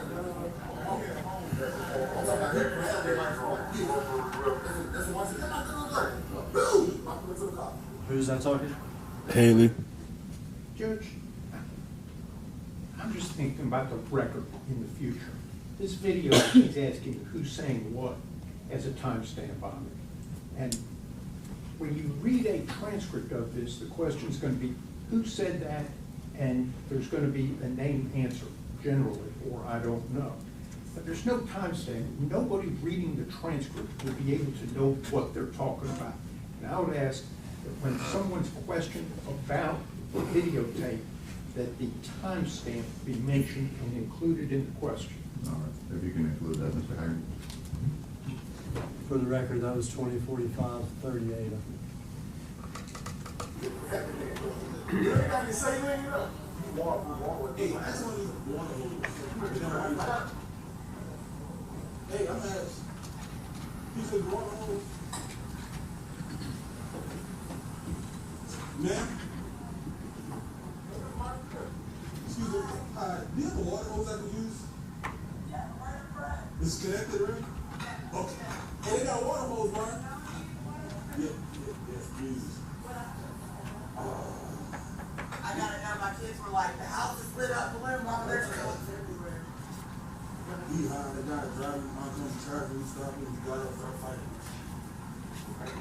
Yes, ma'am, we text them all down there.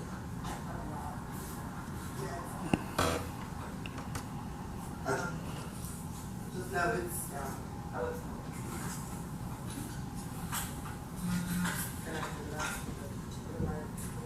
wow. Say something, where is he? Oh, he's up there, man. He was walking. No, he was driving oncoming traffic. Oh my God. Now, who's that talking to the woman there? That's me. And what did you say to her? That he was driving to oncoming traffic. Now, did you see that? No, I was going off what Martin told me. Timestamp is 2046:53.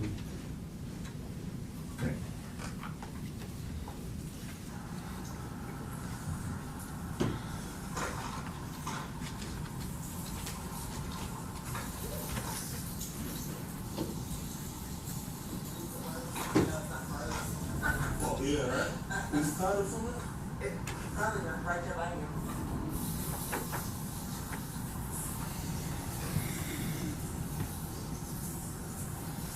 Thank you very much. This is a burner. No, we citywide.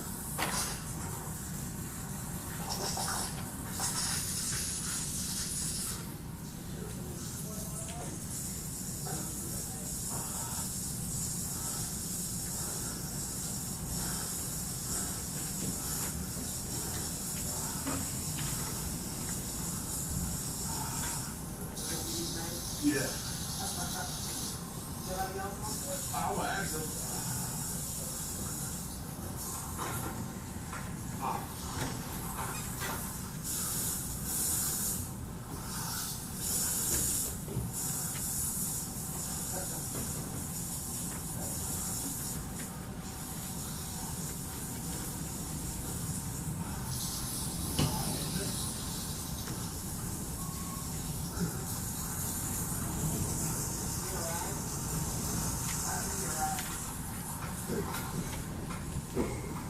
Hey, Martin. Martin. Martin.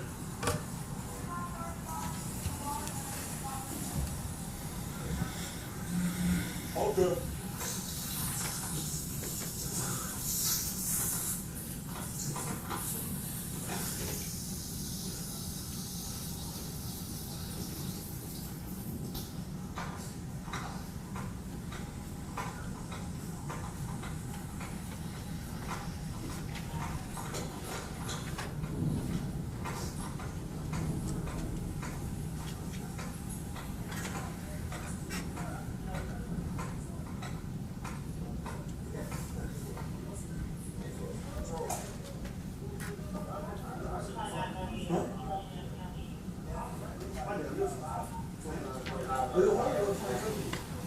Lay right here. My point, lady.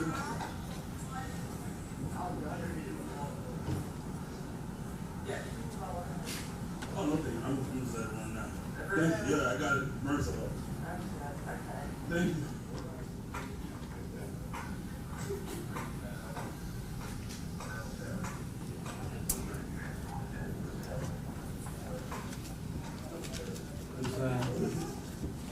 That's Martin. Where, what's the timestamp on it? 2049-51 or 2. On the camera now is 2049-50, 6 or 8. 6, and whose picture? Mr. Mills? That's Martin. That's Martin. What did Mr. Martin just do? He signaled to me to take off my camera and talk to him. What was that signal? Just pointing to his body, well, where the body camera would be. Okay. On the chest. So what does signal mean? Take it off. I got something to tell you. To take your body camera off? Yes. And that timestamp is 2050-00.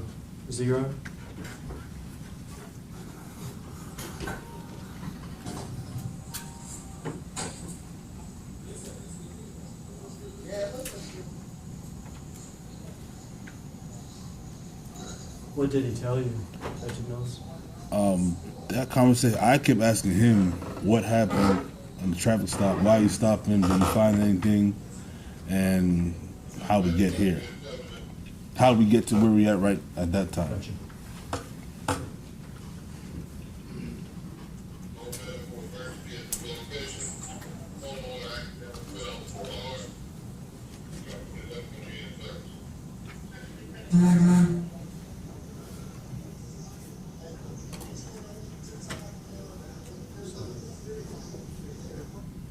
Did he ever explain to you how they got there in terms of him hitting Tyre? He said that he told me the traffic stop, swerving oncoming traffic. He said he stopped him, got the cars fighting him. He told me he was putting on his gun, and I think he told me like all three, him, Haley, and Hemphill was laying on him, and I think he said Mr. Nichols pushed him off of them and took off running. He told me it was pepper sprayed and tased all over there. Okay. But did he tell you anything about what happened there at No. Castlegate? No. Everything he was telling me from the original traffic stop. Okay.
Whose voice was added 2054 asking,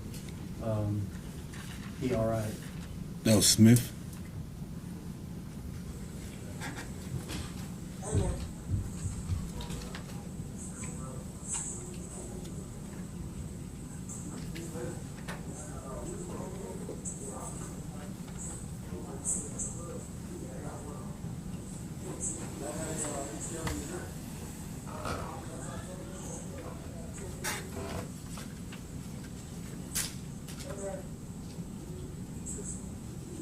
Stand him up.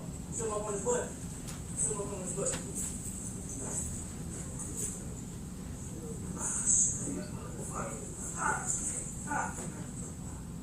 Bring him back to this top.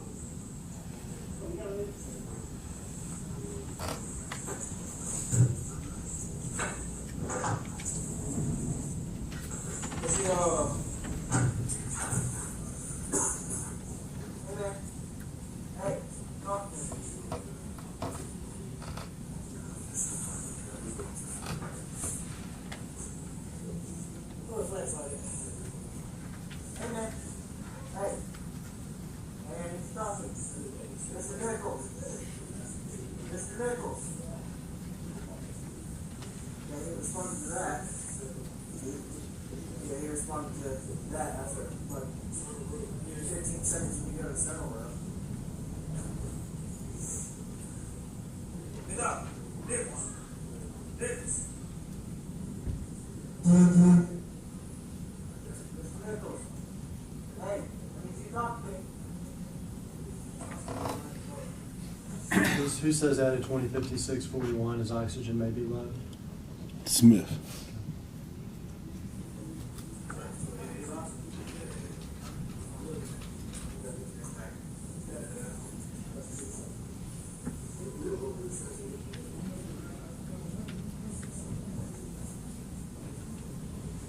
Get up. Nichols. Nichols. Nichols. You up? Okay?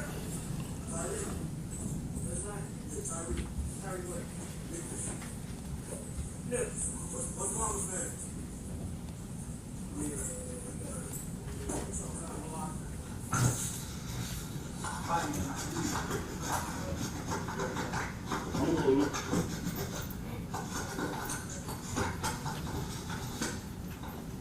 At this point, do you walk away with Lieutenant Smith to go to the father's house? Yes.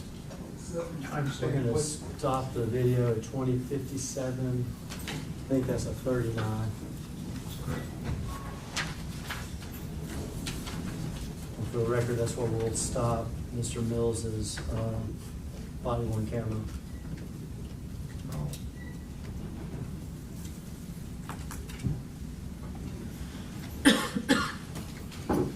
Next, Mr. Mills, is I'm going to try not to ask any questions during this one and just let it play.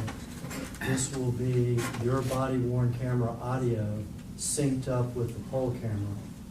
Okay. So we actually will be able to see for the first time and hear the incident from Castleberry. Okay.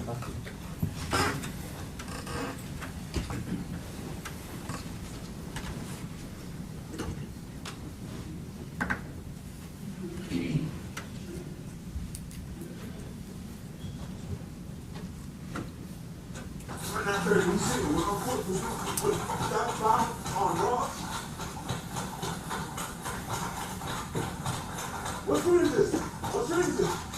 What food? Cash get ready. We're up to cash get ready.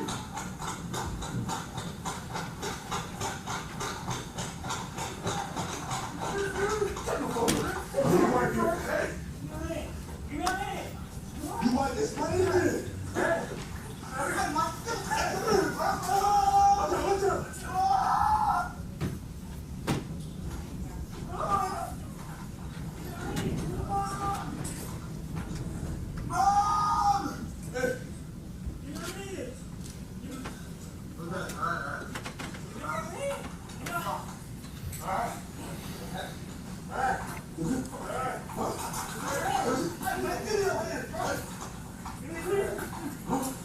What's up?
Don't talk the fuck up. Get the fucking hands. Watch out. Watch out. Give us the hands. Give us the hands. Give us the hands. Watch it. Give me that fucking hand.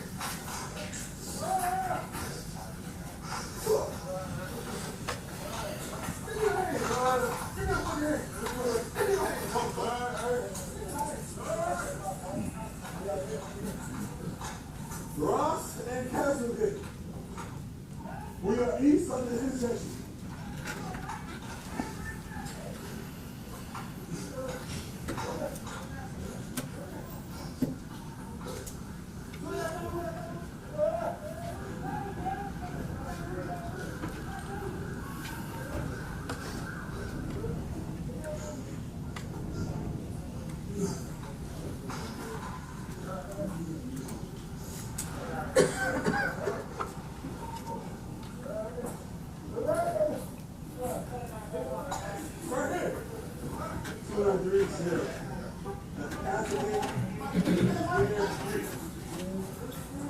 You can get here from Ross and Castlegate. I walk over and explain myself. Man, this is tased on the shit. Hey, these are my partners. Fuck.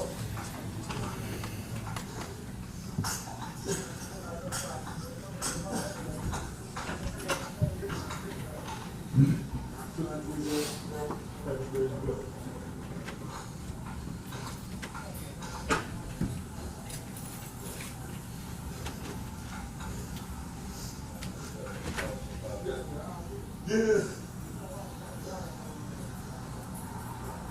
Alright, let me get my car real quick.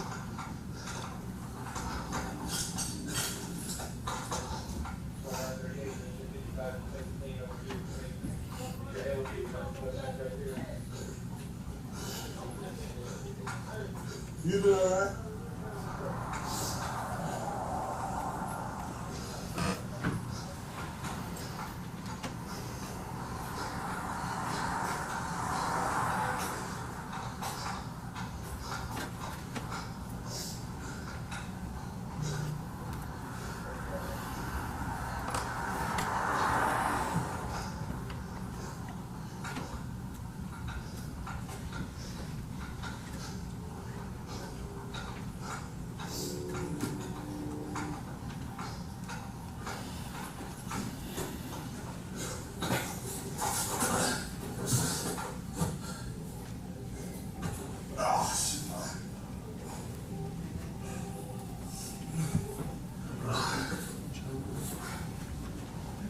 Stop that now at 2038-13.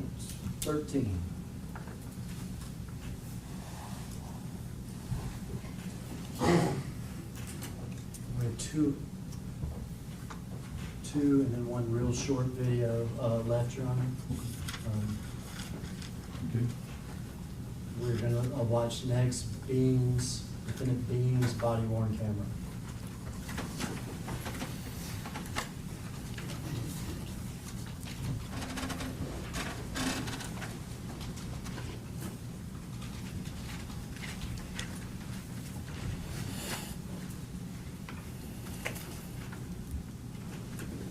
To remind the jury, who is being in the car with?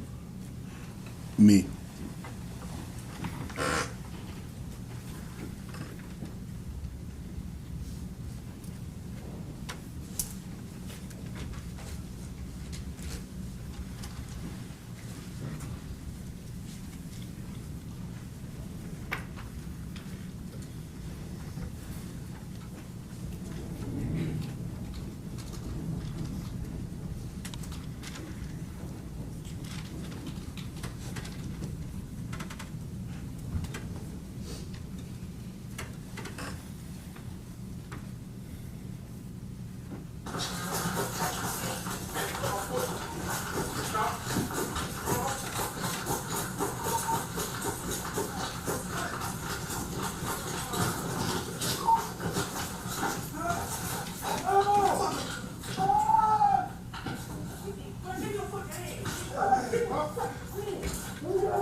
Stop it here at 20:33:55. As the camera remains on the ground, we're going to fast forward it to 20:39.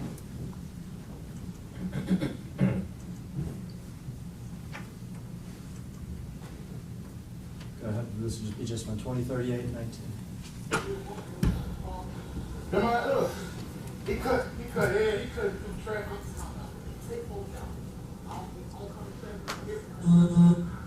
Bring I got some camera. 2938. Does the fire department need to come down to you, or are you bringing him back down here? Bring him down here.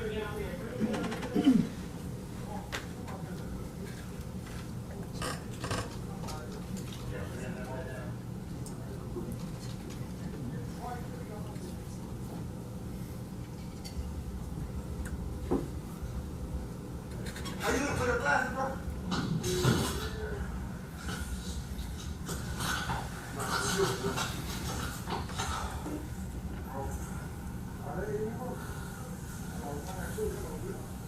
Y'all see some man through it?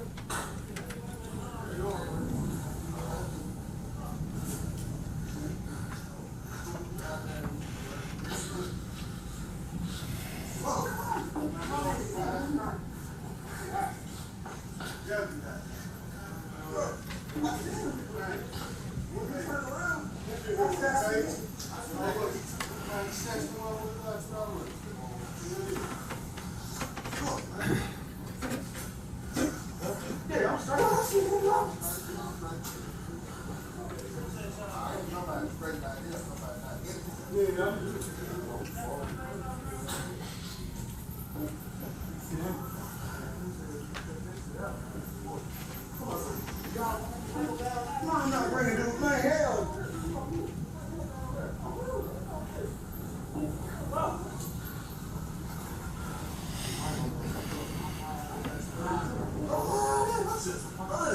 I should re-open my shit back up, bro. What? My leg, bro. My leg.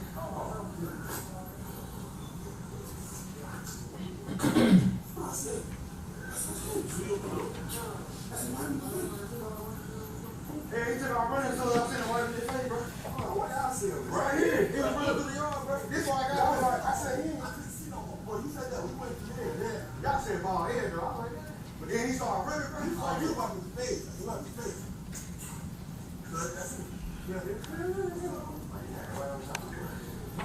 I know. I see y'all. I see you there, right? Fuck my leg, bro. I know. Bro, my shit been hurting all day, but when y'all seen that boy running, bro, no more my ain't hurting no more, bro. Bro. Come on, put over there.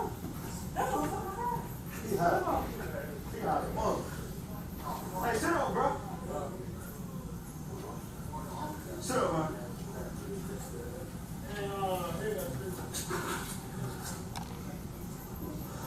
What the fuck wrong with my radio, bro? Shit. My shit off the sound like a mama.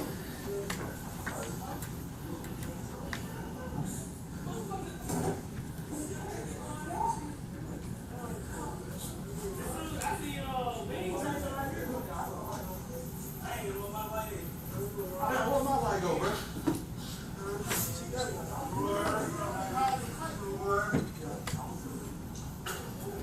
Set up for us.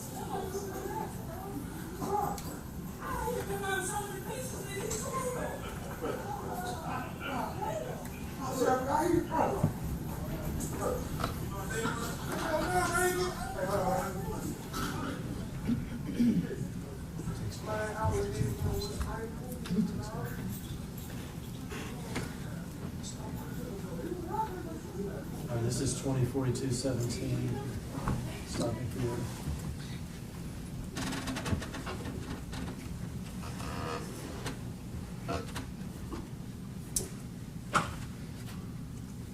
Since we played yours synced with the actual incident, we'll play Mr. Bean synced with the actual incident.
We can stop that here at 20:38:19.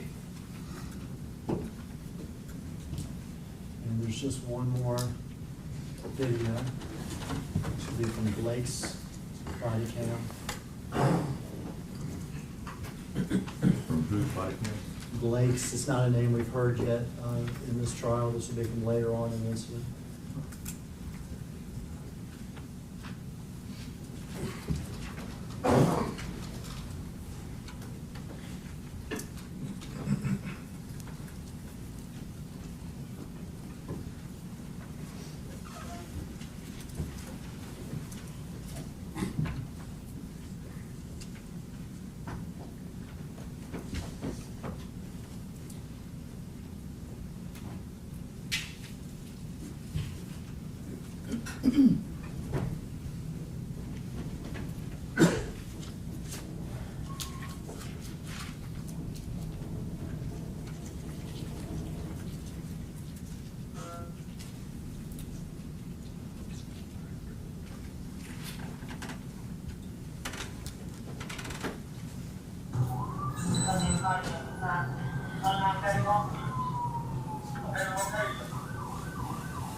Can you stop it for a second? Oops. I was going to read out the timestamps.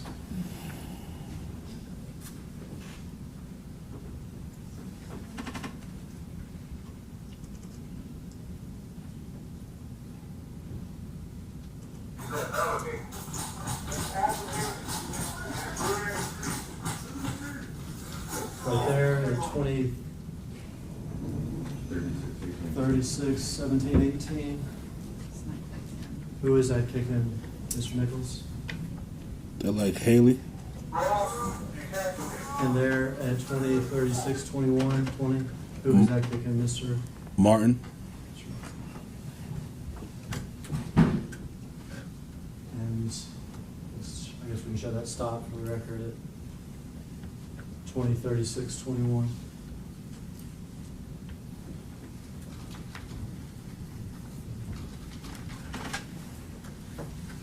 You watched a lot of videos. Yes. During any of those videos, Did you ever say, stop? No. Should you? Yes. Did you hit Mr. Nichols with your baton? Yes. Should you have? No. Did you react out of anger? Yes. Afterwards, did you lie about it? Yes.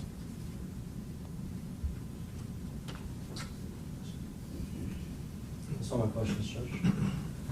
Right, ladies and gentlemen of the jury, your lunch has arrived. This will be a good breaking point for the defense starts their cross-examination. So we're going to go ahead and excuse the juror at this time. Juror.